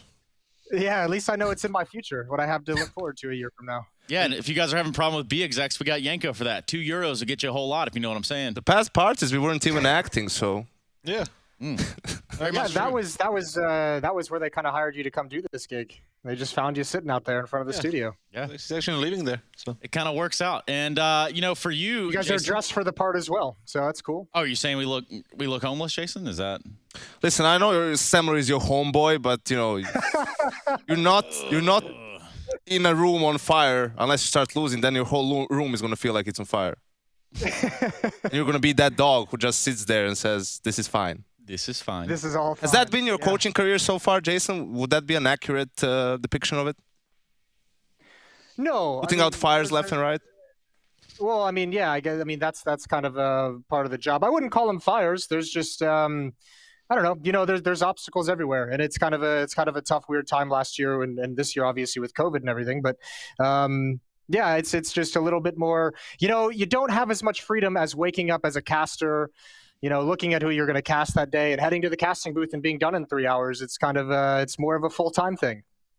Yeah, a full-time thing at that. And I guess, we move a little bit past that into the nitty-gritty, Jason. We have this whole game coming up. It's like Vitality versus you guys, and there's a lot on the line here. And really, I wanted to pick your brain about this because I know I'd messaged you the other day, but this is, obviously for the viewers. And about how it works with Stewie only calling on Nuke, and then you have Fallen for everything else. Are you exhausted explaining this yet? I haven't actually been asked a whole lot about it, so this is it's still fresh and ready to go for me. Yeah, he's Fallen's taken over the reins obviously as that came out. a little bit of unfamiliarity with Nuke, and I mean, obviously wasn't a huge fan of it in some of his previous teams. So Stewie still calls on that map, and that'll be an ongoing thing. Maybe that changes down the road. We haven't really had time to kind of. I don't know, get him kind of a bit more up to speed with calling on that map. So maybe it happens down the road, but for now, we're comfortable with this. And Jake was our original plan A to call on every map, so we have every confidence in him to be able to pick up the reins on Nuke.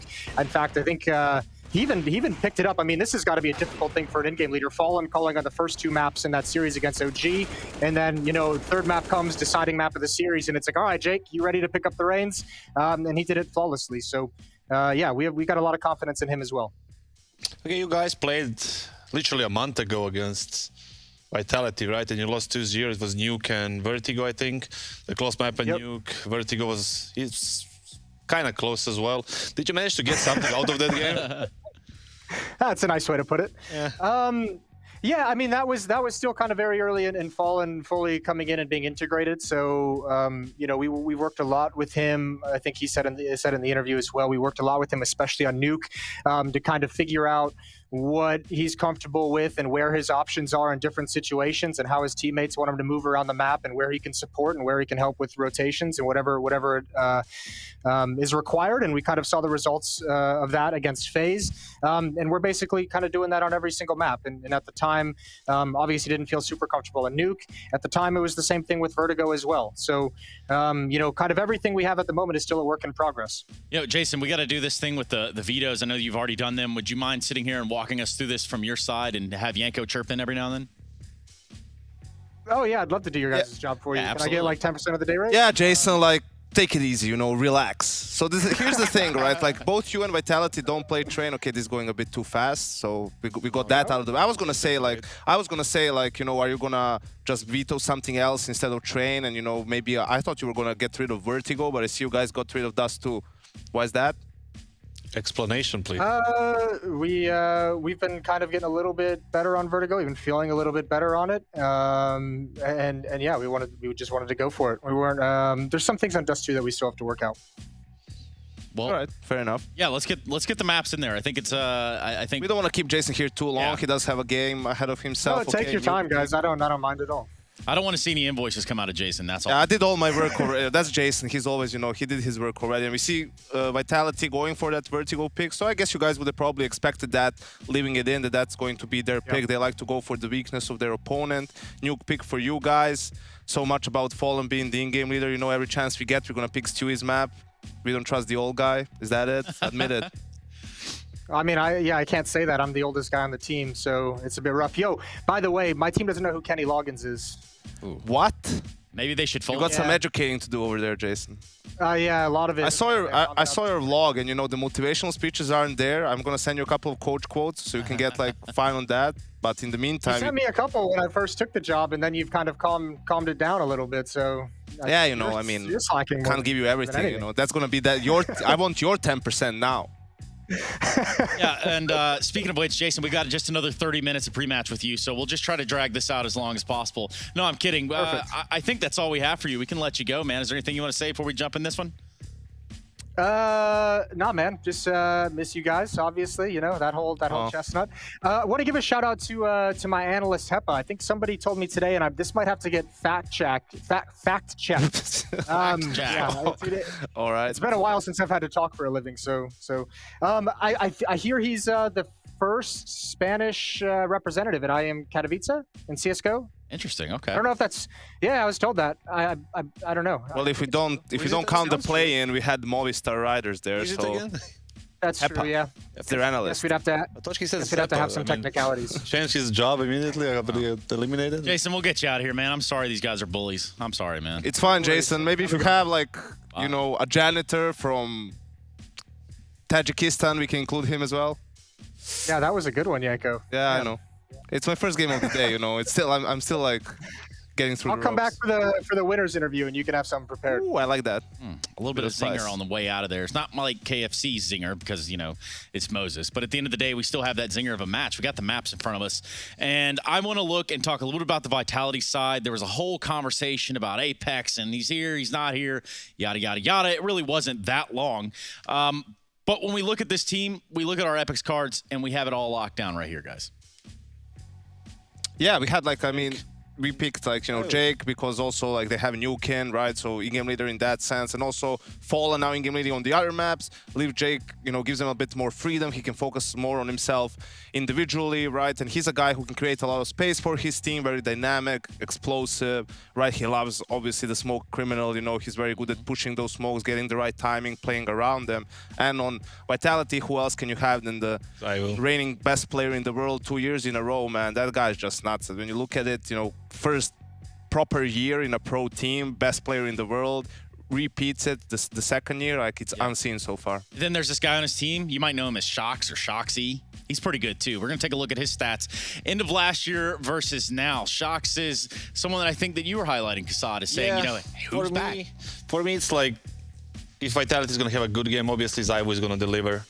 We always expect that. For me, Shox has been playing a little bit better at the end of the last year and somewhat about this year as well. For me, he's like an impactful player right now for Vitality, and if they're gonna have a good game, he needs to show up as well. So for me, he's like a player to watch for Vitality outside of Zyvo, obviously. Yeah, on some maps he's also their anchor, even on the T side, right? Has a lot of impact. He's a veteran player, so he can help with the mid-round calls too.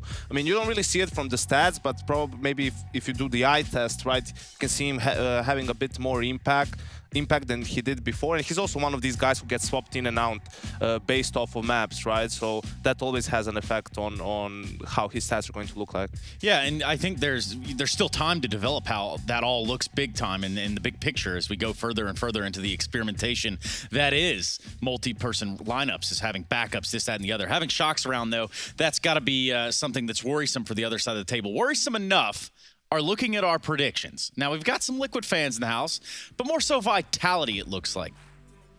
Yeah, I think it's just a matter of, first, in the first game, I had OG against Vitality because I had no idea what was going on with that team. You know, Apex, is he fine? Is he not fine? They managed to, you know, win a close series there. And yeah, Liquid had a great showing against FaZe. FaZe with a lot of changes, right? Still figuring things out, probably under pressure because they beat Liquid 2 times, right? So you're like, oh, like, it's hard to beat them third time in a row. And, you know, Vitality just should have this one. We consider them, and even, you know, guys from Astralis are saying it's us, Navi, and Vitality, so... For me, it's I'm riding the Liquid wave right now. Yeah.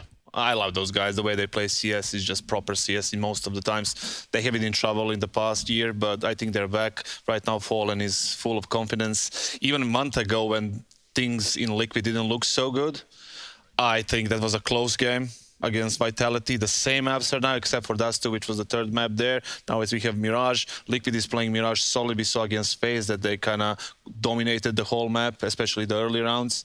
So that's why I went for Liquid. I think they're going to go. Maybe I think it's going to go in 3 maps, but I think it's Liquid. I mean, I'm going to take 2, and maybe I'll take you up on that. Yanko, we look at this matchup, and is there anything we're forgetting? Because obviously it's cool to talk about Fallen, and it's cool to say, okay, Shoxy, Apex, whatever. One last word? Good luck, have fun. Yeah, that'll work. GLHF, everybody, we're going to be jumping into it. It's going to be Liquid taking on Vitality, and we're going to see where this banger takes us. It could be 3 maps, or we could get it in 2. We're going to find out in due time. We're going to be doing that with Harry and Hugo. Yes, indeed, Trace. Thank you very much. It's great to be back on the scene with Vitality Liquid. This is a banger, and this is quite the litmus test for Liquid, a team that has made changes that right now look good. We're still deciding on whether it's going to be, you know, tippity top of the tournament for them, and this is quite the test. Vitality with Apex back in the server, Nivera showing up on Nuke as well, and of course Saiwu. I mean, storylines out the wazoo, and we're into Nuke, a home ground for Liquid. Their pick, their T-side start. Let's see where they're going. Boy, oh boy, is this exciting, man. Liquid, they've really surprised me throughout this event. You know, we've had some great mileage out of Fallen, but I think this is going to be a real big test for him. And whether or not he can keep that strong streak going. Fast towards outside here, and Stewie already down towards Hell. He does have teammates all around him. It shocks to open up, doesn't live to get away. And Nivera holding close at ramp is cancelled out by Naf. This is so back and forth. Naf and Elige left up in the 2-on-3. They get this ramp control. Naf is just trying to stay alive. He will have Elige nearby to help him out if needed. But already the rotates have come in down towards this lower bomb site. These two at ramp are just the tip of the iceberg, and Liquid actually decide to take the fight. You got to get past Zywoo, and that's easier said than done. They learned that the hard way, and he churns them up with the USP. Yeah, I actually like the call to go back there, right, for Liquid. It looks scary when Naf gets caught with a bomb next to the railing and he has to jump over, but he does get back down. And even if Liquid committed to B with a double ramp flank, there was Apex lying in wait, the trap set on Decon to deny a bomb plant. So Liquid were pretty screwed. They tried their odds to go back against Zywoo, but hey, as we know, easier said than done. And so Vitality, they steal a pistol to start. That was very brawly though, right? Like, you know, a lot of quick calls. We know Stewie's going to be leading here on this map over Fallen, a map that, you know, he's at least not too accustomed to. This time in Brazilian rosters, he looked so good on it just the other day though. Up against FaZe. Styling with that AWP. So let's see where this one goes. Nice little cleanup kills here for Vitality. It's only Glocks for Liquid, so you can't really expect too much. I say that. Grim gets one with the Glock out A, and it's Zywoo to clean house. Vitality 2-0. Liquid coming in with guns.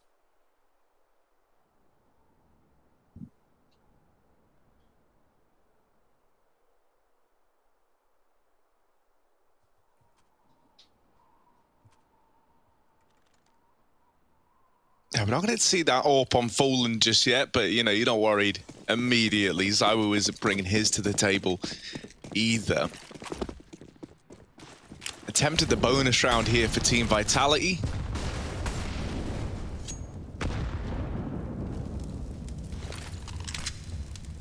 Not much love given to anywhere on the map from Liquid early on. Instead, they're lining up these outside smokes. They're going to get thrown over now.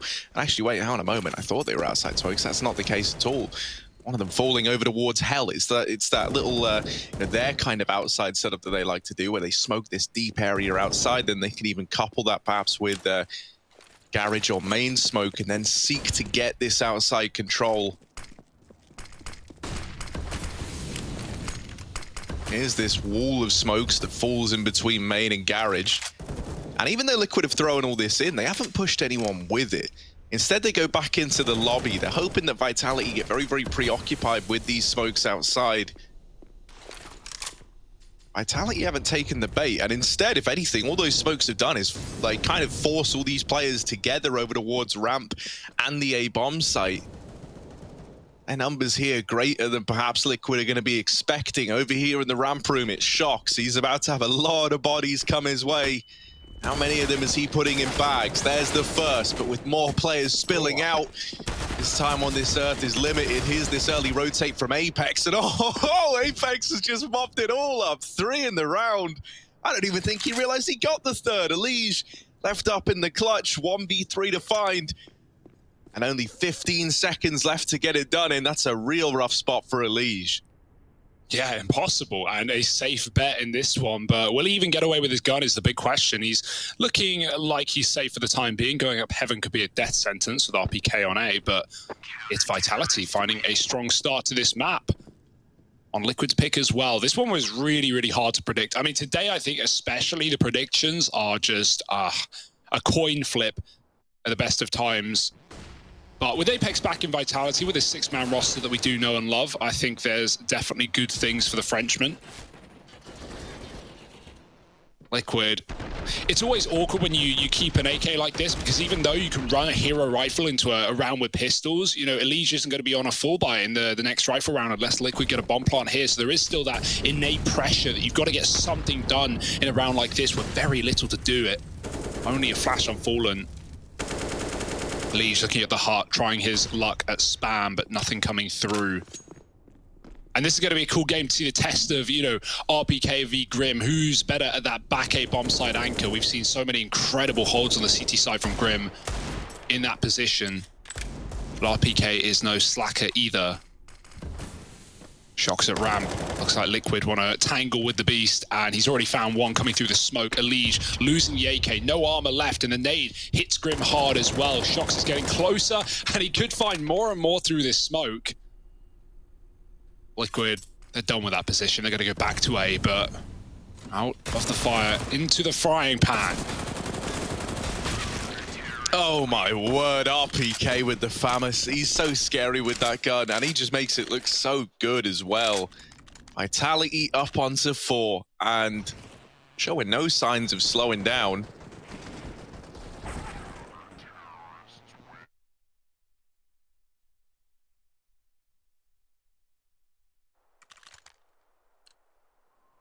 With back in with a buy.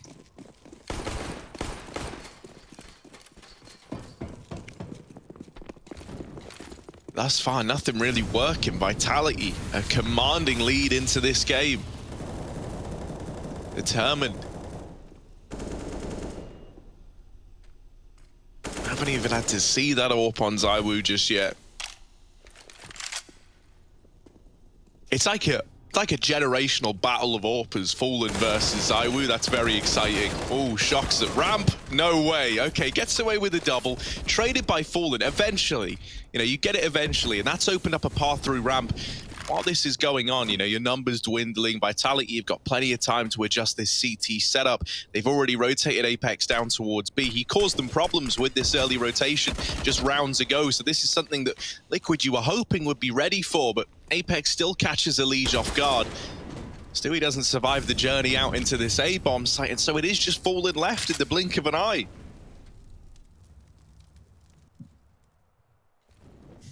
Yeah, no getting out of this one alive.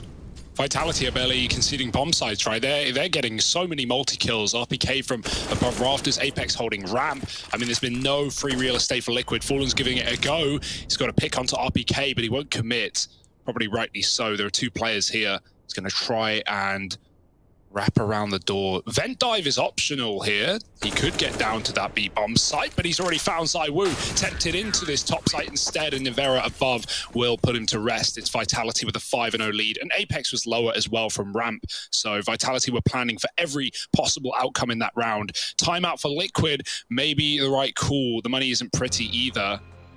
And you can see this is what we're talking about, right? Like, you know, Elige is still far less than the rest of his team. So they've got a lot of talking to do, some decision needs to be made here for Liquid, likely to just invest around it. But for Vitality, this is a great start to their opponent's map pick. No one wavering yet, no weak link for the French side. Let's see if they can keep that up. Yeah, they're just unwavering right now. And Liquid, they're really, really struggling to come up with ideas.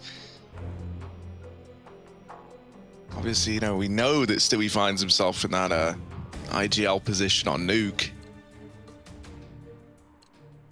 And he's having a hard time piecing together how to beat this team Vitality. Meanwhile, the IGL on the other side of things, Apex 8-0. So in the clash of the brains, Apex feels like he's having a much better time right now. You know, the individual performance is there. His teammates have stepped up whenever he's needed them to. The pressure is really off for a guy like Apex in moments like this. And for Stewie, he's being asked to come up with answers to problems he hasn't even necessarily encountered yet. Smoke's gonna rain in outside.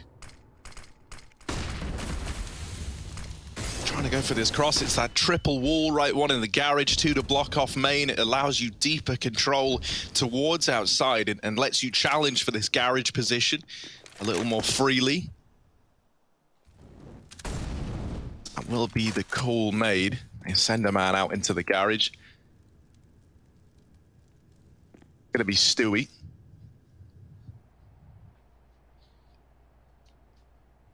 Elige holding on to Secret in the meantime, with Fallen hoping that he's going to get given something, some kind of challenge over here towards outside.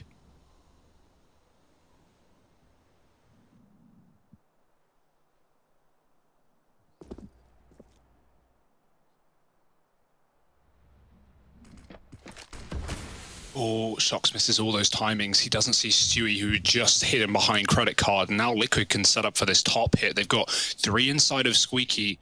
20 seconds, right? Vitality probably aware that the hit is coming in right here, right now.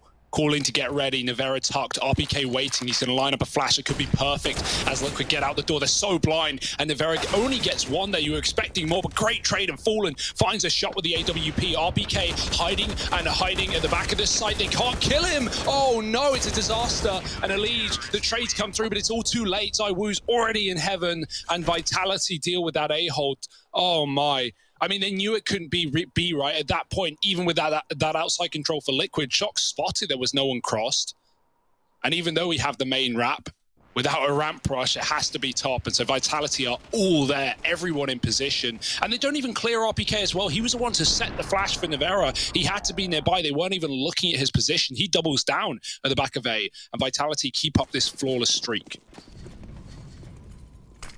Yeah, I mean, you've got to be impressed with what RPK is bringing to the table in this game. Like, every one of these A hits, he has been good for a multi-kill. He's been putting up the numbers the moment you need it of him. He's not doing anything flashy. He's just being such a solid anchor in the back of this A bomb site, constantly keeping Liquid guessing as well. They try to throw some set nades in there to dunk him out of the round, but you know, you haven't been able to figure out where RPK is, whether it's up on the rafters, up on the hut, behind the silo. He's just played all these different positions and has been good for so many multi-kills from them.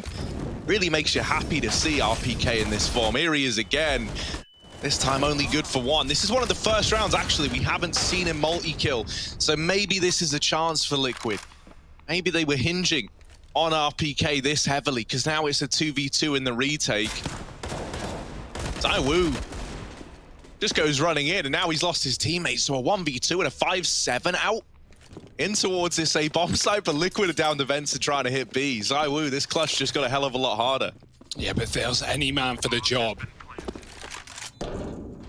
Vent is free, no one here to stop him getting down. Liquid double up inside of the site. A Liege on a 3-piece, he's got an AUG as well. Scope v scope for ZywOo. A lot to do.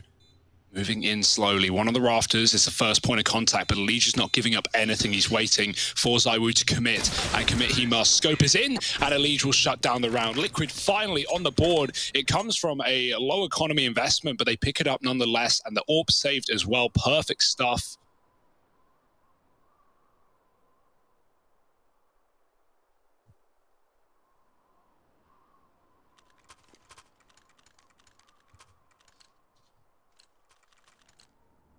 And I mean, you know, even if Liquid haven't been building rounds in this T side, look at the effect that's had on the economy, right? Double auto shotgun with the AWP. It's not a pretty buy, but it does show that Liquid have at least been whittling down players, bringing us into clutch situations. And all it takes is a couple of rounds on a road to really break that economy of Vitality. Nades being lined up on A, double nade for hut roof here, but no one playing that position for a change. RPK is inside of the hut with a shotgun. And Nivera, I don't know how he sees Stewie through the smoke, but a taste of his own medicine perhaps as he picks up the opener. And the shotguns are out in full force. Look at this, Shox and RP. Oh, never mind. Oh, Shox is dead.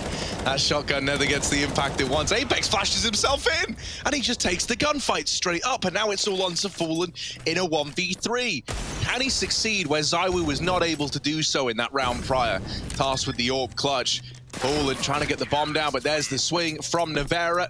And Vitality are up 7-1 versus Liquid. Oh, it's looking pretty brutal. The map picker Liquid really not delivering right now. And it's just not what we saw the other day, right, against FaZe. Obviously a very different team in a very different state right now, but remember that game? It was just Fallen going like 20-5 to start the map, just running everywhere, getting AWP opening kills, shooting people through smokes. It just felt like nothing would miss for Liquid. And right now, well, they've really got an opponent up for the job. While he's outside to stop the smokes, will that have any success? Liege just running it, and the smokes are down, surely going to get disrupted as well as Liquid go very fast outside. Doesn't matter, the smokes land, it's not an B hit anyway, it's back to the top side. RPK, he has to kill everyone here, and he falls after one. Finally, Liquid, the pace change, and into that A site with a round. Almost nothing Vitality can do here to stop them. They're going to wait. They're going to hang back. They're going to see if Liquid give them a chance back in. But if that is not presented, it might just have to be the save for Apex. Shox picked up by Liege lurking outside. And I love that speed for Liquid as well. As soon as Vitality win their reset round and get back on the board, Liquid go, enough of this. Let's hit them at home. Let's hit them where it hurts. Yeah, that's a little overzealous from Apex. He's trying to get cheeky with it. Trying to get in the heads of Liquid, but they end up dropping him. And now an immediate timeout called in. I like that from Vitality. Yeah. They've got this big lead, right? And they're being very proactive with this pause. They realize that change in momentum represented a big problem to them. And now the money's pretty much bottomed out on this Vitality CT side. So the last thing they want is for Liquid to start streaking these rounds together, taking advantage of this CT money and getting back into the game. Calling in the pause early.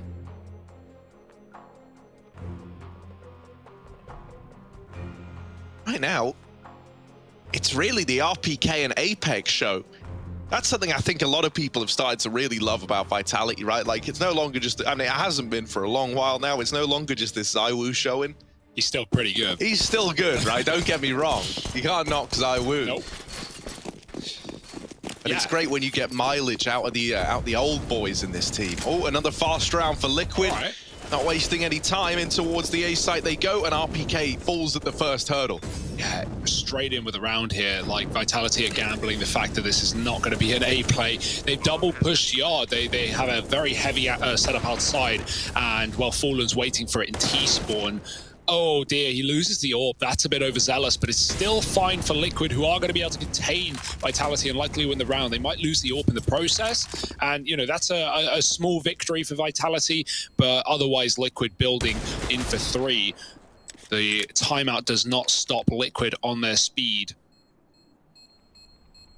And you're not going to get many rounds like that, right? Just running out A. All that took was one pick onto RPK above the hut, and then, you know, Vitality have no one else on that site. Fully out of position. It was a force buy, though, so you can afford to take risks.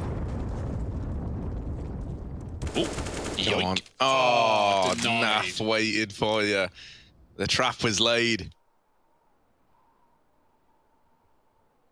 Nevera, keep the AWP. Don't give it to ZywOo. Resist that temptation. Surprised to hear that out of you, Harry. Yeah, well, you know, man, Nevera used to be the AWPer back in Heretics. Then Maka joined, then he gives it up, right? And then we see him join this squad where same kind of thing. But there was a time. There was a time.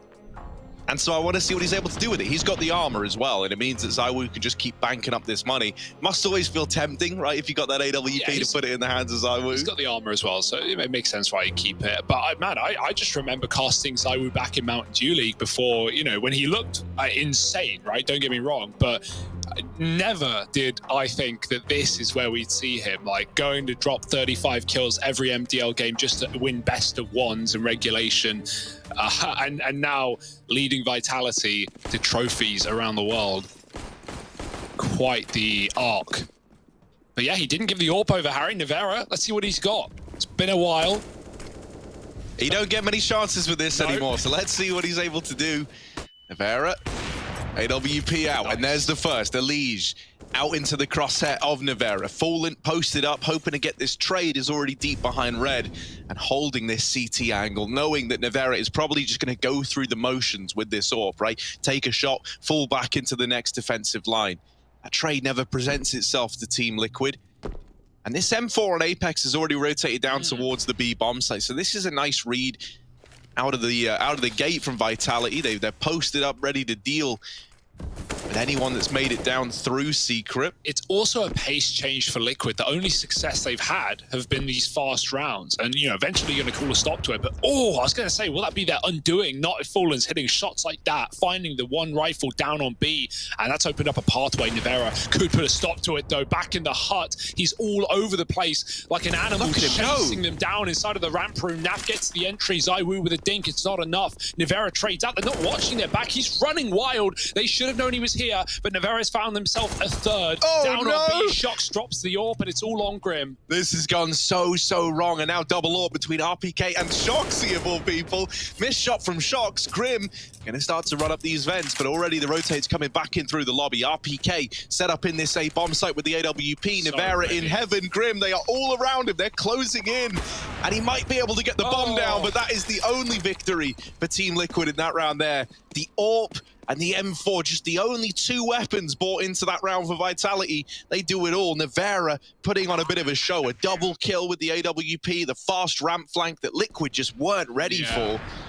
And Vitality, they steal an 8th away. And you don't want to be too one-dimensional in the cornering, right, if you're Liquid, and you know, do back-to-back really speedy rounds and then just keep doing it, and Vitality, you know, have the stack and suddenly deal with you. But unfortunately for Liquid, it's the pace change back to these slow defaults, which is their undoing. They lose a pick outside to the AWP. Elish dies over Silo.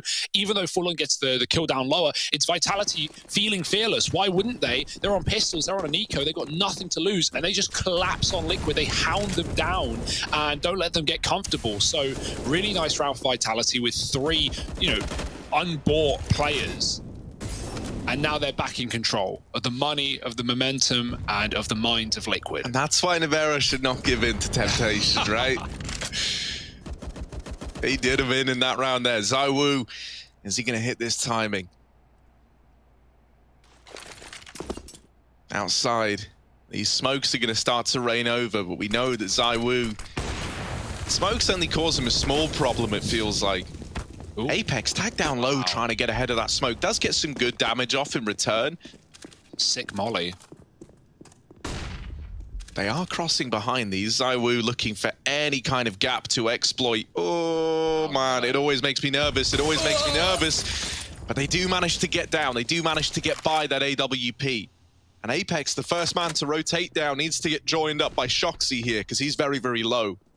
Yeah, and now Liquid are going fast as well. This is going to get heard from any outside players. They're running B. Apex, who's so low, and he puts the Legion in the same case, but won't kill him. Oh, down the vent, Navera hunting the backline. Will that tempt Liquid back up into the A site? There's a full rotate down lower. Everyone's here, but Grim flying out the window. Shot sets a pass, and he goes for one. Doubling down there at the back of the site. Naf finally trades, but here is RBK from the ramp flank. Oh, he whiffs. And Liquid, they pick it up.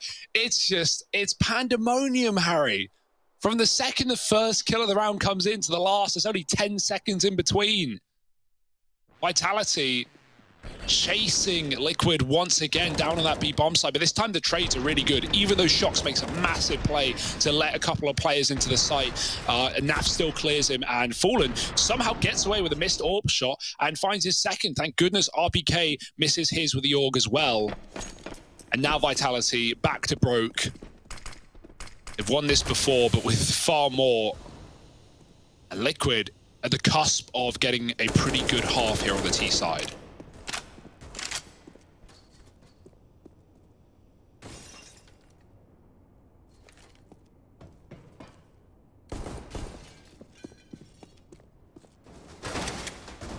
Yeah, it's nice to see Liquid like stumbling back to their feet, finding some success here, and a chance now to put up a you know, palatable first half. 7 to 8 still very much on the cards, and this round should be a freebie. Ooh, never underestimate these French pistols though. Navera getting up close in the hut.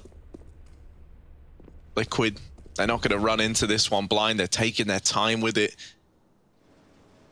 Really being cautious. You are 3 strong inside of this A bomb site if you're Vitality, so decent numbers here, but are the numbers going to be enough? Looking like the immediate answer is no, as everyone's dead in the blink of an eye. It will be the round for Liquid. Shox, as good as he is, asking him to find this 1v4 is certainly one step too far. And there's Grim to put an end to that one. 5 on the board for Liquid. Building back into this one, and honestly, right, when you look at the money for Vitality, even though they've got enough to go for this buy, the scary part is if they lose it, that 7-8 is basically locked in for Team Liquid, and suddenly this goes from being like this incredibly one-sided start to a strong finish for Liquid. And I always make the case that no one cares about how it starts, right? It's all about how strong you finish things out. It's all about that ending. And Liquid, they've almost dug themselves out of this hole. Yeah, this is the round to do it, right? It's going to put Vitality on a force at the end of the half, even though that can be scary. Oh, ZywOo. Grim was a little wider. He was a little further than ZywOo anticipated, and he kills that AWP early in no man's land. Shox still has ramp under control, but, I mean, it's no getting back that AWP with Vitality. And Liquid won't jump the gun either. They just post up, patiently waiting for another response, another reaction from the Frenchman, and they're going to get it. Although the one place they're not watching is Apex pushing outside. They're lining up on the roof. Oh, he just misses it. Spotting, finally, and dink. Oh, no, he doesn't finish the job. The nade, it certainly could. Bisui bounds out of there and survives. Oh, that's at least info for Vitality. They see that Liquid were lining up A nades, but now Liquid know that they can go away with that plan, look elsewhere. Ramp may even be tempting considering the kill on ZywOo earlier, but back to, you know, the old setup. Not learning, but it's fine because there's no punishment for Apex. There's a nade in A, it's all a fake, it's all a ruse, it's Shox hidden behind the box on Ramp. The box that no one ever checks, as I dub it, and no one's checked it, wouldn't you know? Shox has got a chance. Oh, but the spray's a little ugly. This is where Apex is swinging in tandem, and him and Nevera, they get it locked in. It's Grim left up alone, and oh, he didn't see the feet of Apex there, but Apex saw him. Vitality, they squashed down onto the ramp room. They put 9 up on the board. And when will people check that damn box, Hugo? When's it going to happen? We need a dedicated Molly there every time, I think, because you are right, Harry. You coined the name, and honestly, the amount of rounds, I feel like if anyone ever plays it, they get away with one. At worst, usually a double. If not, you can stall that position like Shox does for so long. And Vitality, they see all those A grenades come in, but no one pushes. So what do? They just flank lobby again, and they crush Liquid. They catch them. It's so hard as well, because like back on old Nuke, man, that box would be, you know, you would really investigate it. Like, you'd be like, no, I don't trust it. And you know, you would try and molly it out, but then we kind of saw it fall out of favor in favor of like positions that allow you to drop down the ramp and stay alive. Safe, right? And it's like, yeah, you know, not be forced into a gunfight that there's no option to get out of. But I think that is what makes that position so strong now, is that everyone just kind of discounts it without. Why would you play that? Yeah, right. Yeah, he's stuck if you play that. That's dumb. And then it's like, well, all right. Not only double kills you. Yeah, it's a good round. And Vitality have saved it, right, Harry? We've been, you know, pushing the storyline of Liquid recovering in the half. Well, now they're desperate for 6, which is fine, but it's not exactly, you know, perfection.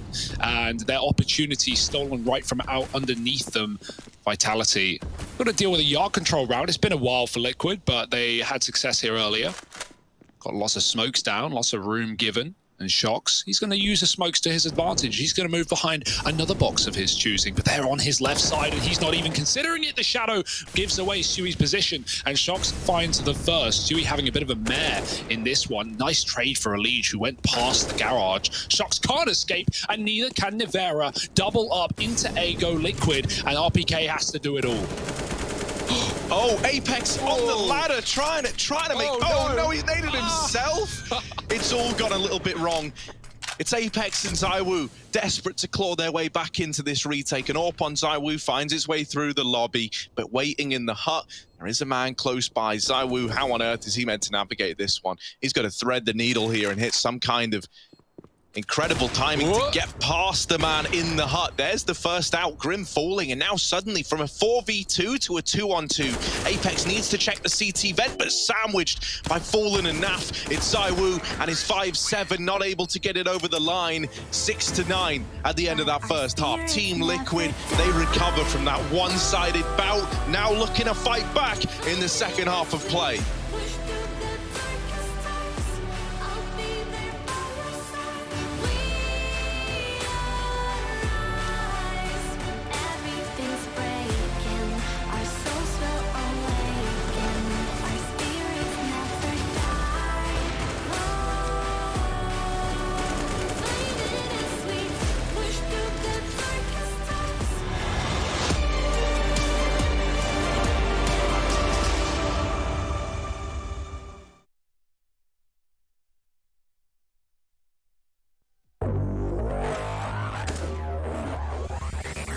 I'm going one more time, dude.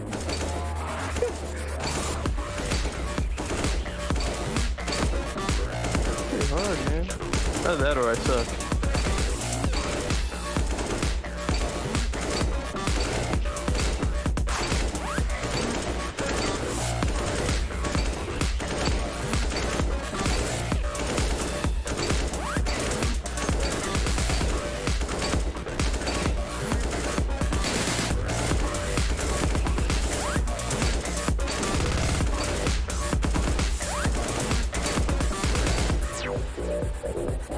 I killed 32. I'm good with that. I'll stop there. I'm happy with that. Safe to say over a year, still it feels like I saw you every day. Tired of hanging around the ones that always need an explanation. I don't need to every day. Explain myself, don't hold it against me if I'm somewhere else. Put all the masks that I had on the shelf. Wish I could stay, but it's bad for my head. Something's coming. I wanna be everything I thought that I can never be. Build me up, piece by piece. Figured out by all the parts that made me. Used to feel like I belonged to a certain place or a town. Feeling safe, feeling sound when I'm still around. But there's something in the distance. I wanna know what it's like. Don't worry, I'm still with you all the time. Explain myself, don't hold it against me if I'm somewhere else. Put all the masks that I had on the shelf. Wish I could stay, but it's bad for my head. Something's coming. I wanna be everything I thought.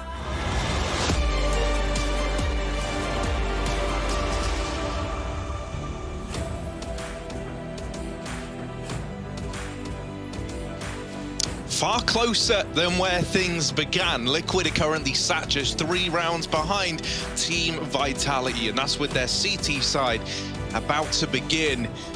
Liquid vying for another nuke win, this time versus the Titans of Team Vitality. They've set themselves up to make it look possible, Hugo. Titans, I like that, yeah. Yeah, I got to get it in there, repping the Titan. All right, let's see what we got here. Vitality's T side can certainly be explosive on this map. They've got a lot of utility as well. So do Liquid. I mean, it goes both ways. CZ on NAF. And right, looking towards that A side is Apex. There's not much of a defense here. You got to notice. Already a player out lower, out of the spawn. It's NAF. A heavy triple ramp setup for Liquid. Util coming in A. Vitality. I mean, it's a retake round, right? Liquid is set up for this exact contingency. It's not what they want, but it's what they're prepared for. So let's see if this 5-on-5 post-plant on the A site will net anything for Liquid, or if Vitality can peel away and pick it up with ease. Yeah, Fallen's got these 2 pop flashes for Heaven. He's just got to wait for his teammates to get into position. They've also got the retake one-way smoke. That's going to get dropped now as the flashes rain in. However, Shox hits that timing and spots them setting up for the retake. Oh no, the information was there for Vitality. And in the blink of an eye, it's all left onto Elige. Now, he lands a couple of nice ones, but any more? A little bit more damage cancelled out by Zywoo. And Vitality, they put 10 on the board. They lock in that T-side pistol. Yeah. And those A retake rounds, they can always get a little bit rough, right? I think you phrased it really well, Hugo, in it's what they were prepared for, but it's not what they wanted in a round like that. Yeah, you're triple ramp, right? You're hoping Vitality just run into the stack and you can tear it to shreds. But, I think that pistol used to be good a couple of years ago, but now teams are just cottoning on. Like, if you're Vitality and you plant A and you don't kill anyone, you go, well, they're coming from Heaven. Like, they're going to flash in Heaven. They're coming with Heaven with flashes. Don't get flashed from Heaven and re-peek when they flash. Like, it's pretty simple for Vitality to call that one. And so, yeah, they're very ready for it. And they don't have any issue closing it out.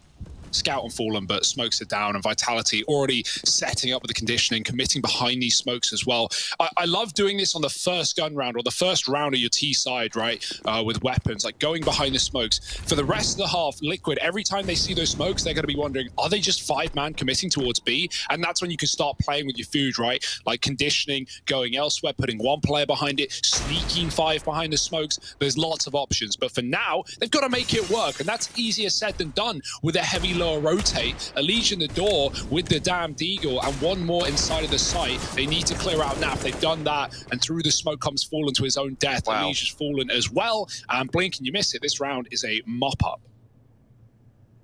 Yeah, something else I love about that there, right, is that Vitality, they don't commit like the majority behind the smokes. They commit everyone down behind the smokes. And that's great because, as you say, you talk about the conditioning and the fact that you ought to be worried about those smokes. Well, on top of that, right, the first time you've seen it, Liquid, they were able to take lobby without any resistance. And so now, if you do run that again with the majority going down with the smokes, anyone you do leave behind in the lobby could get discounted for that reason. You know, like it's been given up before when Vitality have ran the outside smokes. It just makes it that much more viable in like this big mind game that is the duel of those outside smokes. Yeah, you know, something that worries me, Harry, I don't know if you echo my sentiment here in this series, is for Liquid, right? We know that Stewie's calling on this map. Obviously, that does make sense. Like Moses said, that they're getting Fallen acclimatized to calling on this map eventually. That will be the game plan long term. But the second map of this series is Vertigo. That's, you know, again, I'm presuming Fallen's calling there. That's, you know, not one that Fallen has won a major on, right? A new acquisition, a new addition in the last couple of years. And so I worry about maybe the depth of the calling there. Right now, Liquid is struggling on this first map. It certainly could set us up for a worrying 2-0, considering, you know, you add in a new in-game leader and you go to Vertigo, which, you know, for some teams, they love it, but it can be a hard map to call, and it can be a suffocating map, and it can be a map that relies on, you know, a lot of randomness when we come to those post plants on A, shooting through smoke. Yeah, like smoke spam, duels at ramp. Yeah. Like, it's a bit of a mess at times. So I'm a little worried for where the calling is going to lead us in this series.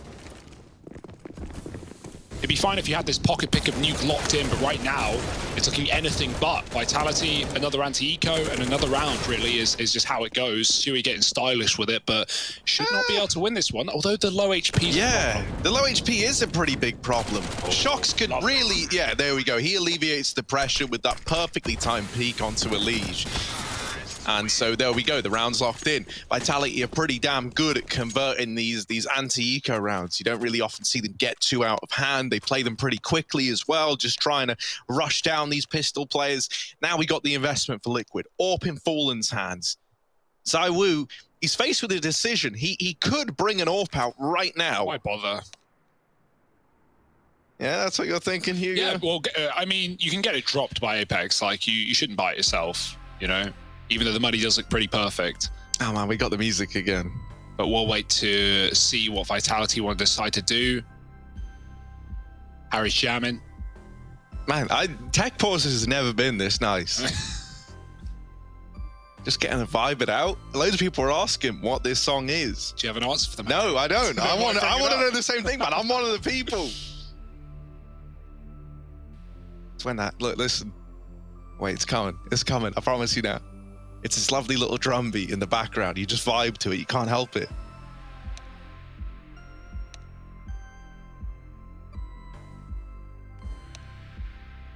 Damn, that's good. There you go, Hugo, mate. Build me up. I think it was boot. Wait, hang on, wait. I don't know, dude. We just got told build it. Me up. Oh, okay. Well, then there you go. We kind of just said some words, and that's something to do with the name of the song, ladies and gentlemen. Thank you, Harry. Really butchered that one. But we're back into the swing of things. FPS bugs fixed. CSGO, please fix as well. Don't want to have to be changing res for the rest of our life every time that happens. 12-6.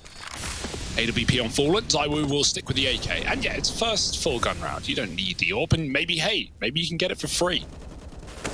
If Vitality steal it out of the hands of Fallen. And here we go, Harry. The smokes are down, but what's happening? It's only 2 players crossing behind it. Vitality are in the lobby. Liquid aren't reacting by getting aggressive. They haven't fallen for this ruse. And Vitality are actually crossing close main as well. It's going to be a main smoke by the looks of things for Apex. And I think they're going to be taking this top hit very shortly, going through the smoke. Stewie, he spots it, but he's trapped at the boxes. And oh, he looks away as they come around the corner. Upgraded guns, and the A site locked in.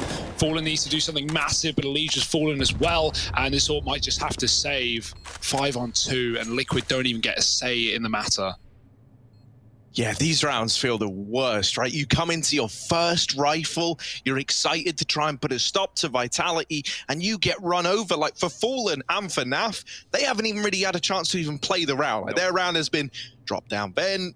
Oh, well, there you go. That's it for Fallen, and NAF is, I went to ramp, and then my round ended at ramp. And so literally, you've accomplished nothing here for these two saving players. And even then, they don't manage to get away with the gun on NAF. Take it. Take the AWP. Yeah. Fallen now.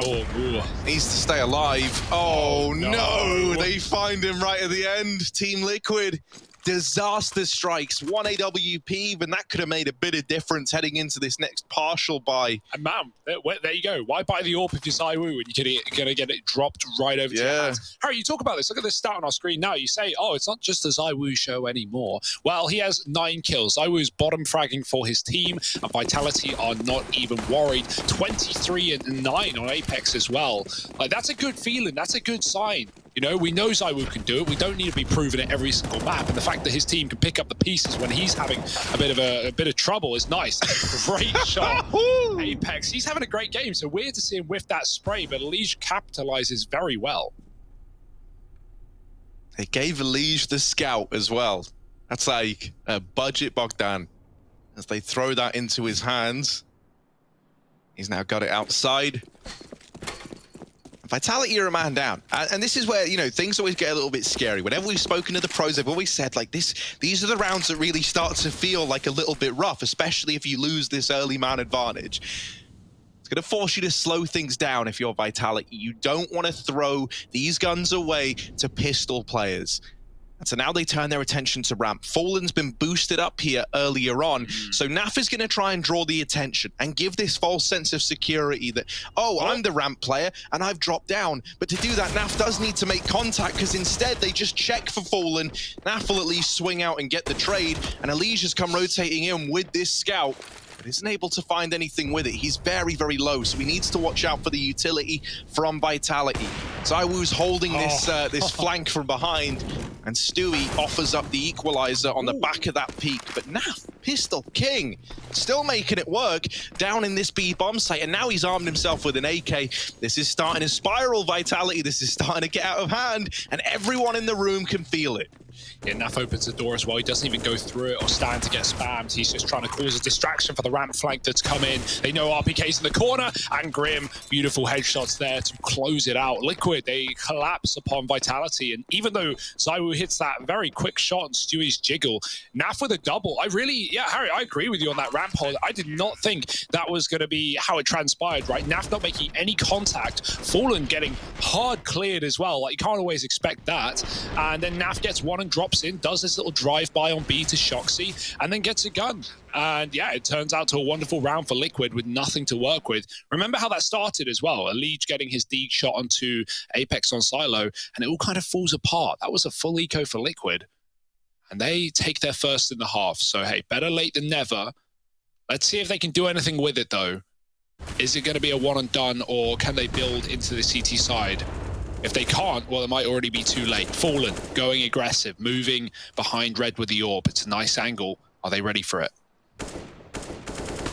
They look ready. Oh my God, Fallen is so blind, but they didn't see him yet. And there he is back in with the swing. Goes blow for blow with Apex and lives to tell the tale. But Shoxy, will he be able to close this gap, close this distance? The molly has almost wrecked him, and Fallen's there to finish the job. That Molotov started. Naf back in at the ramp room. He was the hero in that round prior. They got everything, got the ball rolling for Team Liquid. Well, this time he just concedes this ramp control and instead elects to play down the ramp. You need this trade, and RPK is going to get it at the very, very least. B play now on the cards. Rotations coming through for Team Liquid.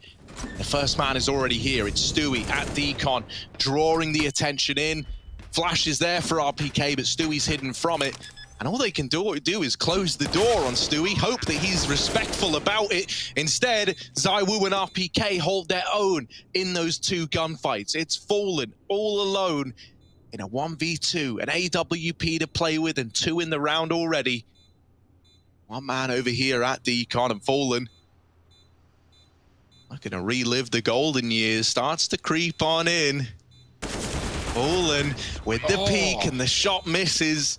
So damn close, but RPK answers the call when he needs to the most. 3 in the round to put up 14 for Vitality. With Stewie and Grim opening the door there and trying to stop the bomb plant, they are very wide as well. There's a world where if they just hold a bit of a tighter angle on that door swing, they can just kill the planter and the cover can't come through for Vitality. But yeah, they don't know both the positions of those Ts, and somehow Vitality win a stinger of a round. Gotta say, even though he loses the 1v2, Fallen's the guy who starts that off, and it's so nice to watch this guy back in the server, styling with the AWP, playing aggressive, in-your-face Counter-Strike with that AWP.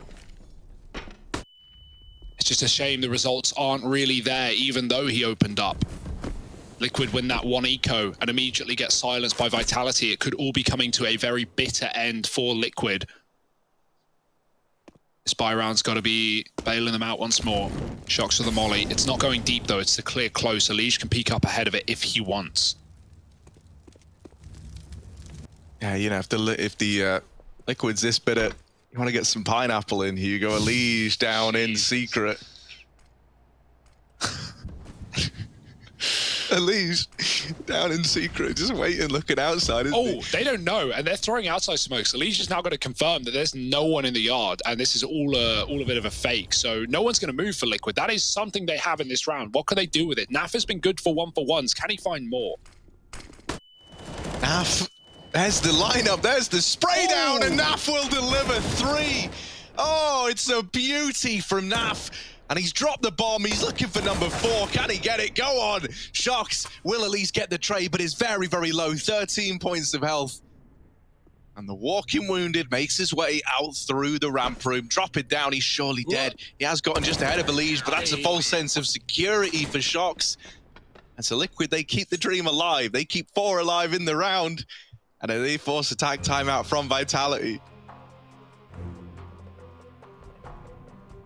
Yeah, loads of chances, right? Loads of opportunities for Vitality to close this map. They're not getting worried yet by any means. You know, we've seen eco wins coming through for the Frenchmen as well, so there's always little things to rely on. But, you know, giving Liquid the respect that they deserve in a round like this, right? Not wanting to let it get out of hand. If we can close it now before this game gets close, that would be very confidence boosting going into the second map. Stewie is still struggling, 5 at 18. It's been a while since he's been on the board for Naf and Elige, top of their team.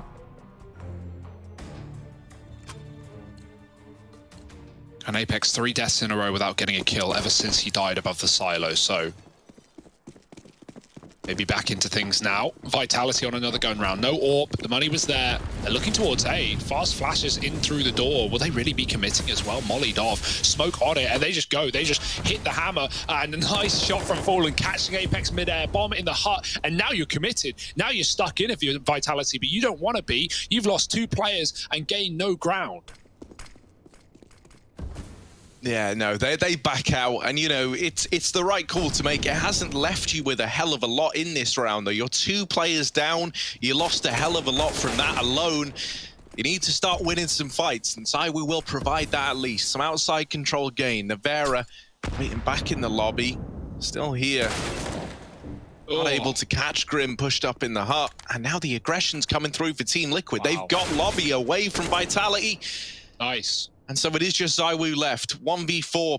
And I think, you know, you're bang on, Hugo. Apex hasn't had a kill since dying in that very, very messy way to Elige outside, which was a great shot from Elige. Feels like it's really done his confidence in, because in these last few rounds, man, he has just been like a lamb to the slaughter. Yeah, we've seen him get a bit mad on the player cams as well, right? Like, you know, Apex very vocal in-game leader.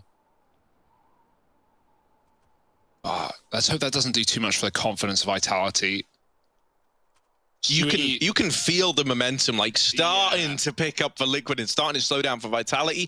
The scary part is though is you're so late in the game and Vitality are so close to map point that all it takes is like one showing of brilliance from any one of these 5 capable players, and suddenly it might all be for nothing. Yeah, you got to keep in mind though, like this is no longer a 14-7. Like Liquid are about to get double digits, and that's when you really start believing as well. So I don't think Vitality are by any means out of the woods yet, being that they're on the T side of Nuke.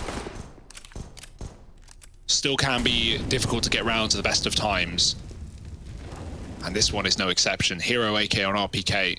Naf back to the ramp. He's had a different way of playing it every single time. He's been staying fresh, but he gets caught out of position, rather. RPK with the AK entry with the lineup for Elige, and he finds 3 with a bomb at his feet. Elige on for the ace, and there might be no stopping him, but the ace probably denied as Shocks is far away. Elige, he's hopping into position. He might just have this on a platter. Can he hit the shot, though? He spots him, and Elige with the ace to get Liquid double digits. Great round. considering Naf gets caught with nothing as well, right? Like, Naf is needed to go 1-for-1 in rounds that Liquid win when Vitality come ramp. So that's like the first time Naf has just died with nothing. And Elite is luckily on such a fast rotation with that Org, just mowing them down. Now Liquid, now they're believing again. They got the money. They got the double digits. They got the AWP on Fallen. What's not to love? Vitality got to get 2 rounds.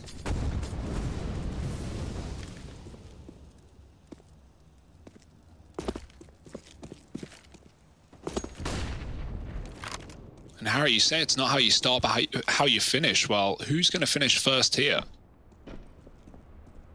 I don't know, man. It's like Elite just borrowed all of Apex's confidence. Oh, he's really come alive, and RPK just misses that timing. Fallen takes the peek, and the scariest part is that they never saw this player cross behind the door. I think they did, actually. I think he saw like the arm of Stewie, and that's why he was ready for a second why player. He was swinging so wide. Yeah. Radio in there. Yeah. Okay, they did see him. Right, that's fine then. Apex gets that trade. Finally, he breaks that silent streak to leave the 4-on-4 open to Vitality. However, this ramp aggression, well, Naf has heard these footsteps going back out the lobby. He's now got the info that an outside play could be on the cards, and Fallen is posted up over here in secret, trying to be the man that makes the difference for Team Liquid. Here comes some smokes. Which ones are they? Of what variety? The wider ones. Still going to cross, and Shocks with a shot. Fallen was scoped in behind red, and they go wide as well. My oh my. That's a banger of a kill for Shoxy, as now Vitality have been gifted a pathway towards a B site. There's no one here. Naf is on rotation. He's running, but he's not gunning yet. Trying to stay silent, getting into his spot. Oh, the door timing could be huge, but they miss it. And now Naf is in position to do something dastardly. There's one. ZywOo right below. Elite just killed Apex on the top at the meantime, and already planting for the ramp side as ZywOo gets into position. They are coming here. He could kill both. He could find 15 right here, right now, but ZywOo traded, and now Grim in the clutch. Grim v Shock. Shocks is so often good in these clutch scenarios, and a 1v1 would often be a walk in the park for a man like Shoxy. Grim, a lot of work to do, taps the bomb, but Shocks has played this to perfection inside the site, and in with the backstab. Vitality, they put up 15. Map point now taken by Vitality, and this was always the worry, right? For Liquid, no matter how much momentum you build up, all it takes is Vitality to regain composure for 1 round, and now they've at least locked in overtime at a bare minimum. Yeah, Fallen had the round-breaking position there for Liquid, right? He was in secret. He was confirming the fact that Vitality were running down B, but he scopes up red as Vitality go wide. Like, you know, you can't really get a jump on the angle that Fallen's holding. Like, it's a nice position, but Vitality, they're ready for it. And with nothing from the AWP down lower, Vitality are gifted a pathway into B. 15 to 10, 5 chances to find 1. Surely feels inevitable at this point. Liquid do have a bye.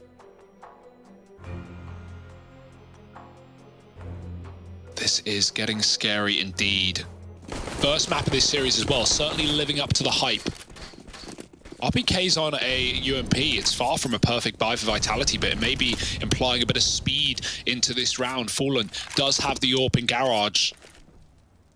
Not really seen the Fallen ZywOo head-to-head, right? We've not really seen that T-side AWP. He picked it up once when Nivera killed Fallen in secret, but otherwise never really bought it. Coming up secret is Elite. He has been in this position a couple of times as well, and if Fallen fires this AWP outside, they might discount this spot as they've never seen Elite on the stairs. Nice stuff for Fallen above the smoke. Now Elite can pounce. They're all looking at the smoke. Can Elite find a timing to do damage to the back line? Fallen somehow hops and leaps out of there. Elite gets aggressive, but they are holding for him and somehow dropping the bomb. Elite doubling back. Fallen finds a quick shot to Shoxy, and it's a 5-on-2 in the blink of an eye.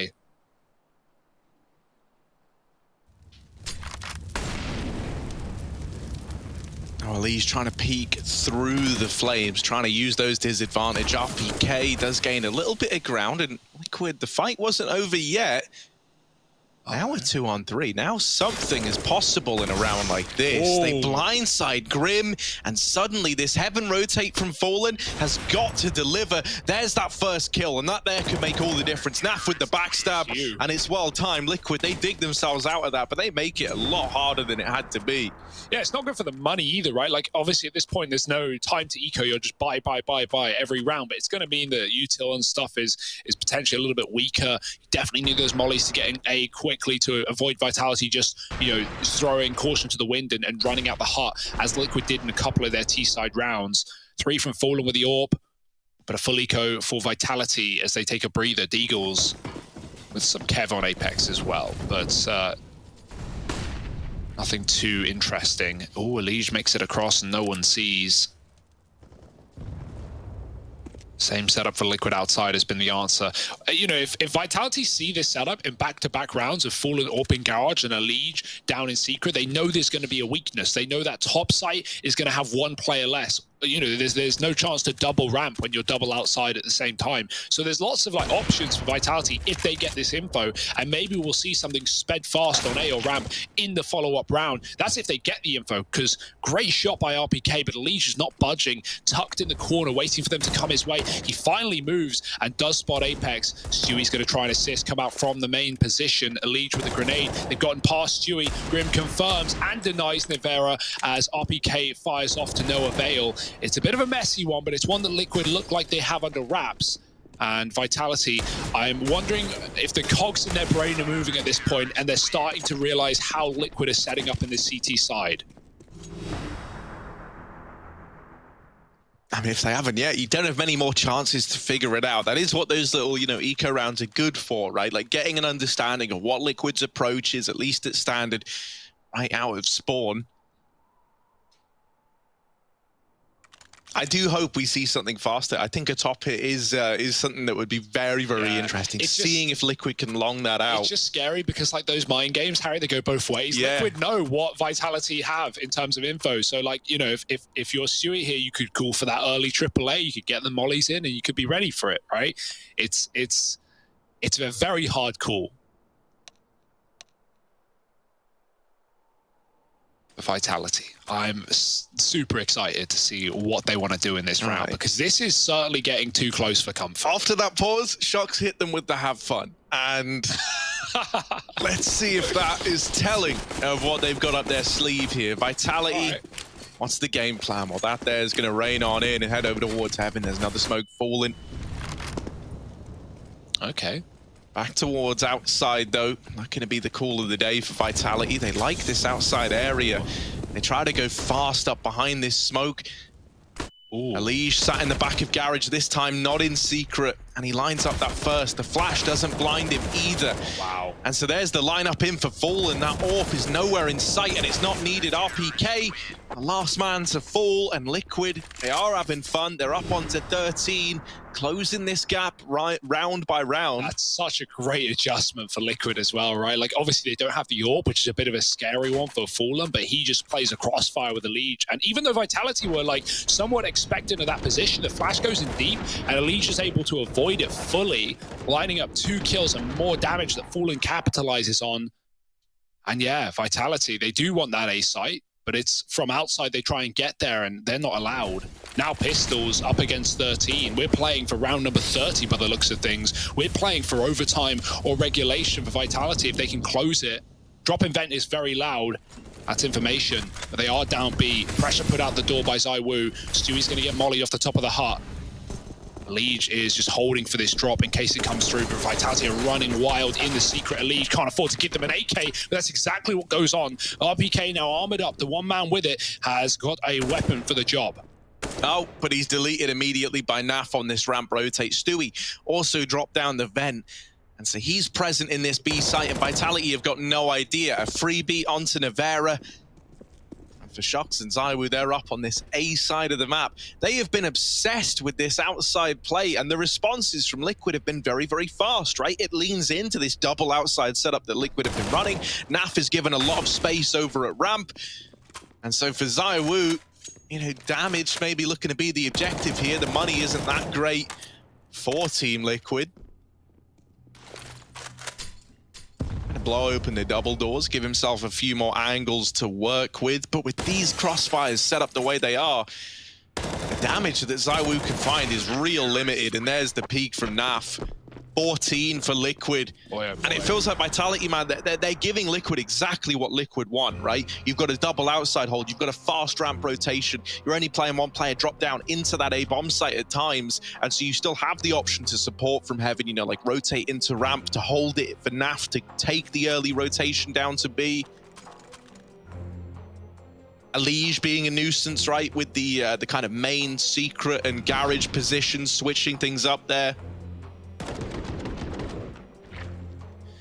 Yeah, 4 in a row now for Liquid as well, right? So a quick break of momentum, but right back into the culmination of this first map. It has really been the story of Vitality taking a commanding lead in both halves and Liquid recovering very, very well. Good staying power in this map and series. But can they stay on their pick? Or will it be gone in an instant and straight to Vertigo? So either Vitality are going to do something completely different, or they're going to try and prove to us why they've been so obsessed with outside. I don't even know which one of them I prefer. Like, outside just hasn't been working, but they go for it again. They're trying to make this work. There is a gap, a glaring gap in that smoke. Luckily enough, the flash is in. It's gonna save the first two. Oh man, the flashes. Okay, that's great. The awareness from Vitality to realize the gap in that smoke, keep Elige off them. Now the fast B players in, and for the first time in a long while, they've gotten down into B without sustaining casualties outside, without losing players. It's fast lower play. The only one who can disrupt it now is Naf. He's in with the first. There's the trade. Fallen on rotation is dropped as well. And it's even odds. A retake down in B. Finally, Vitality. They get what they've been looking for. They get this bomb plant. Now is the time to show us why you were so fixated on this B plant. Yeah, RPK was waiting for luck as it never came. It's a triple ramp retake for Liquid, and they've already pushed on through, beating the first man. The door swung, and it's only Shox trapped to the boxes. This should be a Liquid round unless Shox does something nuclear, but he can't find the second, and overtime is where we find ourselves. Liquid, how on earth have they done it? Pulling it back in both halves, and overtime is just round the corner. Stick with us. This one's just getting started.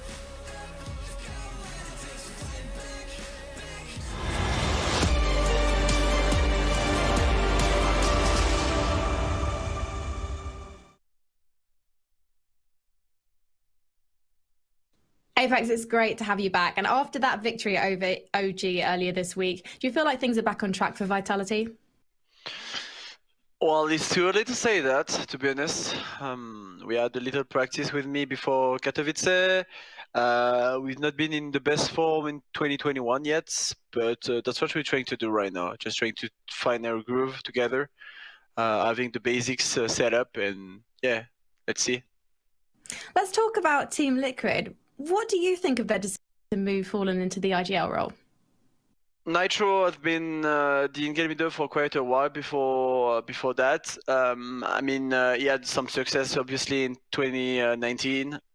He's been a fantastic one, but yeah, they had some problem for quite a while without him, and even with him, they didn't find in-game leaders to tried it, but I mean, it's not an easy task, and unfortunately, it didn't work pretty well. But yeah, Fallen is a real leader, is a real captain, and I think it has been a great move from Team Liquid to do that. I didn't know that he wasn't in-game leader before. I just knew that in the tweets. So now he's obviously the captain and etc. So I think they would get even better than they've been at the beginning with him. Obviously, they will need even more time, but it's the right thing, I think, to pick up Fallen as a captain for Team Liquid. Well, good luck. I can't wait to see this one. Thank you, Apex. Thank you.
You didn't believe it could be done, but Liquid, they've got us to overtime. Elige up at 30, Naf, Fallen, both sitting on 24.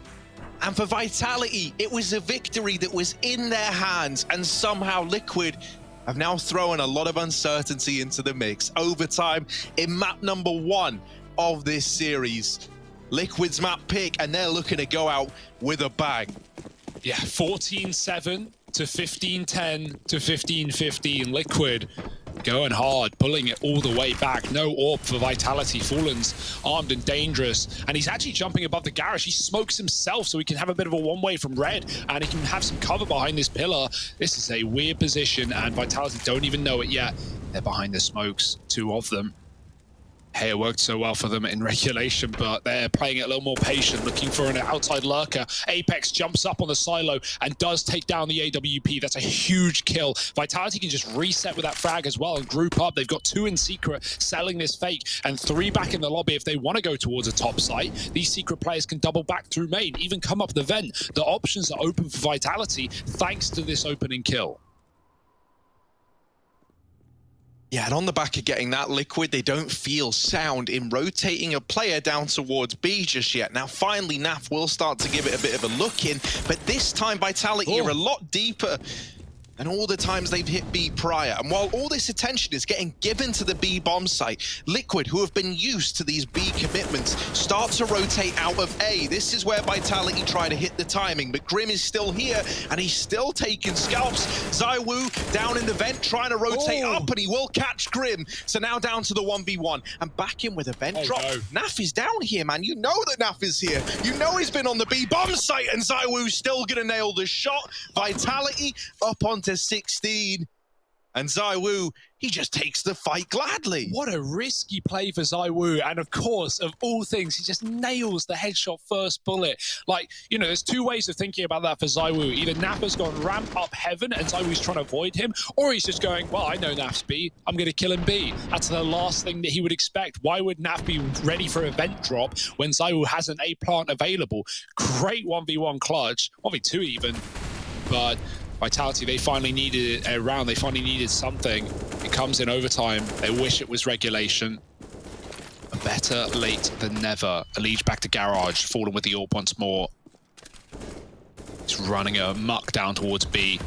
He's got to walk eventually so they don't hear him, and Elige actually keeps him back for a second with a spray, but they jump over the shots, and Fallen is in position to wait for this. They've actually not seen the AWP this deep, right? It's always been fighting on the stairs and offering up a pick. Fallen, flashed off, has to run. They now know what they're up against, but do they know it's the AWP? One can presume, but Fallen looking to bring the fight to them. Missed shot, ZywOo catches him on the corner. Naf does take lobby. There's no one here to stop him right now, except Navera, who's hidden. Actually, RPK's in the door as well. It's a double setup. Navera mollies his teammate. What's going on? It's a mess. Elige is anchoring B, and Shox does die. Vitality, I don't even know what site they want. They don't even know what site they want. Navera's thinking, now's my chance. If I force RPK to give the man advantage, but I'm a shoo-in to play on the next map. Naf pushed in towards the lobby, and RPK is somehow still alive. They get a man up into heaven as well. Apex has hit a good timing here. Grim's on the receiving end. The bomb is dropped in the door, but Stewie just walks into the crosshairs of heaven. Oh no. It was once an even bout, an even chance for Liquid.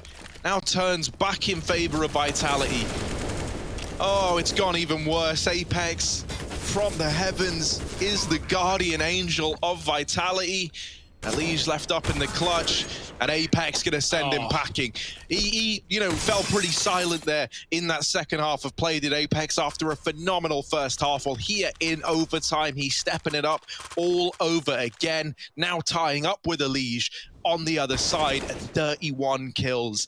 For Liquid, is this going to be a case of hauling a game that looked like it was done all the way back into overtime, only to have it stripped away from you immediately? Oh, that would be heartbreaking, wouldn't it? I would love to hear the communication from Vitality in that round. That was a mess, right? They were committing to both sides at the same time, and some team, you know, mutiny going on as well. Great shot for Fallen, catching a jump, but Nivera will not let him escape with a gap in the smoke. By design, perhaps. Elise pushing ahead of the Molotov peak, and Nivera trades once more. This guy is on another level, keeping Vitality in this round, whether they like it or not. RPK has a timing out ramp. Stewie is coming back up. He is not convinced that this is clear, and he's got the right read and the shot to back it up. Stewie's had a great recovery in this map as well, worth noting. Doubled his kills in the last 10 rounds. And he's going for more. Bomb dropped. Stewie closes it, and Liquid at least salvage something in the CT side of overtime. Yeah, one round. I mean, that can make all the difference, right? Liquid have shown us that already. Doesn't take a lot just for you to get your name out there and on the board, and then you can build the rest later. However, here in overtime, those opportunities are few and far between, right? You've only got a handful of rounds to grind your way back into this one, and so Liquid, they need a strong start over on this T side.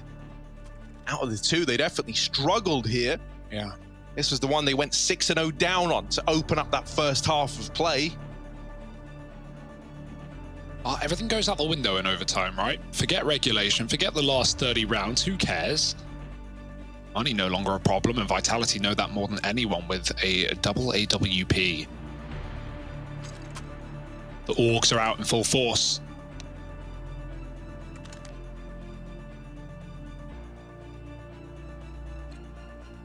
Do or die for Liquid. Their map pick as well. Vertigo coming up next. Whether that be sooner rather than later, we'll have to wait and see. Naf with the AWP as well. He's taking a spawn shot towards main, but there's no one here for him to pick up early, and so he just has to give it up. Will he throw that back over to Fallen, or is Naf going to keep with the AWP? We know there's a lot of AWP ability on this Team Liquid roster. And for now, you don't want to be caught, swapping weapons, trading guns. This is a good bait. Naf is spamming Hut with the AWP, and Fallen's watching for it above the ladder as well. So if someone pushes on Naf, reloading or just taking a shot, they are dead. Naf reloading, hoping to force that fight, but RPK is not budging inside of the hut. Smart call from him. Smoke in main. But it's countered by one of Vitality's, just trading utility.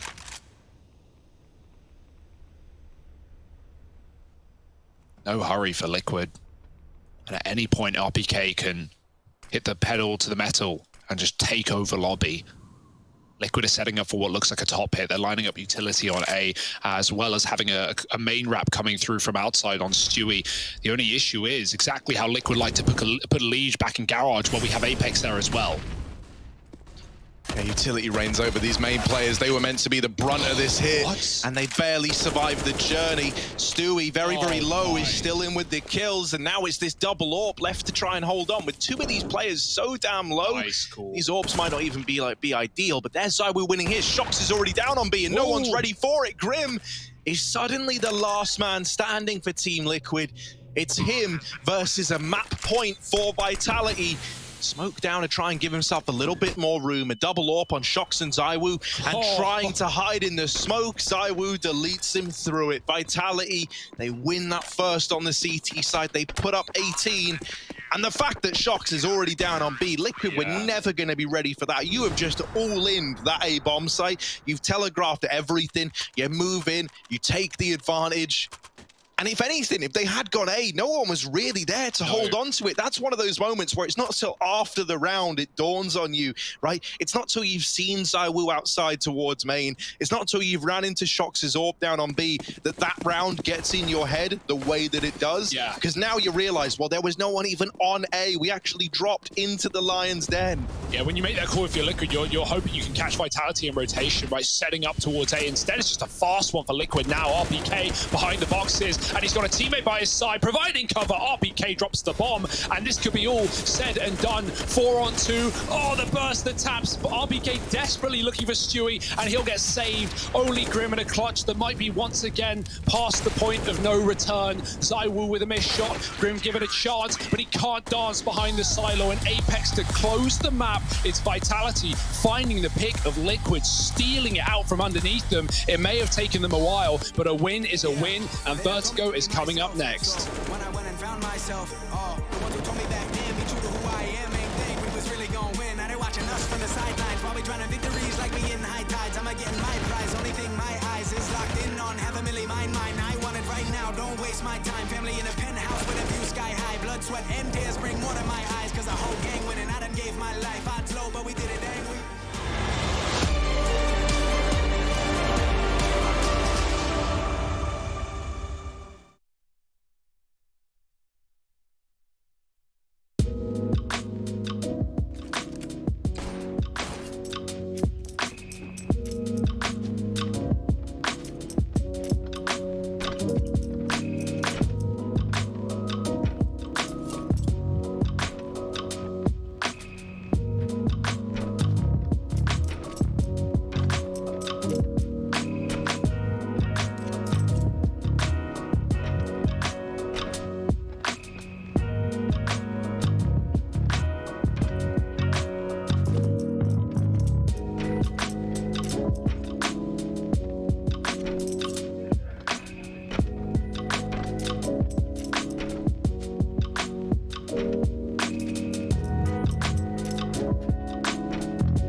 Jungle sword. Yes.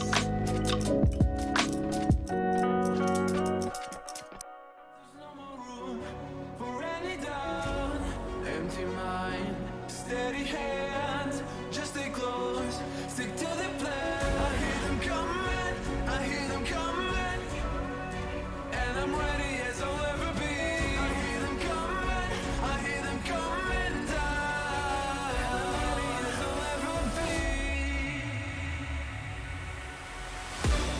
Don't give up, don't give in, don't let me down. Be the one to wipe their grin when they hear this sound. Don't give up, don't give in before they catch a glimpse. I know you'll find the strength within. This is your last chance.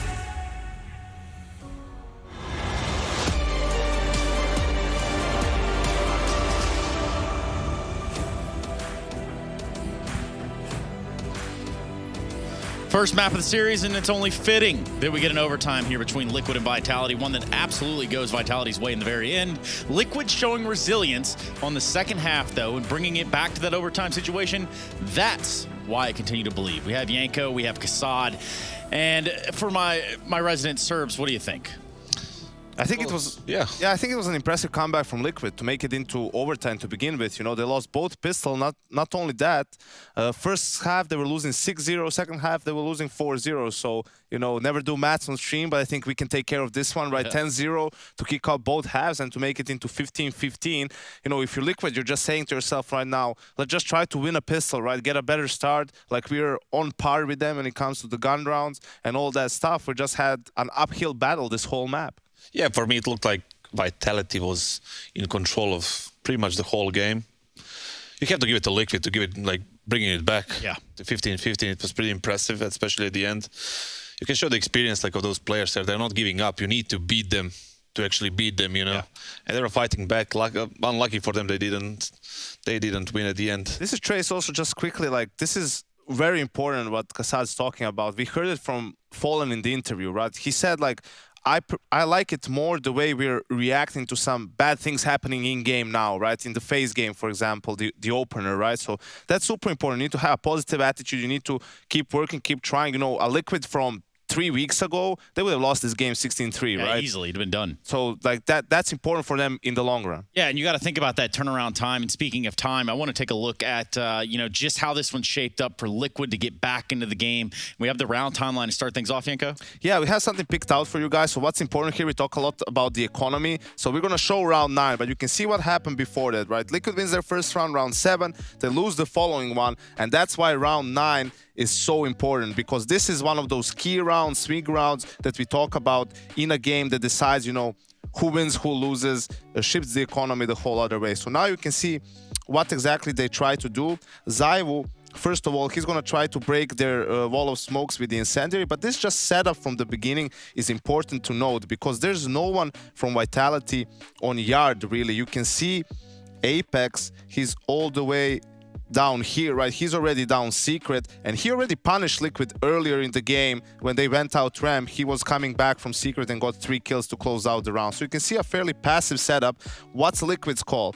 Maybe because of what happened earlier, Stewie is going fast on main roof. Elige is also outside, just ready there as a sort of a lurker, and the rest of the team is going to execute just on inner. And what happens is there's basically no support for the guys on A. It's just RPK and Nivera, who are there by themselves. Shox is on ramp, Apex is secret, and ZywOo is stuck in lockers. And that's just basically a 4v2 that you're executing on the upper bomb side. It's very difficult for them to hold, basically impossible. Elige even got a really nice kill onto ZywOo with an AK on an op. And just from this point on, it's a 4v2 situation, and that's a straight up save for Vitality. Yeah, and this is like one of those things where just like a good call, you know, you need to, this is obviously called from freeze time, right? Like there are no changes here.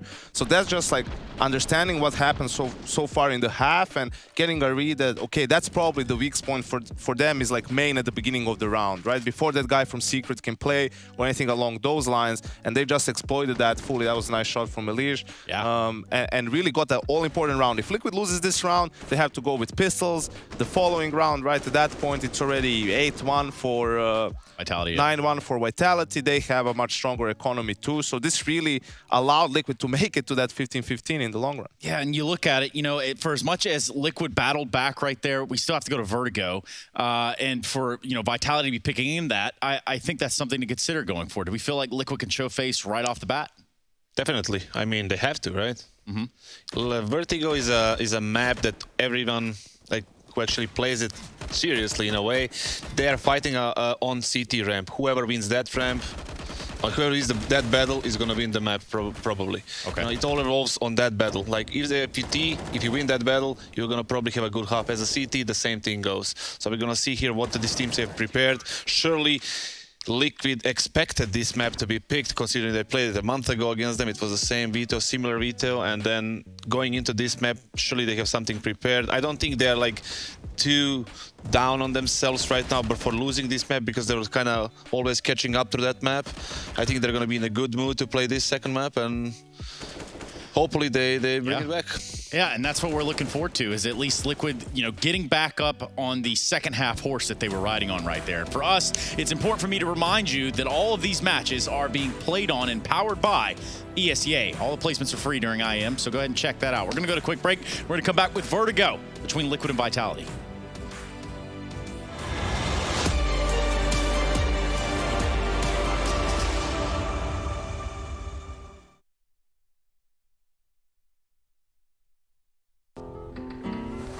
If you want to know what you're good at and, well, also what you suck at, check out csgohub.com. Coming!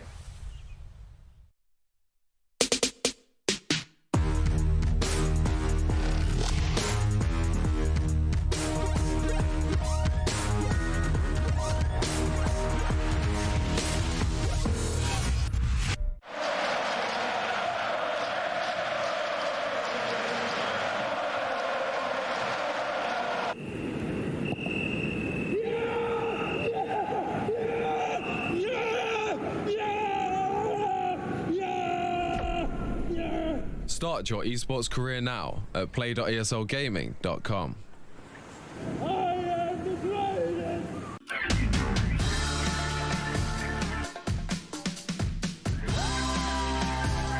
As a relatively new kid on the Counter-Strike block, Team Vitality made a splash into late 2018, acquiring the services of 4 storied French legends and combining that with the future of the game, ZywOo. Make that just Henny. And we mentioned he's been the star for Luminosity. He's been the diamond in the rough, but a 1v5 is asking so much of him. Vitality gotta shut him down, and they take this series 2-0. Vitality immediately set the groundwork for success.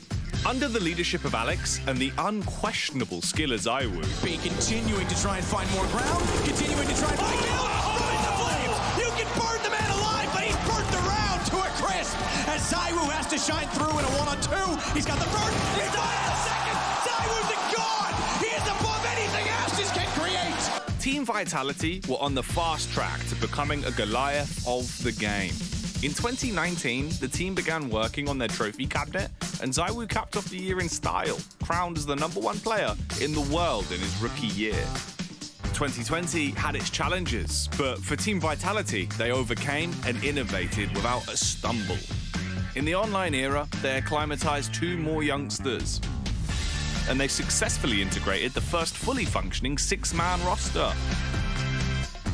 ZywOo even managed to repeat his phenomenal performance from the year prior, and once again was named the best player in the world.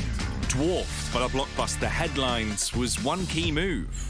Apex, a player who traditionally wore the cap of a highly emotional, hyper-aggressive, ride-or-die entry fragger, transitioning to the hardest, most intimidating role of in-game leader. After competing for more than a decade, Apex boasts a wealth of experience and throughout his career played under the tutelage of iconic names, including Existence and Happy. We sat down with Shots to reflect on what makes Apex different from the big-name leaders of the French scene's past, how the game has adapted with the integration of coaching staff, and does he feel the benefits of the 6-man roster? It was the coach choices that Apex took the lead back then. He had to learn a lot of things. He worked really hard with the coach himself, watching a lot of demos, watching a lot of games, just to understand what's the best way, and also how does he want to call. At the moment we are speaking, we are 3 players who are switching from one map to another. We are talking about Neivera, Mizuta, and me. In these 3 players, you have 3 different players. For sure, he's trying to adapt from one map to another when he's making some tactics. Because we are 3 different players, for sure he's thinking about this, I have no doubt. And a huge sign of respect, because he was going from nothing, and he's doing a really, really, really good job. I'm really happy with the work he's doing, and I'm really proud to be one of his players.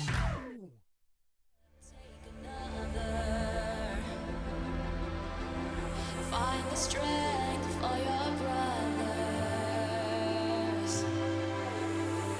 Erase the doubt with your battle cry. With your battle cry. You feel the earth move to the drum of steel boom. Intel Extreme Masters Katowice is brought to you in part by Intel, Acer Predator, GG Bet, Pay Safeguard, and DHL. You're strong enough with your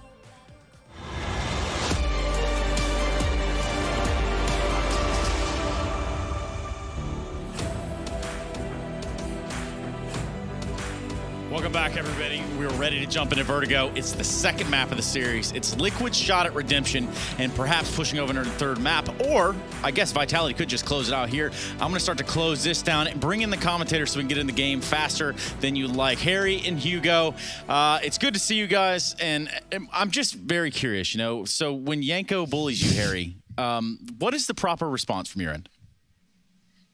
I mean, there isn't one, man. He's lost in predictions. The whole phase thing didn't go too great. So, yeah, man, I know. I think that kind of speaks for itself, Trace. It's good to see you again, though, bud. I'm looking forward to this game. That's what I really want to focus on. Hugo, I know you're the same. I'm a little bit worried for Liquid. If you can't beat Vitality with ZywOo falling silent and now moving on to their map pick, ooh, it could be in for a pretty rough time on the Liquid side. Yeah, good signs from Fallen, at least, right, in terms of fragging. We know that he's going to be in-game leading as well moving forward here, so that could be exciting. Can't wait to see what he's going to bring to the table, but Vertigo is a scary situation. One thing I'm glad about, Harry, it's not an elimination match. At least this isn't an upper bracket game, so no one's going home. We get to see more of both of these teams, but who will we be seeing the most of in this map between Liquid and Vitality? Right in we go, Liquid with that CT-sided start. We got Util flying over from Vitality into Connector, but by and large, it's an A take from these Ts, getting closer up short. Liquid giving away the site. Stewie with a molly. Let's see if he can stop the plant.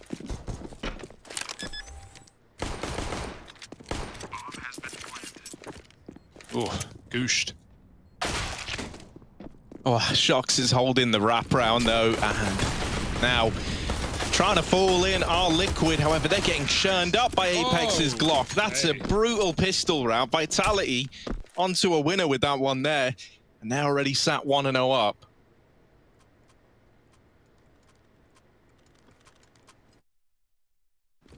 Yeah, good start. I like the Vitality as well. Actually, don't fall back in the post-bar. Look at the positions that Apex and Basuta are playing there. They're playing off of each other, tucked close to the wall. Like Glocks v USPs in a fight like that, you know, it's going to be very hard for Liquid to win a retake when Vitality don't, you know, concede the site and try and play the jiggles in the post-bar. Instead, they just hold back the bomb. Fast out middle. Naf falls off the box and finds almost nothing from it. That's not how you wanted it to go, but Liquid send numbers into middle to try and make up for this loss. Zuta throwing in that mid to B smoke. That's actually the same one that I use. Just kind of like eyeballed it. Seen it used in a pro match. So are you saying you taught Masuta everything he knows? I'm saying Vitality are watching my demos, Harry. That's what I'm saying. But no, of course not.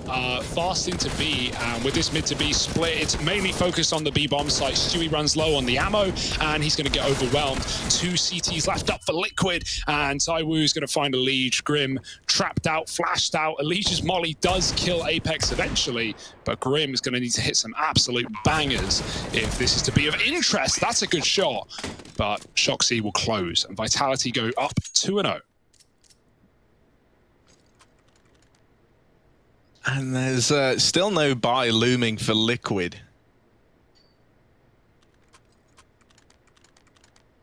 So this should be the third guaranteed.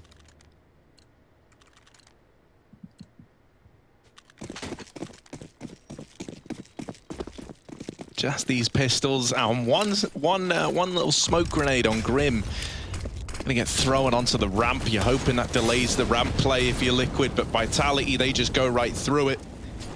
Nice little note there is, you know, I always call them the big smokes because Big were the first team I saw doing it, where, you know, you actually throw like a smoke through that deep ramp smoke and give yourself like a bit of a gap in between. Vitality do that same thing, but instead they throw it like a little right of the middle of the ramp, and so it like allows them a path up to short so that the player peeking from the top of ramp can't spot these players short side. I don't know if that was like intentional or if it was just, you know, a little more right than what you were meant to do. But it meant that the players peeking over couldn't actually see those guys getting up short. So that was nice from Vitality. Probably intentional then. Let's see if we see more of it, right? Yeah, because you can have happy accidents. True. And you can have unhappy accidents, Hugo, which most of them are. Oh, that was a brutal shot from Masuta on the jump up. Fallen's on the orb now, though, and we still have a bonus round for Vitality. This is an interesting decision for ZywOo to buy the orb into a bonus round. We got 2 Max, 2 Galils, and an AWP. Quite the contrary. Words are hard. Contrast? Is that the one you were looking for? Yeah, that's what I was looking for. We got there in the end. It's all good. Power of 2, man. There's a reason we're together, Hugo. Yeah, together, we're like one human being, and it almost works. Almost. Not quite, though. Don't want to give ourselves too much credit. Right now, the credit for Vitality, because they're sitting 3-0 up. defaulting towards A. You'll notice that bomb is going back to B. And yeah, you've got to walk everywhere, man, in this map. If you don't want to telegraph every single decision you're making. Wow, missed shot for Fallen. Shox somehow skirts on out mid. Skirt. Scoot, scoot. Seems like Vitality can't make their mind up. The bomb is going back and forth and back again. Apex finally bring it towards that A site. ZywOo holding the flank. That AWP is going to be lethal in the post plant, but getting into the post plant is the difficult bit for Vitality, right? Liquid have 3 towards this A site with the AWP. Elevator side. Elige even boosted. Grimy angle. And his head, if we go third person, he's crouched. The pole that he's standing behind blocks his head because he's crouched and the head moves to the right. So this is a really good position for Elige. We saw Astralis, you know, make use of this firstly. Oh dear, Fallen with 1. Elige pushed off the boost, but Fallen is doing it all. Bomb dropped. Mizuta finally burns out Elige, but they need to secure the package, and there's a big gap there. No one pushing in through it. Fallen's done his job. He's going to give up the site, and Liquid playing retake a man up. Shox will get the bomb down. Flash goes over though, and Peak is immediate on the back of it. Shoxy caught out in the open, and so it's ZywOo left alive in the 1v2. Bomb planted for him, but they're already on it. The Glock's out. He tries to get them off, but how's he still alive? How's he managed that? Stewie's out of the round, and ZywOo just with a Glock, he gets it close. Naf is there to finally deal with him. But if you get glocked by ZywOo to win the 1v2, I don't know if you're recovering from that one. So an important clutch from Naf. Yikes. Yeah, that is terrifying. Just jumping through the smoke with the Mag-10, like you're really hoping for the best at that point. Nice try for Vitality to make that round work with very little in terms of weaponry, especially after Fallen, you know, doubles up on the hold. And there's not actually no smoke down for the elevator. That's something that needs to be patched up by Vitality, as it gave a lot of room for the CT AWP to just hold down the site. And good reset for Liquid, right? They leave the site in the 3-on-2. They go, fine, plant. You have 15 seconds. You have to plant. And then they push in before Shox can actually escape the bomb site. He only goes 1-for-1. And then Liquid are able to win the clutch out. Ugh, grim. That smoke is far more favorable for Tees, as these CTs should be finding out, but Fallen fires back through it. I don't know how Elige gets down, or Grim rather, gets down into this position. He should have been spotted. Apex can wallbang it if he wants, but I don't think they even have a clue. Liquid can just give it up, and Grim can pounce on the side, catching Mizuta and going through the smoke. Insult to injury. That's a great reaction for Liquid. Stewie doesn't know that Shox was up close, and so that will be a punished pick, but Naf can trade it as Stewie drops a flash in his dying breath, blinding his opponent. Naf doubles up in middle, and Liquid double up with rounds.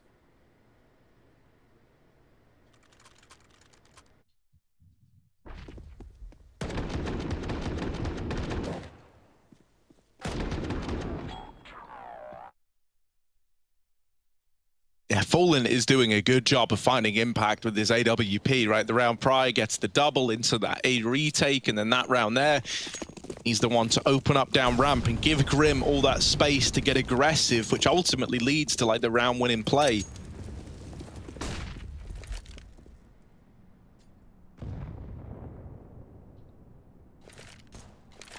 Fallen back at the ramp again. Oh, okay. Reasonable. Oh, and just deleting ZywOo. It's gonna make you happy in some weird abstract way.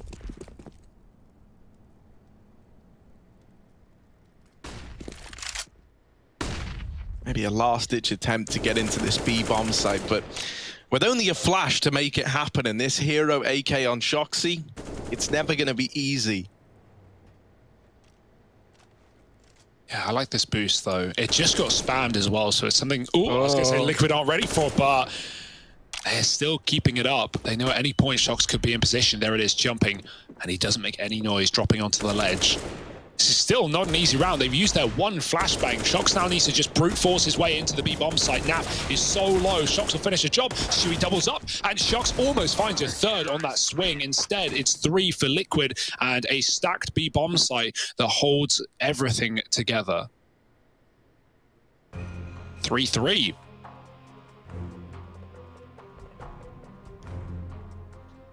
And yeah, time for the pause for Vitality. Nice to see Liquid, you know, piecing rounds together early, right? Not the same as Duke, where both halves were massive comebacks that eventually resulted in an overtime loss. Instead, right out of the gate, they are trading rounds with Vitality.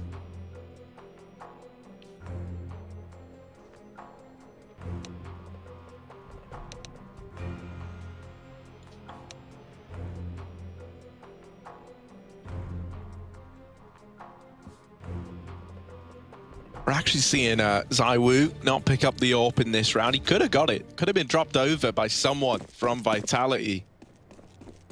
So maybe something a little bit faster planned for a round like this.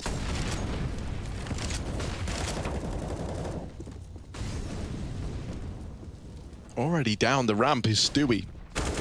And he's here very, very quickly. Yeah, RPK's not ready for that, and you can't really blame him. He's already deep down the B ramp. Elige is even pushing middle.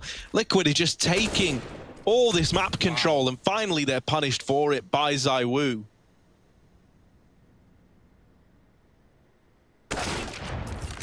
Oh, Fallen is looking very ready to go today. Naf on the worst angle you've ever seen, on top of the railing. Last thing Shock's expected, and now Liquid sitting a 4-on-2. Picks are plenty. Mizuta and ZywOo. Where's that gonna land? Oh yeah, no, we did see this one the other day. Landing weirdly in that little ledge and causing quite the problem for T's getting up ramp. Nice smoke for Fallen, and he's been smoked off a bit, but he has another gap. Vitality, this was their undoing last time they went to the A site, right? That big gap, the Fallen gets 2 from in elevator. The nades are coming in, but they escape in time. ZywOo bounds out and doesn't take any damage from 2 HEs. A few seconds difference could have been a kill for Liquid. Instead, it's still a retake.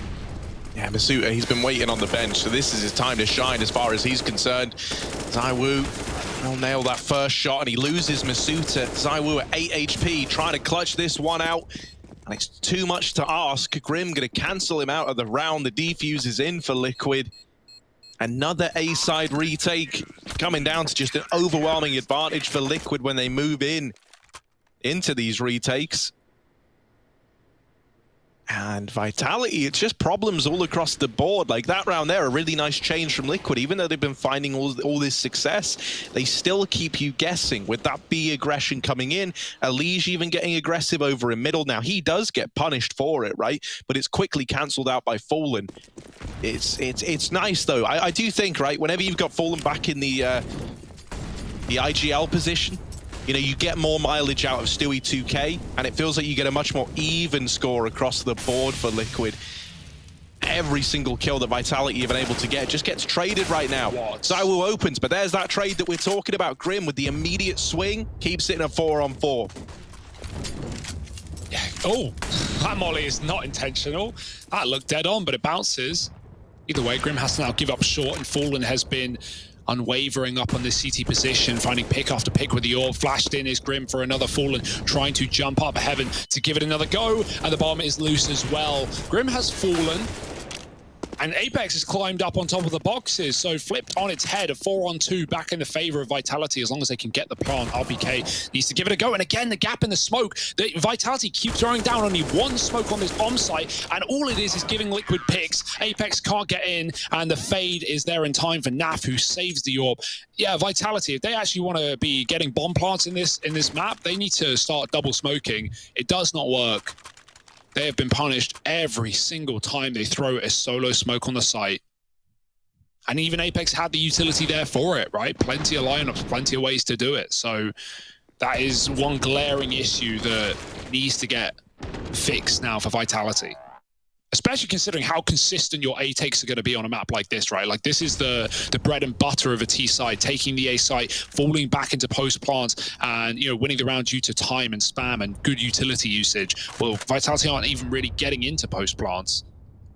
Maybe hell of favored on these odds, but Liquid are showing us that this game is even.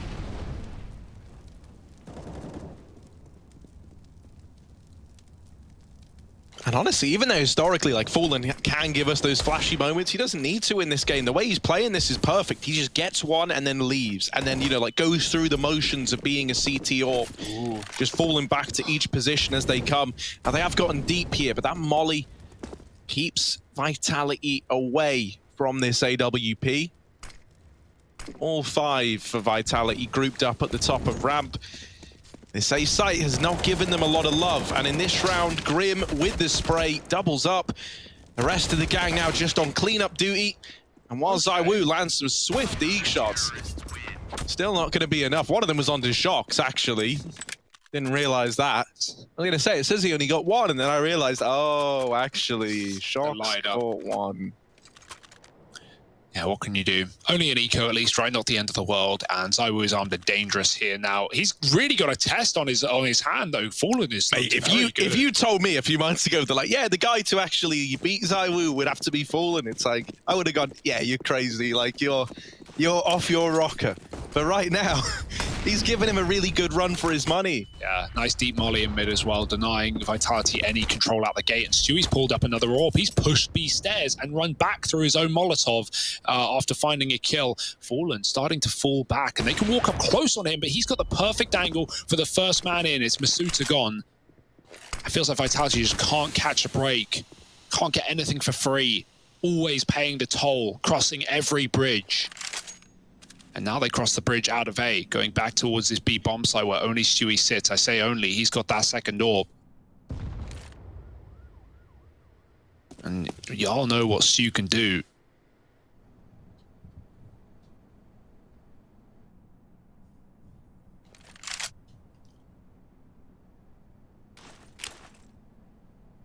Yeah, Gen Smoke going to get lined up by Apex. This is to help them get by. Stewie will get smoked here, so he's kind of cut out of holding this B site, but he goes through it. Stewie is keen to take an engagement. Now, if you're Vitality, you've narrowed down the angles. You should be ready for this AWP, but once again, it's just good at striking one off the tally and then getting out of there and setting up with a man advantage. Vitality, it's down to ZywOo and Apex. They're going to get the bomb planted at least. Come on, ZywOo. If there ever was a time to show us some mileage, it's got to be in a round like this. And there's the double. He needs the ace if he wants to close this round out for Vitality. They've got him backed into a corner, but this is where he's looking to do his best work. Yeah, AK out. Molotov forcing him for the swing, though, and Elige holds his own. Defuses in for Liquid. They stop ZywOo as he's picking up momentum, as he's picking up speed. And they put 7 on the board.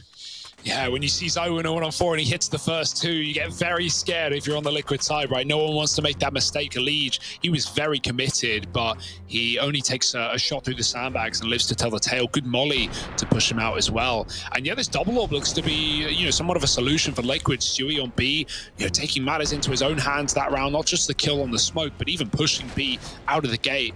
And yeah, Fallen has yet to really be fragged on that A site. He is just getting picks in heaven round after round. So we're seeing a really nice CT side here for Liquid, and Vitality is still trying to figure out solutions. Maybe mid is the answer. That's one thing that we've seen work for Shocks, right? Finding timings in mid and coming in on backstabs, sometimes working, sometimes not. But maybe putting more numbers there for Vitality could be a solution. Liquid have been mollying it out of the gate through that window, though. So if Vitality wants speed, they need to keep that in mind. But they stray away from mid for the time being. Back to that A site, as all Vertigo players know and hate. Yeah, Fallen back on the angle. This time they smoke him off. That nade could be brutal. Instead, it barely does anything. That looked dead on. Like, it looked like it was actually going to make impact with Masuta. This guy's made of sterner stuff. ZywOo's fast up short, and he gets the info that short is clear. They molly the sandbags, but nobody's there for Liquid. We know that. Vitality do now as well. And that's given them a nice bit of security, at least, getting this top ramp control. Finally, not losing a man in taking this much aggression on the map. One of the first times in a while in these gun rounds where we've seen them have 5 alive at the top of ramp. Big question is, Harry, is where are these smokes going on A, right? Are Vitality finally going to fix the problem that has been this massive gap and causing them real problems? They've got 2 smokes in this round. They've got enough to run the execute.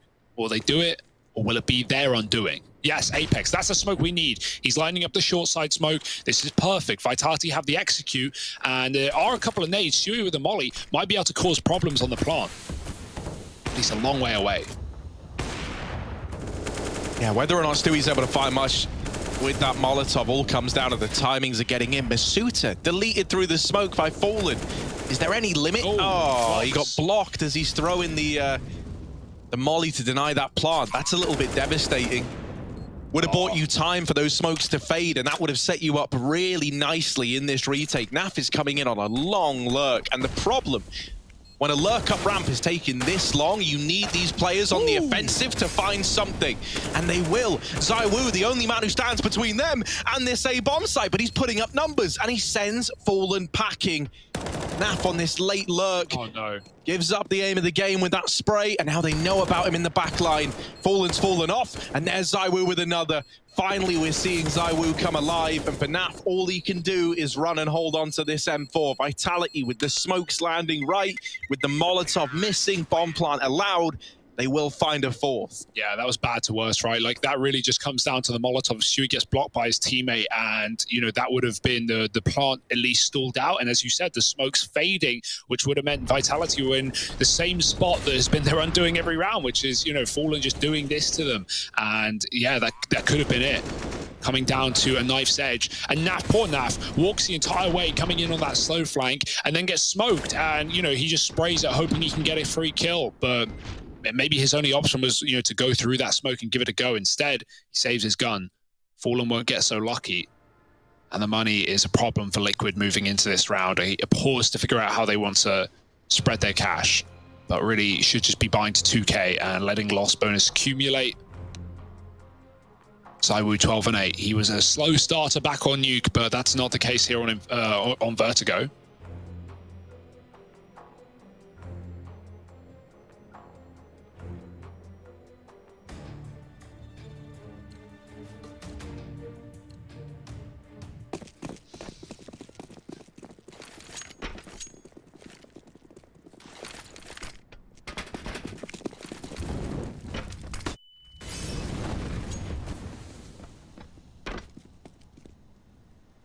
Yeah, this is finally a chance for Vitality just to really nail down these A takes, right? To exert a bit more pressure on this side of the map.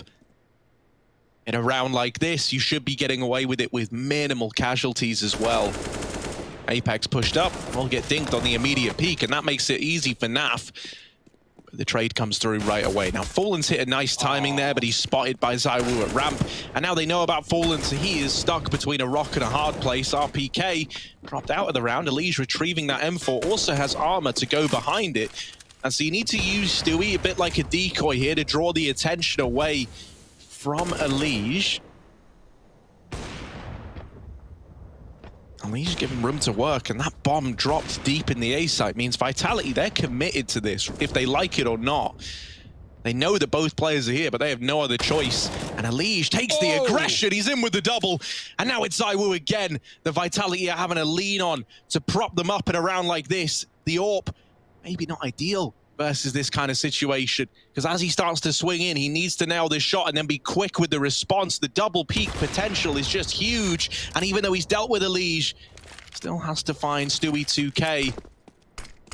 He's been biding his time, waiting all round up on the boost. Bomb plant not coming through. ZywOo's looking for the kill. He's trying to seek it out, and Stewie's wrapped around. Another tag off the USP. Stewie 2K and a dream, but it's snatched away by ZywOo. Vitality up onto 5. As once more, he delivers in the clutch. Yeah, you got to give props to Liquid for that round as well, right? Like, that was nothing. They had no weaponry. One M4 and a bunch of USPs, and they, you know, turned it into a one-on-one, a very winnable one at that. Big play for Elige to not only stop the plant, but then this, the aggro move to kill 2, the double headshot on the ramp. And that's the last thing Vitality were expecting. But ZywOo, of course, cool, calm, collected in the clutch. And that's exactly what Vitality needed to keep this T side alive. Losing to an eco at this point would be a killer, not just for the money, but also for, you know, Liquid just running away with a half. We still have a competitive first half now instead. And another buy round for Liquid with the AWP on Fallen, which is, you know, great news. RPK is having a bit of a slow one. Still time to recover, though.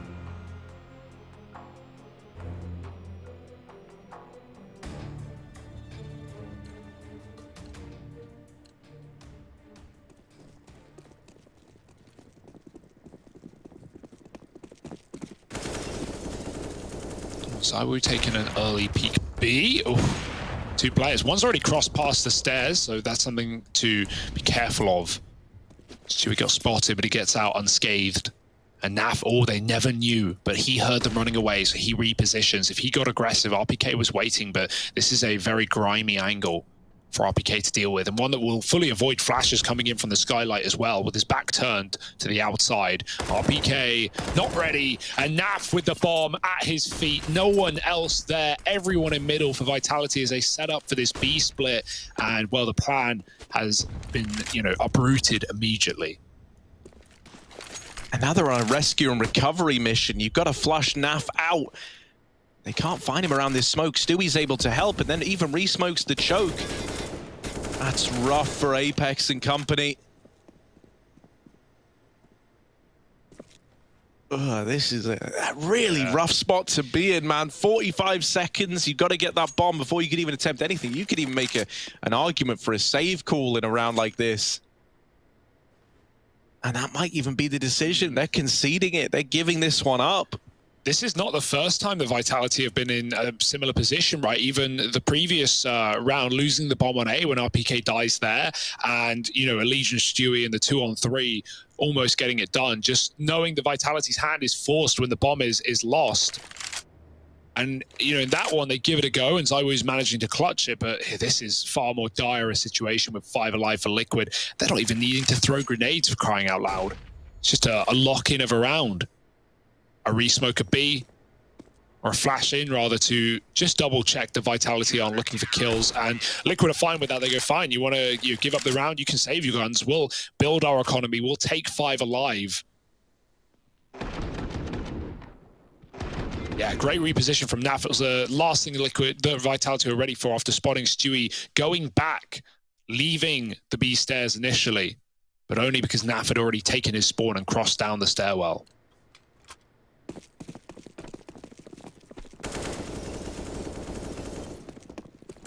Yeah, these deep B setups keep fooling Vitality. This time, RPK, the man who's been burned by it the most, really doesn't want to let them get away with it, so he aggresses in early.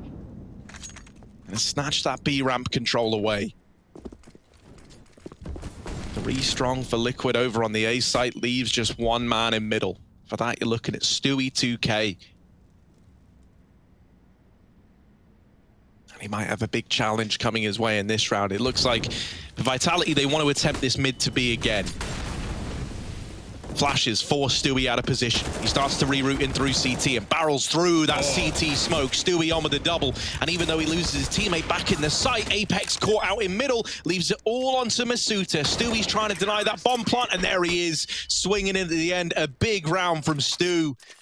Perfect call from him, right? Leaves mid at the first sign of danger, gets ready to position himself to push through that CT smoke. Finds a hell of a lot of value from it. That was a great read from Stewie, knowing what the Vitality squad were about to deal him.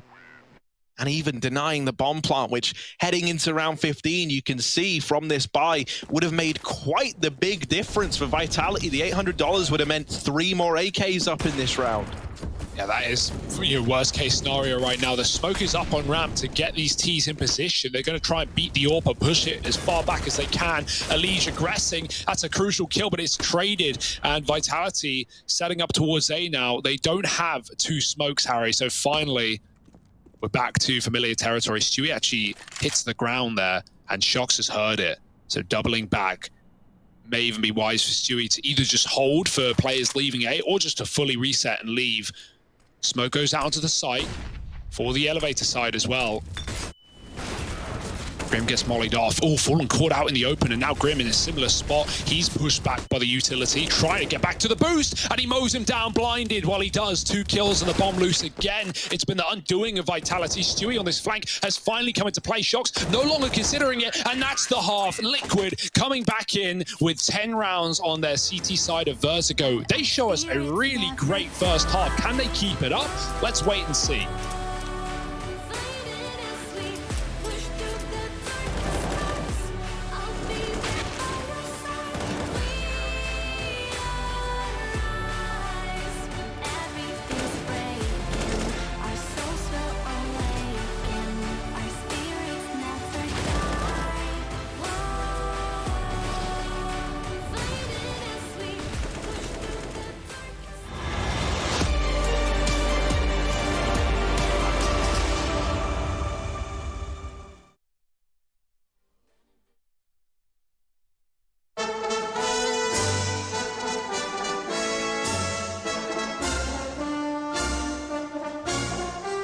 Running across the tiller, I'm going. Okay. 2, 2, 2, 2. I think they're looking at me, Rush. Yeah, they are. Okay, I'm coming. Oh, water. Nice. I'm gonna go left towards radio, okay? Where? Radio. That's where I'm gonna go.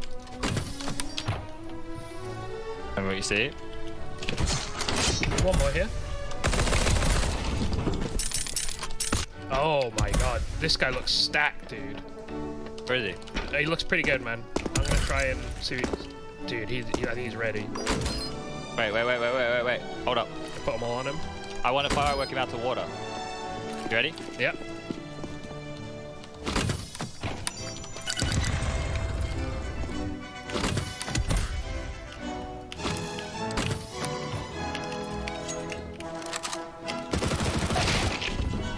Oh, there's 2 people on me.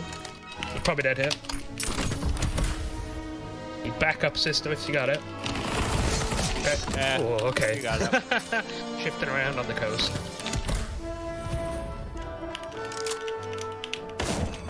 Okay, I'm going for the last guy then. He moved. Oh, here now. Okay, nice. Yeah. Oh, one guy there with armor, so that must be one of them. Yeah, 2 at the sea container here. Last 2 guys. Nice. Shame he scouted while I was in the zone. Don't know what they were doing out the zone. Alright, I'm going. Wish me luck. Nice. Yeah, I'm going. Yeah, go for that one.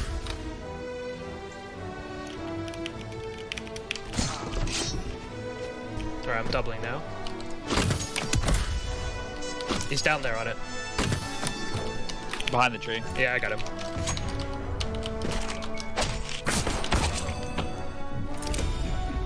Alright, well I got a Goomba in there.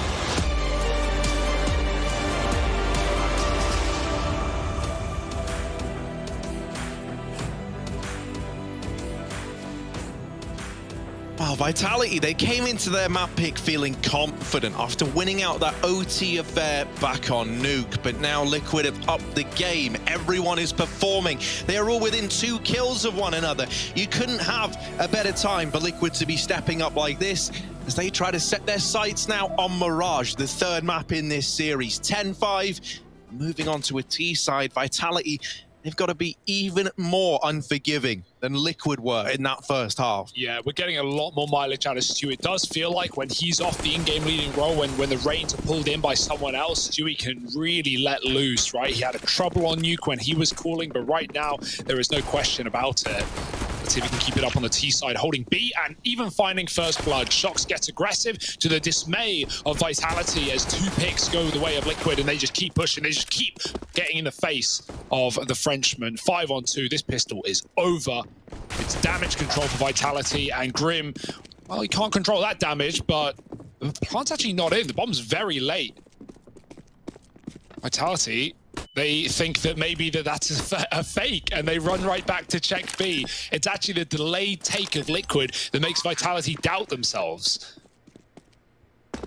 Yeah, that's really upsetting. You know, you don't realize it, and you understand why they make that call. They're like, well, you know, we've actually only seen Grim, and he just wrecked us single-handedly. Especially with Stewie getting that opener, holding B early. And so this pistol round is out.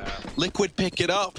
Grim with just the charge, the mad dash into that A bomb site. I think the reason the bomb's late as well is because the first kill does come from Stewie, right? So that call is probably, oh, we got the B pick, let's go B. And then, you know, bomb's running B, and then Grim gets double opener on A, and they go, well, why go B when A's free, you know? And Grim holds that CT spot for a good amount of time before he dies. And at the point that he dies, the bomb's already committed, so... Yeah, it's like Vertigo, you can see a lot of those back and forth rotations depending on where picks come from. You know, players lurking into B when you've got the A side to try and open up the chance to rotate that bomb out. And, you know, for Fallen, I'm excited to see what he's going to be calling in some of these gun rounds, especially. This will not be one of them. Vitality have forced up, ZywOo saving for the AWP, everyone else invested fully.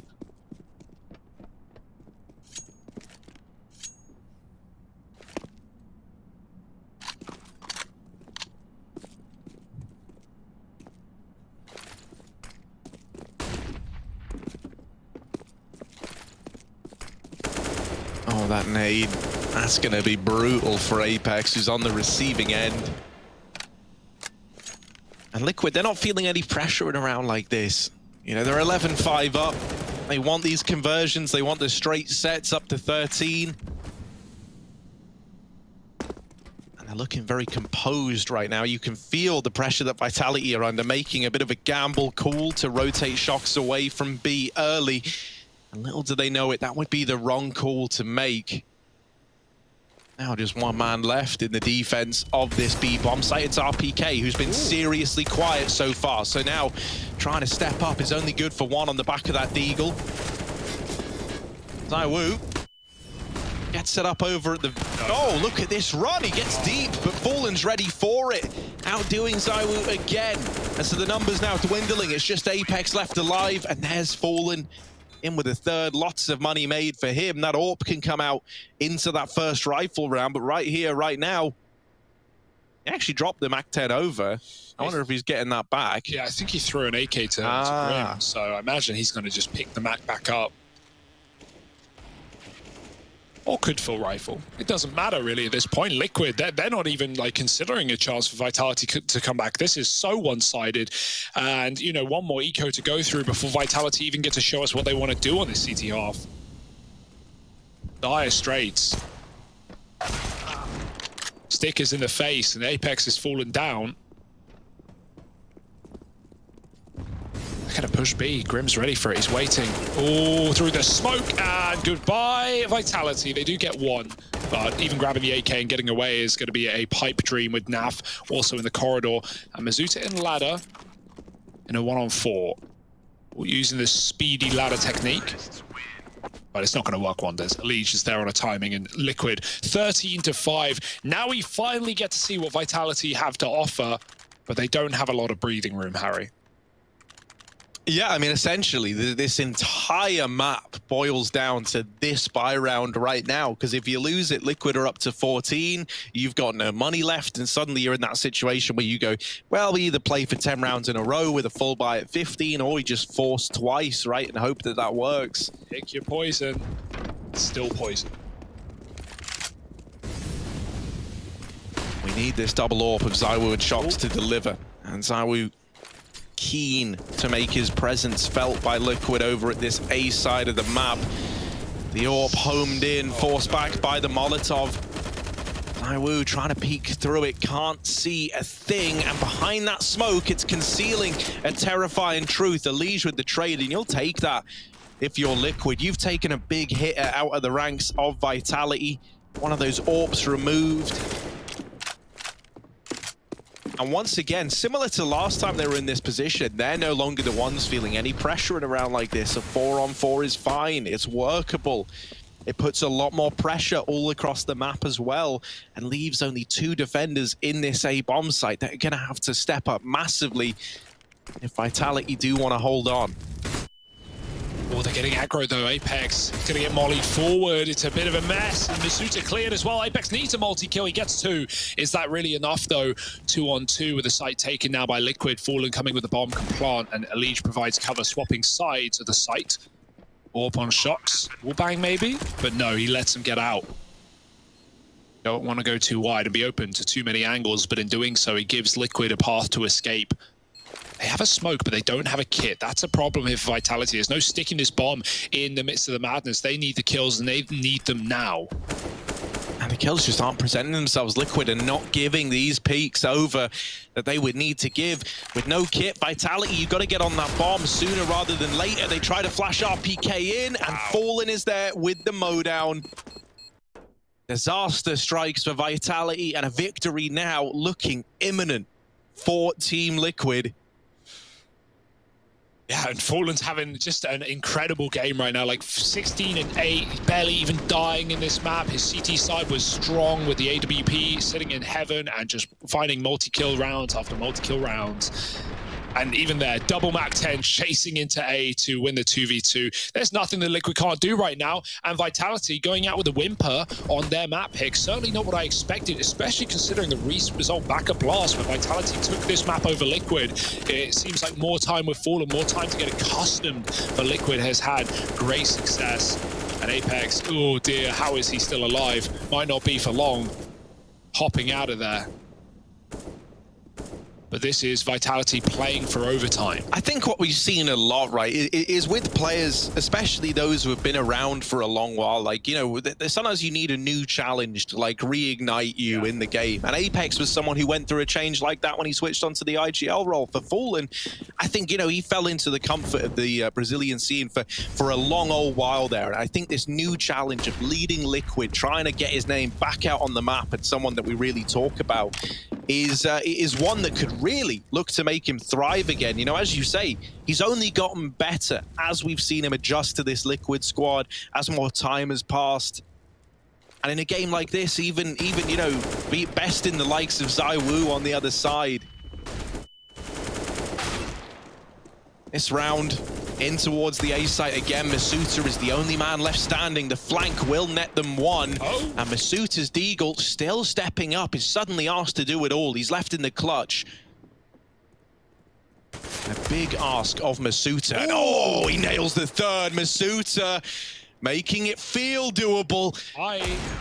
Naf's back in with the swing, and Masuta, the monster, puts up another for Vitality. He saved them with the Deagle. He put 6 on the board, and maybe, just maybe, there's still a chance yet for Vitality. Masuta has gifted them that, and now they've just got to try and do right by him. If he's able to deliver the impossible, and if the other gang could even match, you know, 60% of that, maybe. Yeah, and Naf even fakes out that he's running B, right? Like, he lets Masuta see him cross out, and I think he looks at the clock and sees 15 seconds and goes, I don't like my odds, I'd rather win the fight. And that's exactly what Masuta wanted. Trading at B, Fallen dead after 1, and Shocks staying behind the wall, the wood. Spam is available, and he has no say in whether he lives or dies if they want to do that. Masuta's baiting them in. They could think they're Shocks as well, right? No skins, no knowledge, but Shocks swinging out. Oh, they kill Masuta. Grim, what an entry, doubling up. Oh dear, 2-on-3 now. Liquid given a chance, given a path into this B bomb site. Naf's going to be able to cross with the bomb as well, and there's no way they can stop this plant unless nades can do it for them. The molly comes in. Naf somehow escapes, but not for long, and Stewie's left in the clutch. The bomb even got cancelled there as well by the molly. At least Naf gets it out. Stewie, if he wants, could just fully reset and go A. Vitality are trying to be one step ahead of this, though. They're trying to be proactive in the 2v1, and they hope they've got the right read. It looks like they do. Now, are they going to meet Stewie down here? He is never going to expect Apex there. And that is a ballsy decision to make, right? To completely concede B with the bomb just being spotted there moments ago. But it ends off paying dividends to Vitality. 7 now to their name and breaking the money of Liquid. Slowly but surely rebuilding a CT side. they can at least be proud of, but they want more than that, right? They're looking for a victory. And to do that, you need 9 in a row to even, you know, close this out in regulation. So it's certainly a tall order.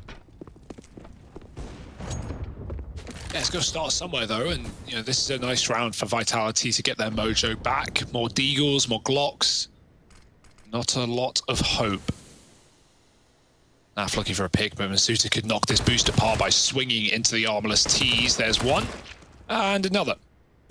Easy does it for Vitality. Only Grim alive. And 2 players at B means no bomb plant today. He doesn't even have the package, even if he hits the shots, and that is a tough task. 8 for Vitality. And as much as we saw Liquid pulling comebacks back on Nuke, I don't know how easy this is going to be for the Frenchman. Yeah, I think right now there's a lot of attention on a few individual players. I think Shox getting a bit more mileage out of him would feel great because we know what this guy can deliver. And I think RPK is someone else who's so often in like these anchor positions where you need him to put up a multi-kill. He's very, very good in them. But here on Vertigo, he's been quiet as hell, man. And you look at his role in this CT side, him leaning over towards that B site. Usually, you know, you want some mileage out of RPK. You need him to be good for the multi-kills whenever they present themselves. Apex giving away the man advantage. Yeah, that's an awkward one, right? It's one where you got the smoke down deep and you think surely they won't go through it. Well, Liquid, they go through it. They throw their own smoke up and Elige jumps on top of the sandbags. I like how patient Liquid are still, right? They're waiting to see if Vitality respond with aggression. And in fact, they have, but with a stack. Masuta, he can find a timing. He could find players leaving the bomb site, but he might not find anything if Fallen hits this shot. They chase him down. They go back up the ramp. ZywOo aggressive, but so does RPK. And Vitality collapse on Liquid, but it comes crumbling down. Shox may find Naf. He's stuck, though. 1-on-2. Liquid are going to beat him to the B bomb site if they want, but they fake him out. And Shox, does he doubt himself? Because he heard them running, and suddenly he loses sound, but still stays in B, trusting his gut. But the rumbling tummy sends him right back as Liquid now overwhelm the A site. Yeah, now he's at good awareness here, right? So at least begin this rotation back early. Shox is so often the king of these clutches, and this 1v2 just not going to happen. Fallen set up at short with the AWP and finding everything that Liquid needed to reach 15. Highest kills in the server on Fallen. That AWP has not been messing around. Like so often we've had openers found on the back of it in that CT half. And there, right, even when that top ramp crunch comes in, it looked like it was go time for Vitality while they just fight back and it ends up, you know, digging the hole even deeper, as it were. There's this moment here where, like, it was even odds. You were 3-on-3. You could have made an argument to fall back, but they're trying to ride high on the element of surprise. And it ends up leaving Shox in an undoable clutch. ZywOo playing with fire and Elige playing with smoke, but it's Apex to catch him running through. Can't escape thanks to Stu. ZywOo got tagged earlier. RPK got burnt out on B by a Molotov. He was at stairs trying to run away. Earlier, he got naded by Grim, who then throws in a molly, and RPK's trapped. So that's a big kill for free with no tradability on Vitality. The A-ramp crunch was actually pretty good previously in the last round, but they don't really have the numbers to do the same again. Even so, Masuta aggresses back on short. Shox holding B for this lurk. This fight, if it comes through, matters a lot. The Shox wins it. If he dies, suddenly Vitality are doubting themselves. If he gets it, he could even get the info that B is clear. It's not anymore, actually. This bomb is playing in the B corridor. So it can rotate between A or B based on where Liquid find this success. Shock's going to win that opener. And as mentioned, that is a key fight. That likely forces the bomb back to A, but Masuta getting aggressive, Fallen taking that advantage again. And now Liquid grouping up to hit this A bomb site. ZywOo and Shox both with the AWPs. Left to try and hold on.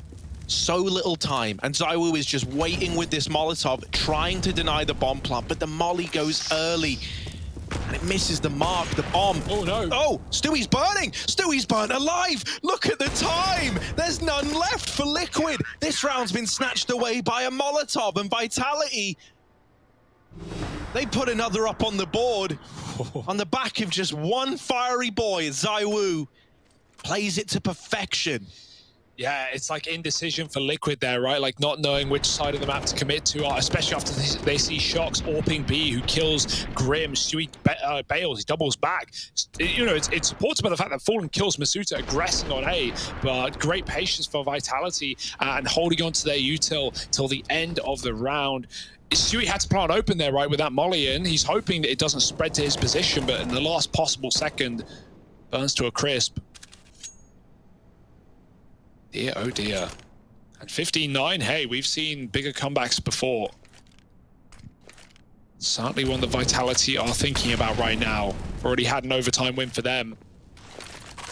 They can muster the strength to get us there. Ooh. Nice, Apex. I mean, he's not ready for the third, but he blinks back and finds 4 kills. Not what you expected. NAF denied entry. And Apex... styling. No ace today. Yeah, I mean, the ace is denied, right? But for NAF, even going back to T-spawn is thwart with danger. Spots the man out here. Oh dear, and is in with the second. 50 seconds left on this clock. Time, not his enemy yet. Surprisingly, it's all the enemies.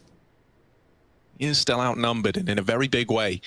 Potentially, there's a pretty clean path in towards that A bomb site, but he's looking for a save by the looks of things. Vitality are already planning for that contingency. They've got a man waiting in this B bomb site. NAF, oh, he saw him. He saw him and is trying to chase down this kill, but with Shox hanging around nearby over towards the construction side. Should be a lock-in, and it is. Vitality up onto 10. NAF at least gets away with the AK. And him being the hero AK in this round, this is all right. You know, you save the AK, you've got to purchase Looming. It's a 10th on the board for Vitality, but a buy round is coming up next. You can write off the heroics of Apex as nothing more than him getting those eco kills. Yeah, that's what you're saying to yourself if you're Liquid, right?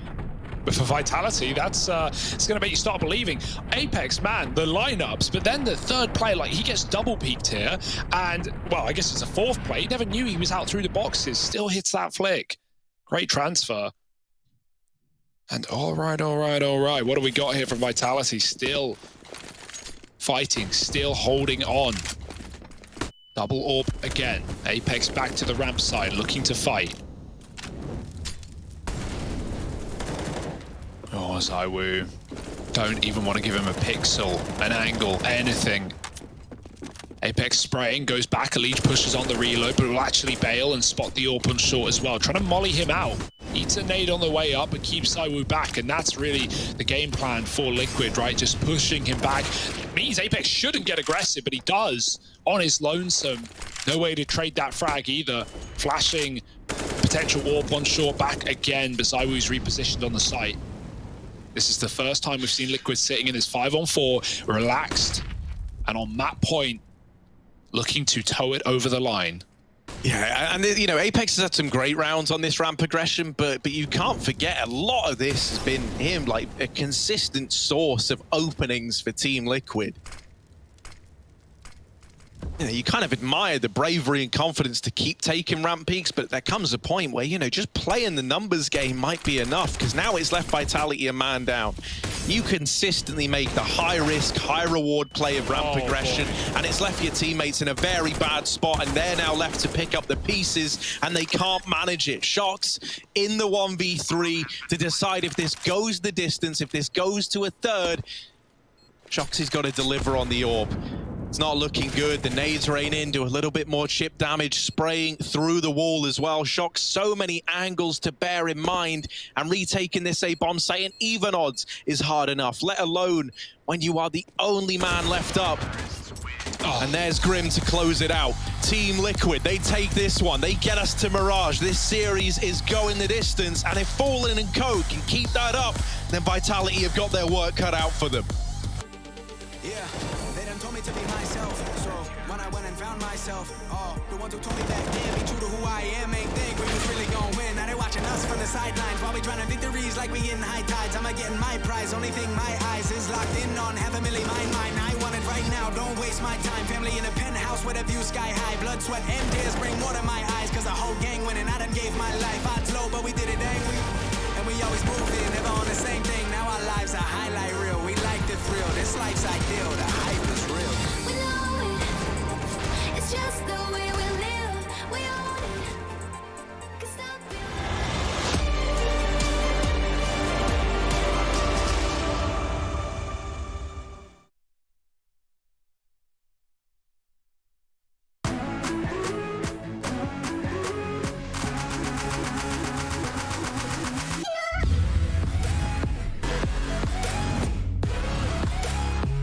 Entry fragger, I would choose Taco.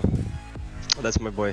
He's pretty good actually as an entry, so he always get information really fast for us. We have good moves as well when he goes to the side. And he's like a nice guy as well as a person, so have a good atmosphere around him. I would choose Yuri from Furia. He's pretty aggressive, so he would be our playmaker for sure. He's really good at aiming as well. He's really smart, so he do a lot of plays for the team, so he creates space. And in a team you need a guy like that, so you need a guy who always gonna create space with the entry fragger, so or do some plays who can get opening kills. I would choose Fallen, and especially because of game leader as well.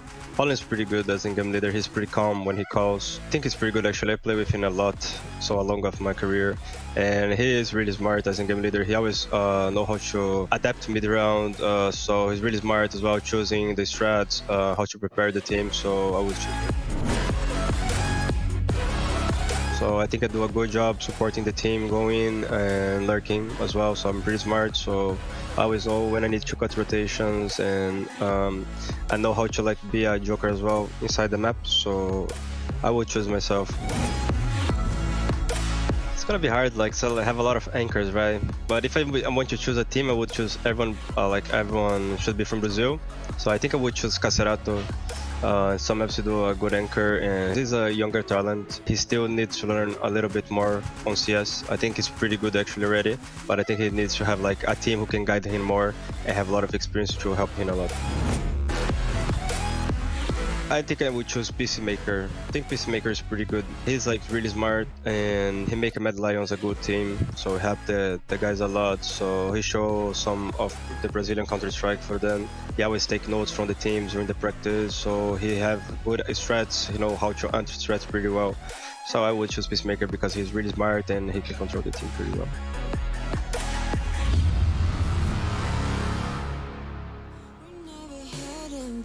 Until we're older, we couldn't care no more, not any longer.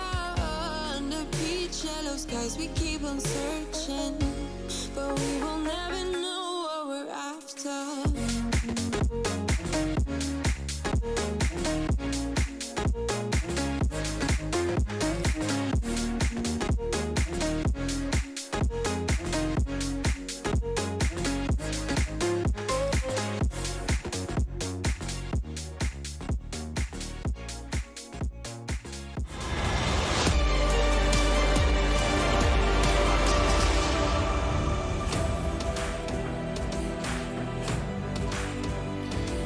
Well, we've got a winner of the second map, and it's not Vitality. Newsflash, everybody. We're going to a third. We're going to Mirage, but only after we tie up our loose ends here. We've got Liquid and Vitality closing it down on Vertigo, where Liquid came out victorious 16-10, and a lot of talking points going into this one. Obviously, I have Kassad, I have Yanko here with me to dissect it.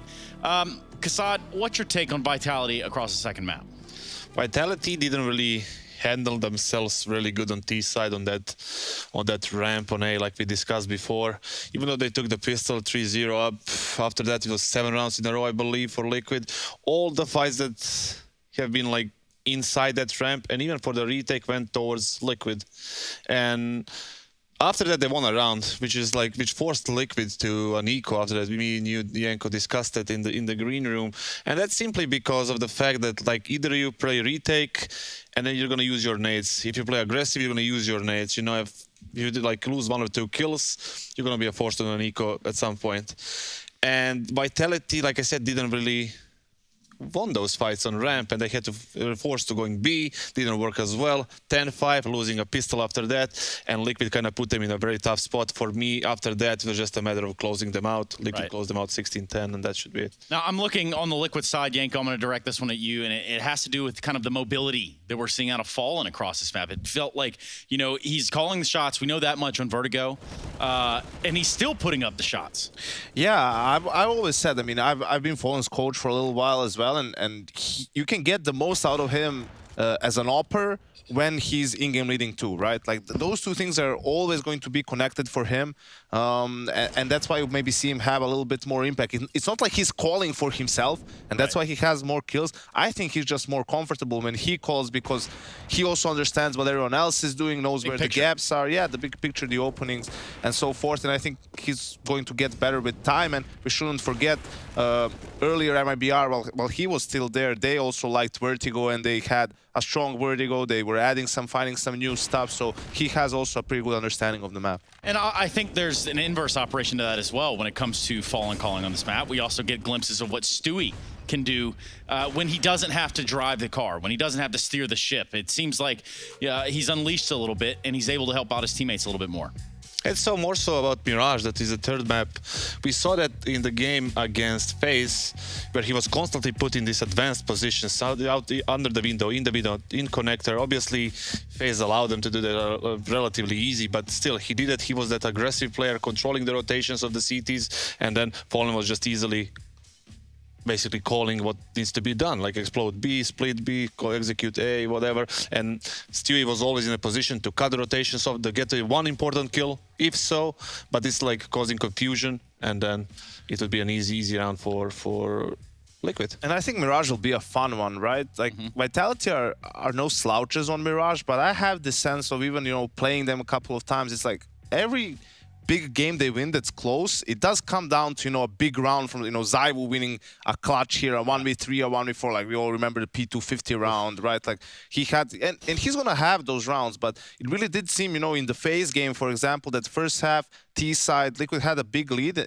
FaZe managed to come back, but Liquid could have won a lot more rounds. They were losing clutches with advantages, you know, misplaying some situations. Props to them for staying calm and still winning the map, but, you know, their T side is really solid on the map. So for me, it gives me a bit more confidence for Team Liquid. So every time we're watching a round in the green room and we're thinking, okay, Liquid, you know, they've taken ZywOo out of a round. Is it really that much of a game changer? Is it that much of a round changer even? On today's game, I don't think so. You look at Nuke, for example. There wasn't any flashy plays by ZywOo at all. Except the clutch with 1 HP. That was nothing special. Number-wise, nothing special. It was a team effort. Apex had a great game. Shox had important kills. Apex had like those like triple kills that we discussed before. Even RPK chimed in, but you know, it was a team effort, so it's not only about ZywOo. Yeah, what can you do? We keep our eyes attuned on the prize. That's going to be taking us into Mirage. Vitality and Liquid are going to continue to square off here in this best of 3. They're still in the upper bracket, so fear not. If your team loses here, they are not out. They're just going to be knocked down to the lower side. We're going to cut into that break. We're coming back with Harry and Hugo and more of Liquid versus Vitality.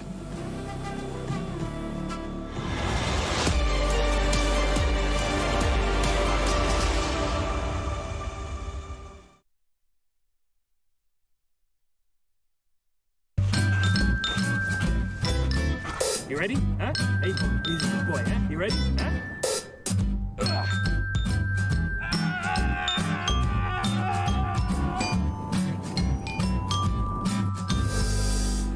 Start your esports career now at play.eslgaming.com.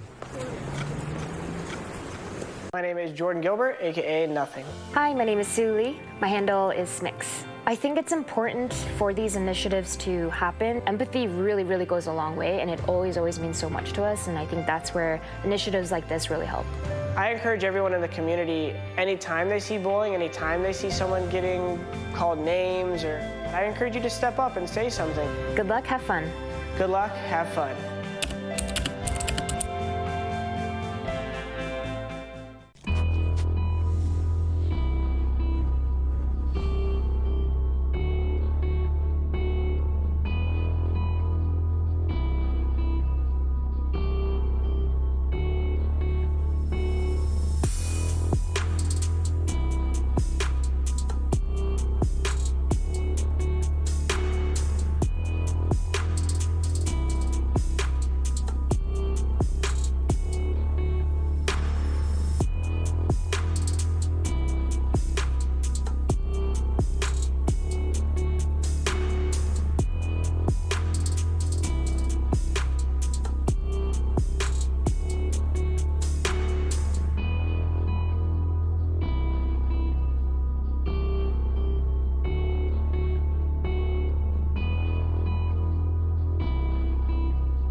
Intel Extreme Masters Katowice is brought to you in part by Intel, Acer Predator, GG Bet, Pay Safeguard, and DHL.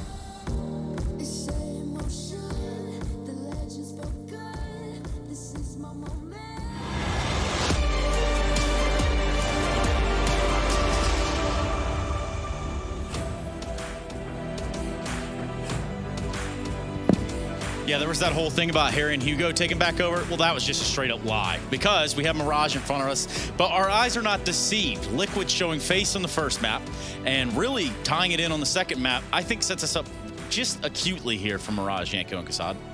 Yeah, I think this. Fair point. I think this is the one where just you like how Team Liquid is looking much better than in their Blast group that they played. So I think this is just one of those games where you can't really predict. I can't come in and say, yeah, Vitality is going to win. I think we're just going to have a great game. Yeah. I think both teams are playing good Counter-Strike. Obviously, you know, Liquid being much better on Vertigo, Nuke was close, but that doesn't have to mean anything for Mirage. Yeah. For me, it's like, I don't know if it's the impression of the second map, but overall, Liquid looked a little bit better for me, organized, more calm. In some crazy. The all-important knife round, Cassie Trace. Okay, now we've got the knives out, Shock's up, taking a perched angle, and it's going to be a skirmish right here. The Phalanx falling at the wayside, knives coming in from each and every direction. Slash and crash. This could be all she wrote. And it is just that. Down to a 1v1. RPK gets it done. Now, what does that mean exactly, guys? That means they're probably going to start on the CT side, right? Seeing as it's the third map, everyone's warmed up, but Mirage doesn't really, you know, matter as much. Actually, Liquid might even prefer this, right? They started T against Phase 2 in their opener here at IEM Katowice, and they had a great T side. So I would like to, you know, you guys should keep an eye out for Stewie, all the people at home. Like, this is a map where he can have a lot more freedom, you know, drawing attention to himself, creating space, playing around smokes while the rest of the team is exploding on one of the bomb sites. And how many times did we see Liquid get a guy over there towards stairs, whether it was Stewie or somebody else? They're able to just put him there, leave him there, and they can work off of that. That's just kind of like their ace in the hole if everything goes sideways coming out A. Quite a few times against FaZe at least. Right now, what I want to see on Mirage from the CT side of Vitality, are they going to actually fight it?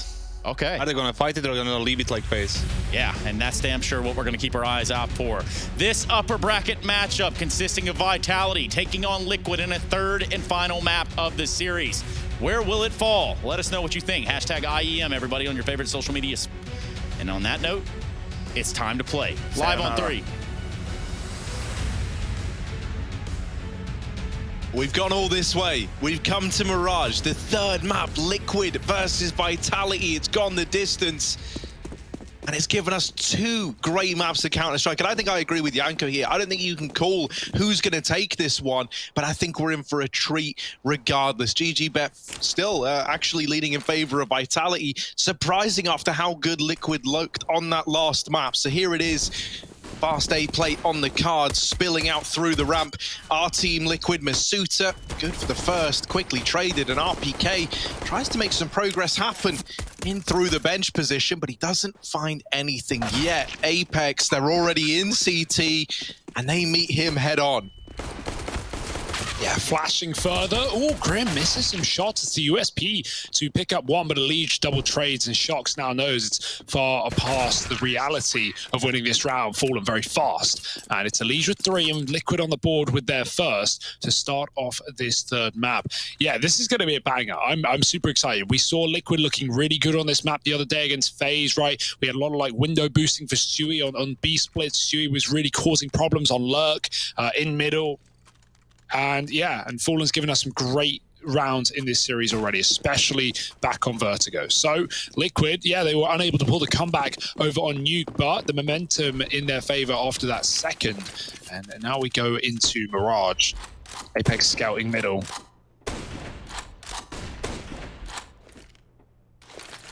Firing pot shots. They are out behind the boxes. Nade, falls a bit short there, so not what he wanted. Window smoke comes down and Vitality are pushed out of middle by Liquid.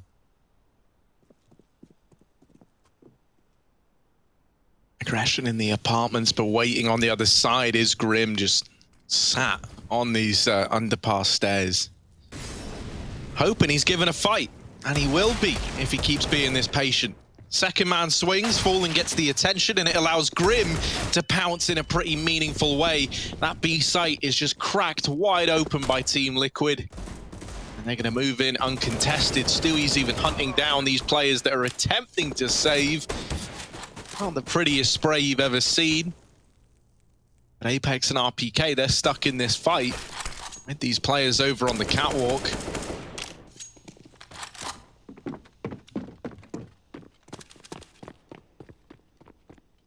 Liquid, they find this conversion.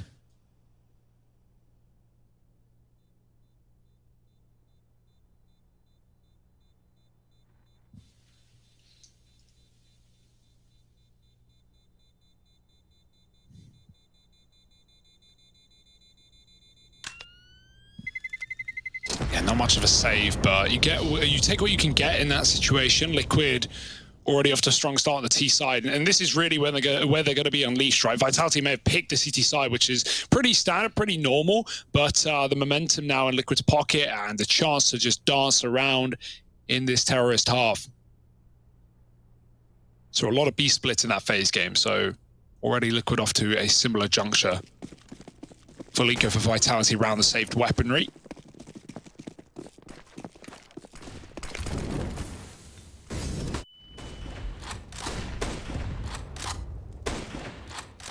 Ooh. Oh, the nades. They come in. Only one. Re-smoke as well. Apex keeps getting cancelled out of window. Unable to do a thing in the middle with this scout. Doesn't really want to save it this round though, right? They're going to have a full buy following. So 5-man setup on A for Vitality. Just gambling. Rolling the dice. Sometimes you win, sometimes you lose. Right now with Liquid, centric outside of B with a bomb in apartments. Might not be the right read for Vitality.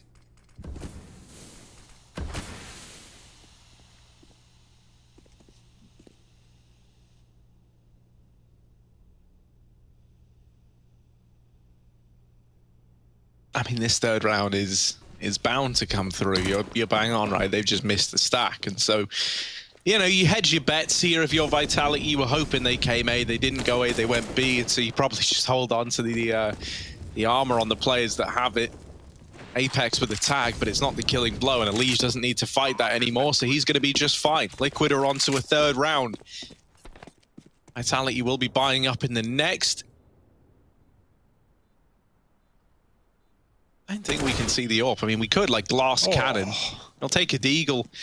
Kill on to Stewie there to get the AK out of the round. That's something at least to hold on to.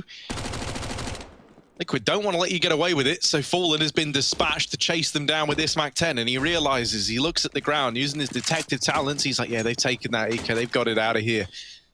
Yeah, if you are actually really bothered about getting the AWP in the fourth, and Apex saves his armor, and Shock saves the AK, well, you actually can, like, you know, Apex can buy the AWP up and throw it over and still be armed. So, you know, there's a world you can spread this cash around and still manage to get it. I mean, Zywoo actually has enough.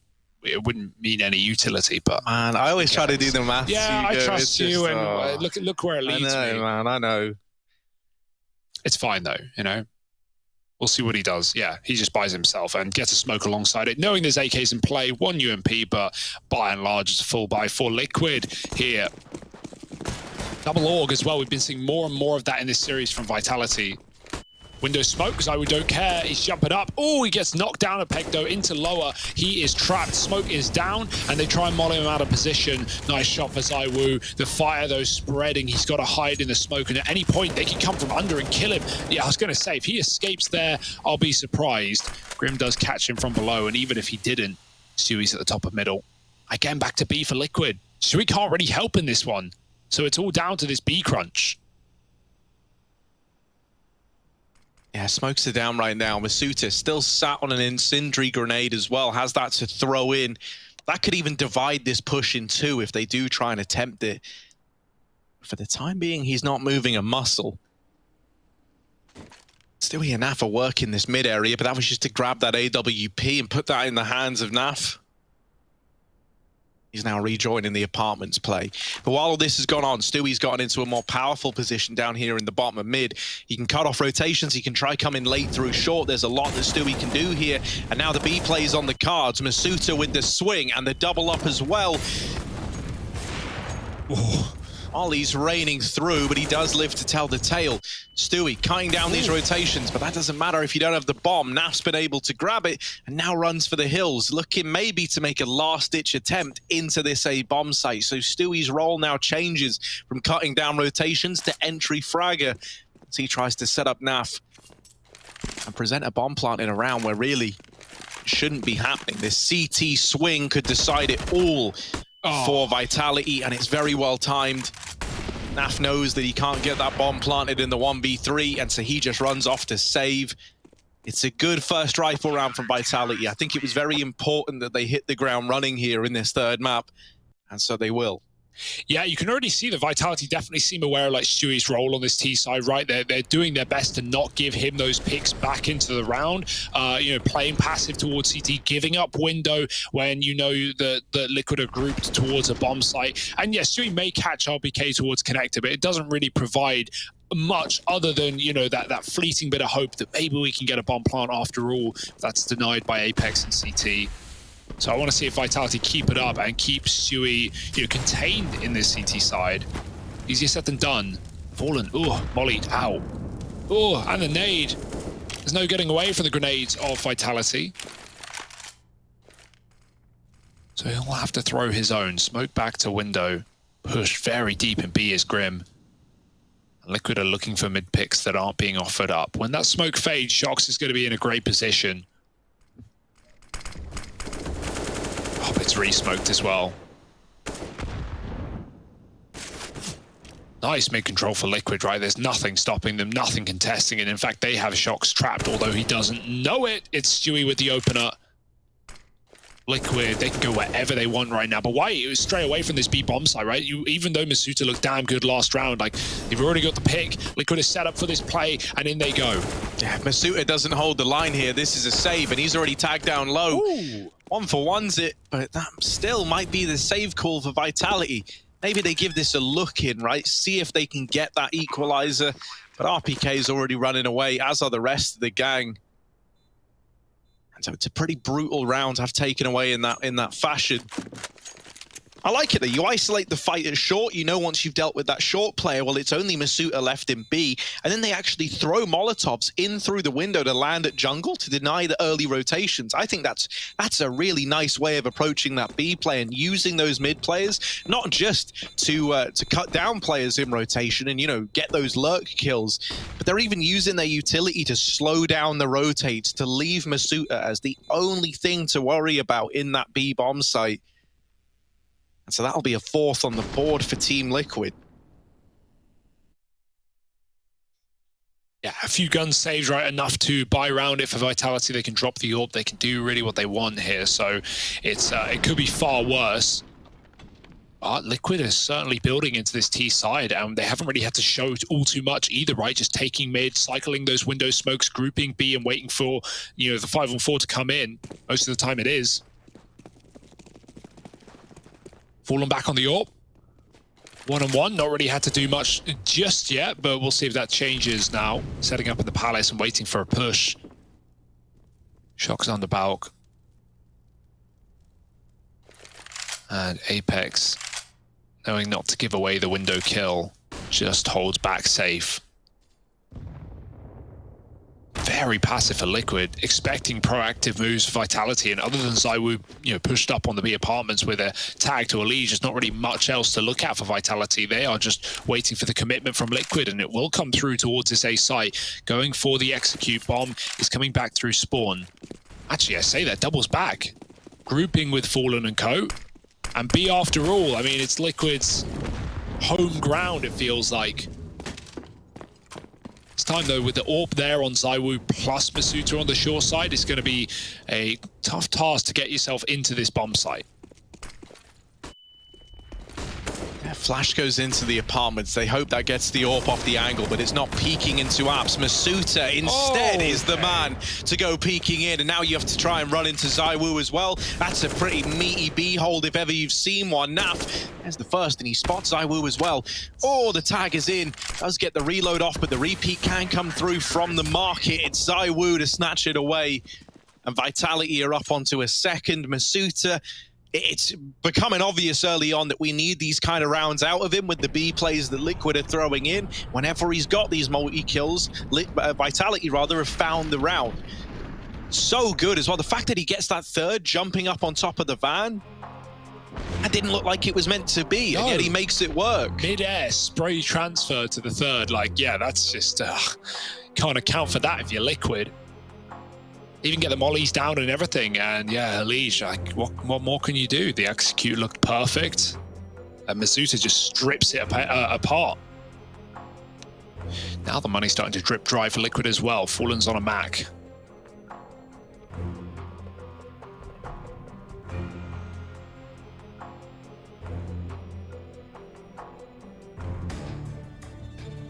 But yeah, it's great to see this kind of legwork out of Masuta as well, especially considering how I feel like whenever we get Navera in, he's always performing. And, you know, it would suck if one is and the other isn't, and you're swapping them out on a map and then they're underperforming and you're questioning, well, what could have happened if we had X player in? But no, Masuta's really holding his own. And Liquid don't care. They don't give a damn. They're going right back to B with a vengeance.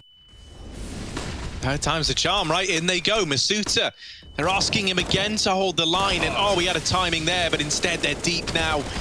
Missing that one opportunity you're given. You don't have many more of them. Stewie with the double entry, nice. And the B site is overrun once more by Team Liquid. I like to think this is going to do a hefty amount of conditioning to Vitality to leave a second man here, such as ZywOo.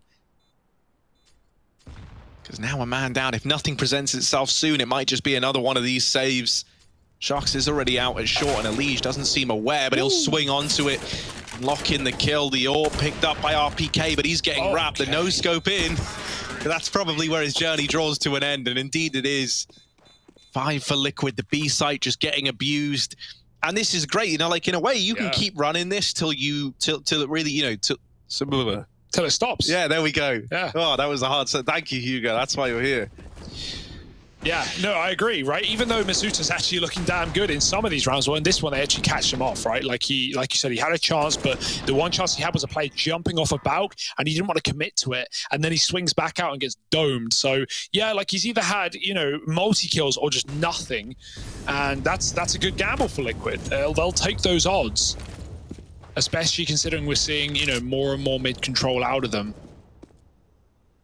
So, Vitality, Elige saw ZywOo on the cross. He finishes the job in Apex.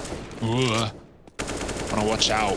Stewie will actually take him down from under instead. And Masuta's pushed up on Catwalk. I mean, it's only an eco, right? Vitality are looking to win Deagle fights. We saw what Masuta could do with his back on Vertigo, but like, this should just be Liquid ultimately winning their battles for the most part.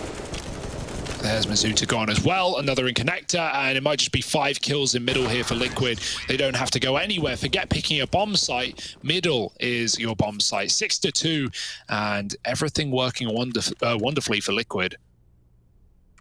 Another AWP for ZywOo. Maybe he can get in the window, right? Even though Liquid are cycling smokes, there's definitely been, you know, chances early in the round for a window player to get a shot off before they bloom. So see where ZywOo takes his AWP, because Shox actually has one as well, so one or the other. Shox taking his towards B, ZywOo A. And so again, mid is not going to be the other solution for Vitality, at least so they think. With the molly going down for Apex, he's trying to put any pressure on this area, but Liquid aren't taking it for a change. They decide to hold back and put on the brakes, see if Vitality want to get aggressive. That is a common, you know, solution to constant mid takes, getting 2 players pushed up at the boxes with flashes raining over from the A side of the map. So Liquid's patience pays off, nothing here, and now with the window smoke coming in late, they can start to clear it.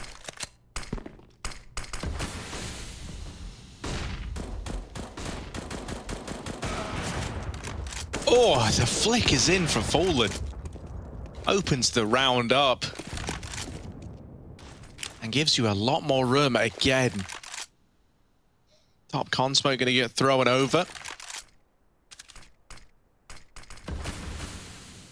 It'll land, and this gives connector control over to Team Liquid. Now lurking around in at ramp as well is Naf. trying to come in on this late peek. Elige loves doing this, right? He gets ahead of the con smoke. He's ready to peek from stairs. This is something you've got to be ready for if you're Vitality. And Apex, while he wins that fight, things are heating up for him now. ZywOo inside of A will put up a double, but it's Naf on this lurk. They don't check for RPK, and it's down to the 1v1. RPK closes it, retrieves the AWP as well.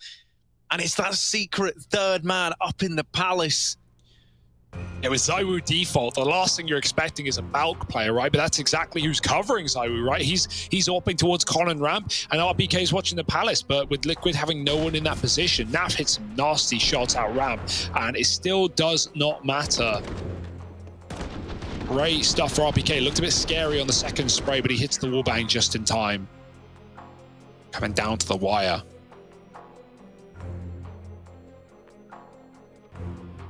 And that was with a 5-on-4 for Liquid, right? With Shox dead on Cat straight out of the gate. So Vitality very much stacked on that A site. They knew what was coming through. Which is a big call to make to stack A after you lose your B short player with the consistency that we've seen Liquid go towards that B bomb site. But yeah, nice read from Apex and Co, and Vitality now salvage something. Money isn't pretty, FAMAS is aplenty. No AWP for Liquid either.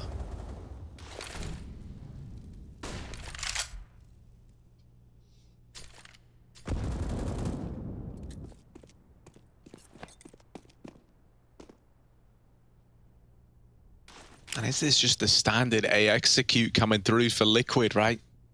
Seen this 1,000 times before. Smokes go in, Liquid to follow. But with two players tucked in over a firebox, this could get really weird really quickly. RPK, oh, Shox has dove through the smoke as well. No one's checked for RPK yet, so he goes undetected for now. Oh. But all the kills come up in favor of Liquid in the blink of an eye, and ZywOo is left a long way away from the action. All the way over at that B side of the map. A simple A execute from Liquid works wonders with all the individuals showing up. In spite of there being 4 players in that bomb site for Vitality, it's a Liquid round with only Elige falling. Ooh, barrel. Hello, Stewie. Ooh. Oh, and he unscopes and misses the flick. Timing is unfortunate. He thinks Stewie's tucked and he wants to clear him, but Counter-Strike timing, it will bite you right back. Yeah, I mean, look at those Molotovs down right on that site, right? Not just triple molly, but a bench swing denied. Even though someone goes through it later, Liquid win every fight. A lot of whiff shots. RPK gets away with one, but he can't convert to the Palace player. And even swinging the bench smoke just results in Liquid getting more and more picks into A. 7-3 and a force buy for Vitality as well. Desperate times. Call for desperate measures, and Naf answers the call, killing 2, pushing Palace. Still an A stack for Vitality. And they're going to send a third man in. Why not? That's why not. Naf is still patrolling, still controlling the map. And a 5-on-2, well, likely a done deal. Liquid are so in control of this game right now, it's terrifying.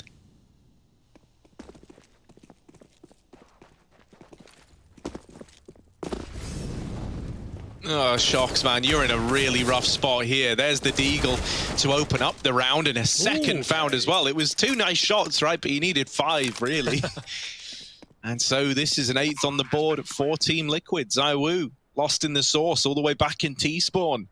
And even then, Liquid are hunting him down. No survivors. No prisoners. Well, actually, we got a survivor on our hands here, Hugo. Yeah, not a prisoner, though. He's not trapped. I mean, Liquid should just let this one go, right, I think, at this point. Even though he is low, you don't want to lose too many guns. You do want to keep your economy intact, but Naf is here. Yeah, him and Naf dodged each other, right, when Naf left Palace, so there's the lock-in. Yeah, 4 from Naf, big round as well, killing 3 players, pushing his way. And this is just a really, really good T-side for Liquid. Vitality have had no answers in the rounds that, you know, Liquid have taken mid. They then follow by holding on to it and waiting for aggression. If Vitality decide that that's a solution, well, they're going to be met with, you know, likely a hard hand. Heavy smokes into middle again, out of spawn, full eco, P250s. Oh, look at the pace of this mid to be as well. It's what Liquid were doing in the game against FaZe. Elige is so fast up catwalk, and he knows about the boost as well. RPK gone to Stewie, and now you can just start styling, start diving in, out and about. Elige with another, Grim with a nade, should be able to clear Masuta, who gets pushed into his face, and now Apex dead under surely. There it is. Liquid. They're just having fun with it at this point. I mean, yeah, there hasn't really been much of a contest. That early conditioning you did over towards B has worked, shifting up this default for Vitality. You know, we've had ZywOo there a hell of a lot, well, then they're quick to exploit that with these mid and A plays, knowing that AWP is going to be lacking. And like so often, right, when Vitality were in these situations, you could always look at ZywOo and say, well, you know, he's the X factor. He's the guy who can step up and almost single-handedly turn the game around. Really, across every map so far, it barely even had to say his name. First map, it was Apex doing incredible stuff for Vitality. But this double AWP now, we want it to show up, and it does get the 2 openers. Yeah, in sync picks for Vitality. That's something. That's certainly something. But you do not want to, you know, get ahead of yourself and think this is already a 1 round. Liquid are going to bleed it for everything it's worth. Apex with a lot of info on ramp. The danger of full flanking is if you do get A split by a Palace player and an up connector and you're left in T-spawn on a big flank, you could be left out of the action. But with Fallen up and apps, it certainly looks like a B play. So this flank is actually huge. Oh, Fallen dead. And now any chance of winning this round really goes out the window. Maybe they should jump into it instead. Try and get behind enemy lines. But it will be heard by Masuta, who's up in ladder. Bye-bye, Stewie. Only Elige and RPK swings out. Flawless round for Vitality. That was what they needed, right? Not just the AWPs finding the openers, but actually keeping players alive. Means they have a little bit of room to breathe in terms of economy. Liquid even calling a pause. A definitely good time to do so, right? Like, you can 11 for this half right now if you're Liquid. You want to make sure you can do everything in your power to secure an extremely one-sided half.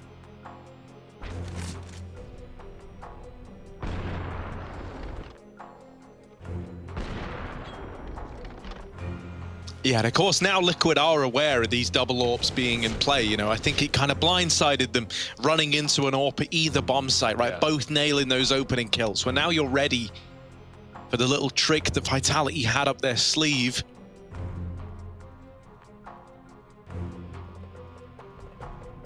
And with AKs across the board, I wonder if we see them just go back to like a set execute into one of these bomb sites, right?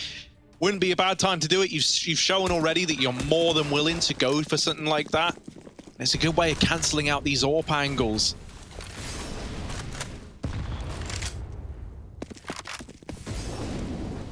They hold mid early. ZywOo back to B apps with Shooks and spawns, so the same setup with these AWPs, just waiting for kills to come to them. Liquid bounding out into middle. Vitality respect that decision. They give them the room. Window smoke and Grim coming from under.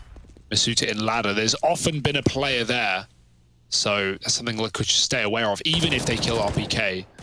Apex drawing them in.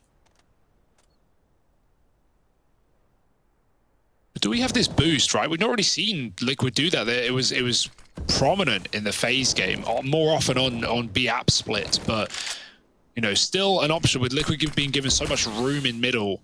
They could certainly try and go for it. Obviously, Masuta's often been there to put a stop to that boost. They get up con. RPK doesn't know yet. Now the top con smoke. Let's see if Elige tries to sneak into the stairwell. Yeah, Apex, is he ready for this? It's happened time and time again. And Elige pounces from the sidelines, even killing the AWP. RPK forced into a fight that he does not want to take. And Masuta trying to chase, but the smoke provides cover for Liquid on A. Yeah, bomb now down, and it might just have to be the save. Masuta makes his presence known, and he's trapped on the stairs right now. Oh, there's fire there, and he goes running through it. Does live to tell the tale, but for him and ZywOo, tail's tucked between their legs. They're saving. Liquid are on to 10. I love that top con smoke. I think Liquid utilize it so well. Elige is always the man to make that stairs play happen. He's great at it. It's something that Vitality needs to be more ready for when that top connector smoke comes in, because he's so often the guy to go ahead and do that. And then that smoke ends up working in two different ways for Liquid.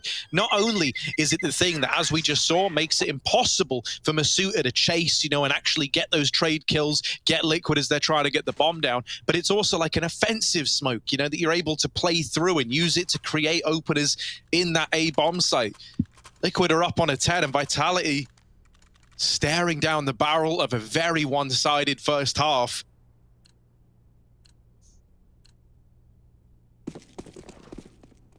One last chance at a fifth, but you bang on, Hugo. Liquid, they wanted to 11-4 this half. They wanted to give Vitality no breathing room. And they're one round away from doing exactly that. Well, Masuta, finally the mid push is here. I mean, Liquid have been waiting for this eventuality, waiting for this reaction in a lot of these rounds, but are they ready for it now? Finally coming in late in the half.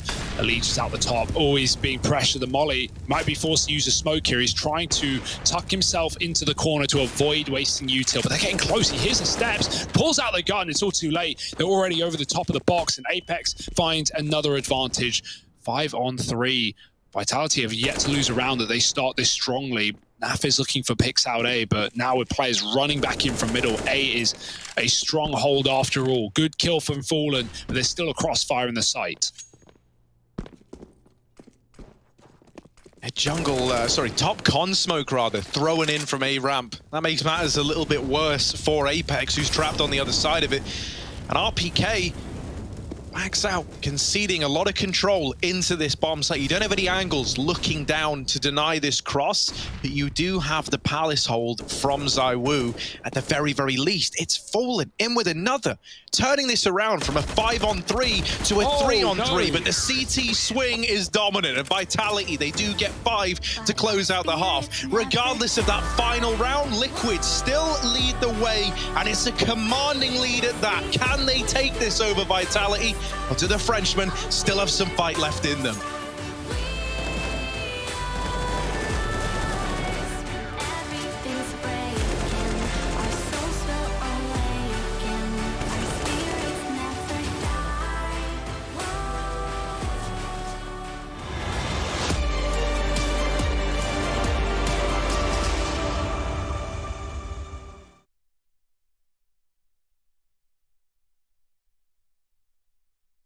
Spills your blood,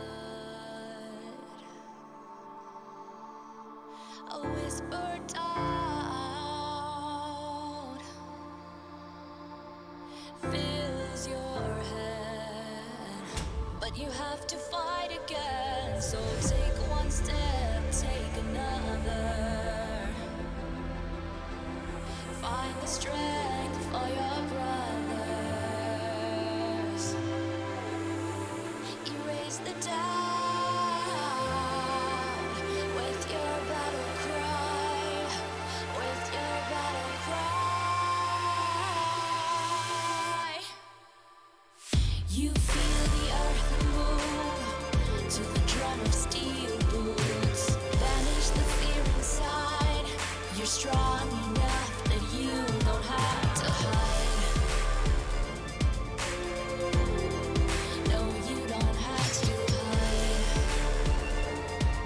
You're strong enough with your battle cry.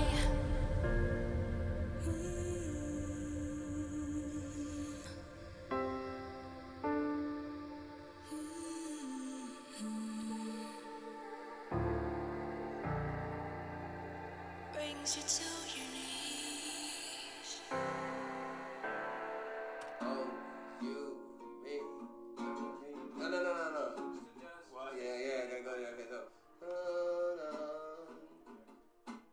Up, up, up, 1,000 miles of luck.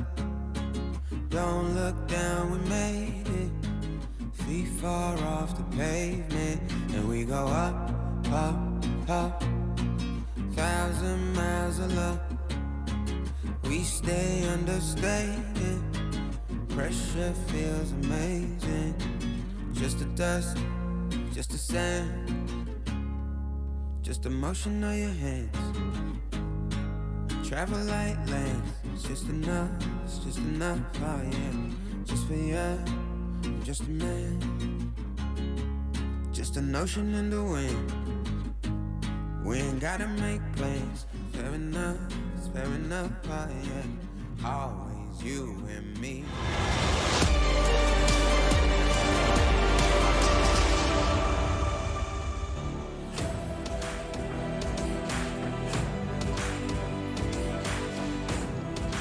Fallen's Angels are eyeing up a victory here. 10-5 over Vitality. And a dominant first half under their belts. Now moving into the second and potentially last half of play. Overtime, you know, that would allow for a little bit more. And who would complain if this game goes on longer? But for us to even get there, to even consider it, we need to see more out of Vitality. Yeah, the T sides have certainly been a little bit scary today on the Vitality side. So someone needs to be the hero here because Liquid have taken a commanding lead in the third map of this series. 4 on A, and here come Vitality into the stack. It couldn't be much worse than this. How will they fare? That's a good start. Apex killing Grim, and now everyone's attention diverted away from the true prize, which is this connector play. 4 players coming through. Stewie in the Palace, not checked. All plant cancelled. That's a good move, and Masuta pays off with the kill. He's going to go back for it, but then chasing him down on the site. Masuta, the hero of this round, perhaps 3 kills, and Fallen now has to climb high and fly high in the 1v2. Moves into the site. They're going to chase him with the Glocks, and Fallen, no chance for 4. It's going to be Masuta taking that right back. Oh my, what a big round for Masuta, especially when Apex dies to default or on default to Stewie and Palace. It would have been easy for Masuta, who was halfway through the plant animation, just to commit, but he gets off it, he kills Stewie, and then he cleans up the round. So yeah, big move from him. He has definitely looked good in this series, undoubtedly. But yet to be featured on a winning map. Will that change as Vitality take a pistol and look to pull back the comeback?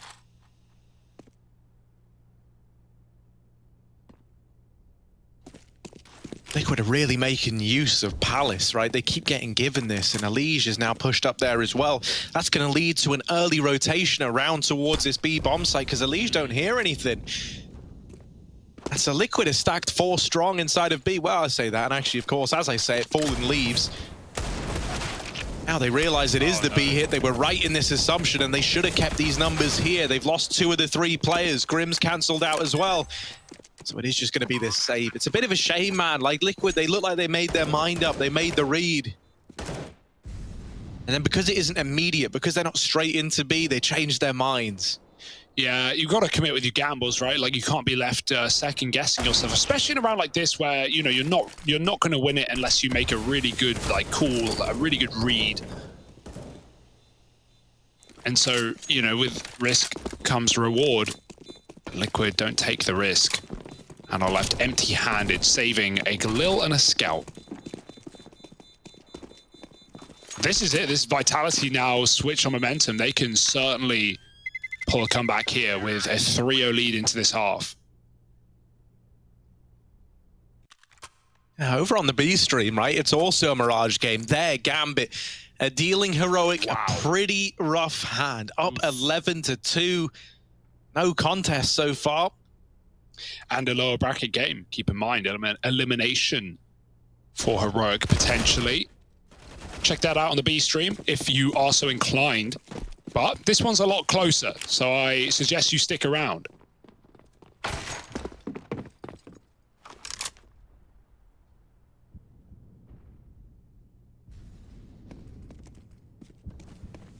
Please, they hear you, and Apex just chases him down. Naf somehow USP Zaiwu. Oh. But then a kind of anticlimactic ending to that round there. Naf may as well have a look in. He's got a Mac 10, he can make some money here. You don't really want it in the next round either. But everyone being fairly low, the Mac 10 could make some cash for Team Liquid.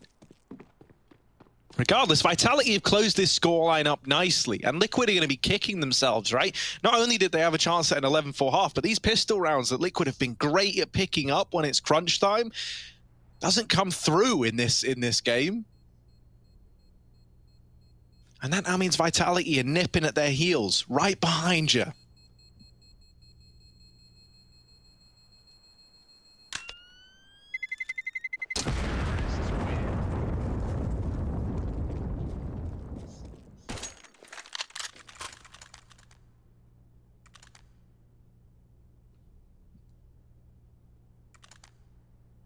See, if the plan was always to throw the MAC-10 away, I would have tried to see what I can get.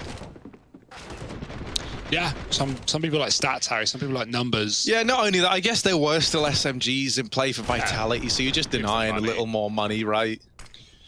Doesn't make too much difference in the long run anyway. We've got the buy here for Liquid. We've got the Orb out for Fallen, and Elite even Orging in window as well. He's not been smoked off, but he's still going to concede.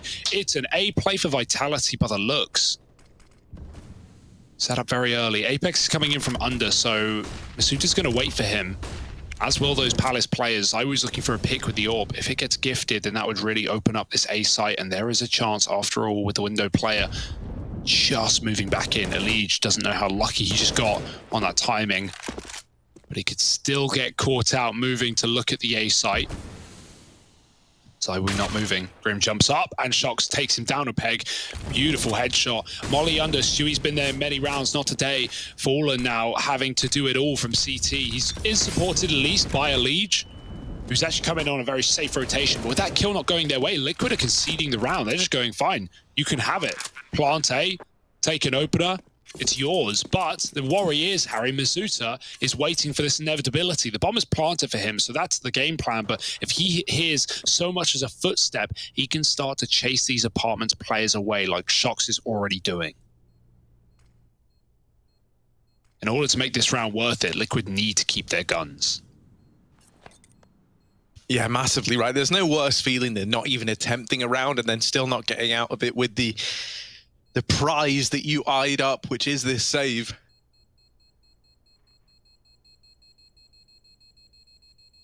It's also scary because now for Liquid, like, this is a real grind. Like, this is far more grindy than you would have liked at a 10-5 half.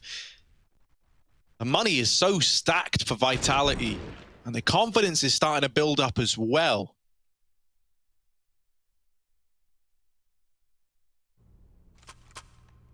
Here we go, another chance at redemption, another chance to keep this lead, and Vitality doing everything in their power to claw their way back into this game. It's 10 to 9, I almost said 10 to 10. Who knows, maybe it will be in just a moment's time. Vitality looking like they want to explode into this A bomb site. 3 in Palace, 1 at ramp, and Zywoo selling a mid-lurk, but Fallen besting him in that head-to-head. Elige, good for the opener, and the tag onto Masuta leaves him low. There's Grim to finish the job, and into the crossfires they go. It's Apex left up.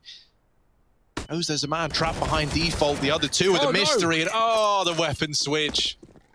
It's not pretty, is it? But it's around for Liquid. It's them on the board, and it's taken some time for them to do it. That's huge for Liquid, considering the consequence of the previous round, right? Losing 1 man and calling a save, that's a heartbreaker. Liquid needed to make it worthwhile by winning the follow-up, and that they do. So keeping themselves above water. Grim with a big hold on the A site as well. But still a very scary round for Vitality, and they just buy right back in, obviously. Shox does not have armor. He's going to go back. No? Oh, God. He's just completely forgotten to buy Kevlar with $5,000. It's not what you like. He's lurking in mid as well. Nades could wreck him, but Zywoo wrecks Grim, and Fallen tucked close is cleared by RPK. The armor might not matter if Stewie or Shox in middle anyway. Molly's come under. Again, clearing the positions that Liquid have been frequenting, but with 2 kills on close ramp, it's safe to say there's no one left in the A site. Elige looking to change that, but he has to do everything and then some. Yeah, how on earth do you win this if you're Elige? That's not a bad start, but yeah, that was always the problem, right? So many players who could trade that kill. And so the tug of war don't last long before Liquid are dragged through the dirt over in A. 10 on the board for Vitality. Still keeping this game up in the air. And once more, they're trying to hunt these saving players. Shox is going to hear the footsteps up in the apartments. Now, Naf is rotating through the bomb site late, and he needs to keep this gun in play, which he will. I think Shox wins that fight if he has Kevlar. Like, he hit a shot, but he got aim punched pretty quickly. The spray might have been his. That's a difference it can make. It doesn't feel like a lot, but you can't win a spray battle with no Kevlar. But it's fine, like, it doesn't really have too many consequences. And the kills even come through for Vitality. Masuta gets them both. Oh, insult to injury. Man, forget about Zywoo. We should be focusing on Masuta as the potential hero here, because it was him, let's not forget, who won that pistol round for Vitality. That is the entire foundation that this second half comeback was built upon, was on the back of Masuta. Even looking at their CT side, well, one of the reasons that Vitality were even able to put together anything were those Masuta B holds early on. The fact he was able to repel them out of that B play twice. So things are looking up for Masuta. We've had our hero start to emerge, and if he can keep this up, Vitality is still in with a shot. Oh, that could have been it. Zywoo with a quick peek on B. The jump is dodged. And Naf, he won't be going back for that anytime soon. Just to re-smoke, they run through. Naf with a spray, but he's blinded after one. And now at the back of the site, having to do it all is Stewie 2K. Molly is going to push anyone out of the car into default. Stewie can't see anything yet. That's a teammate Molly to try and keep car contained, and Stewie gets aggressive to catch Zywoo with the orb, posted for the market. No cover from his teammates, although the trade, and Molly's flying in from all directions is information for Vitality. That's two separate Mollies from market, and now they can know where the bulk of this retake is coming through from. Oh, Masuta, he's going to get flashed in by Apex. They're trying to set him up to end this round here and now. Grim's gone running past him, and as a result, Fallen never gets the information. He's blindsided by Masuta up close. Elige gets it close, but Apex hot on his heels with the trade, and Vitality tie us up at 11-11 Liquid. This is not the time for that old problem, right, of having these leads, having a game in the bag, and then it started to turn against you. This is not the time for those old Liquid chokes of legend to come back into play. Yeah. I mean, it wasn't that convincing, right? It was 10-5, but you lose the pistol, and this is sometimes just what happens, right? It's false confidence. It's feeling comfortable when maybe you can't afford to, and Vitality want a pistol, they clean the anti-ecos, they win a buy around, and next thing you know, we're in this position. Even Stevens, Zywoo spots a comp player, but he jumps away. It's Fallen with a scout, looking to window instead. Vitality just hold off in this round. They know that it's a low buy. They're very good at cleaning up these anti-ecos.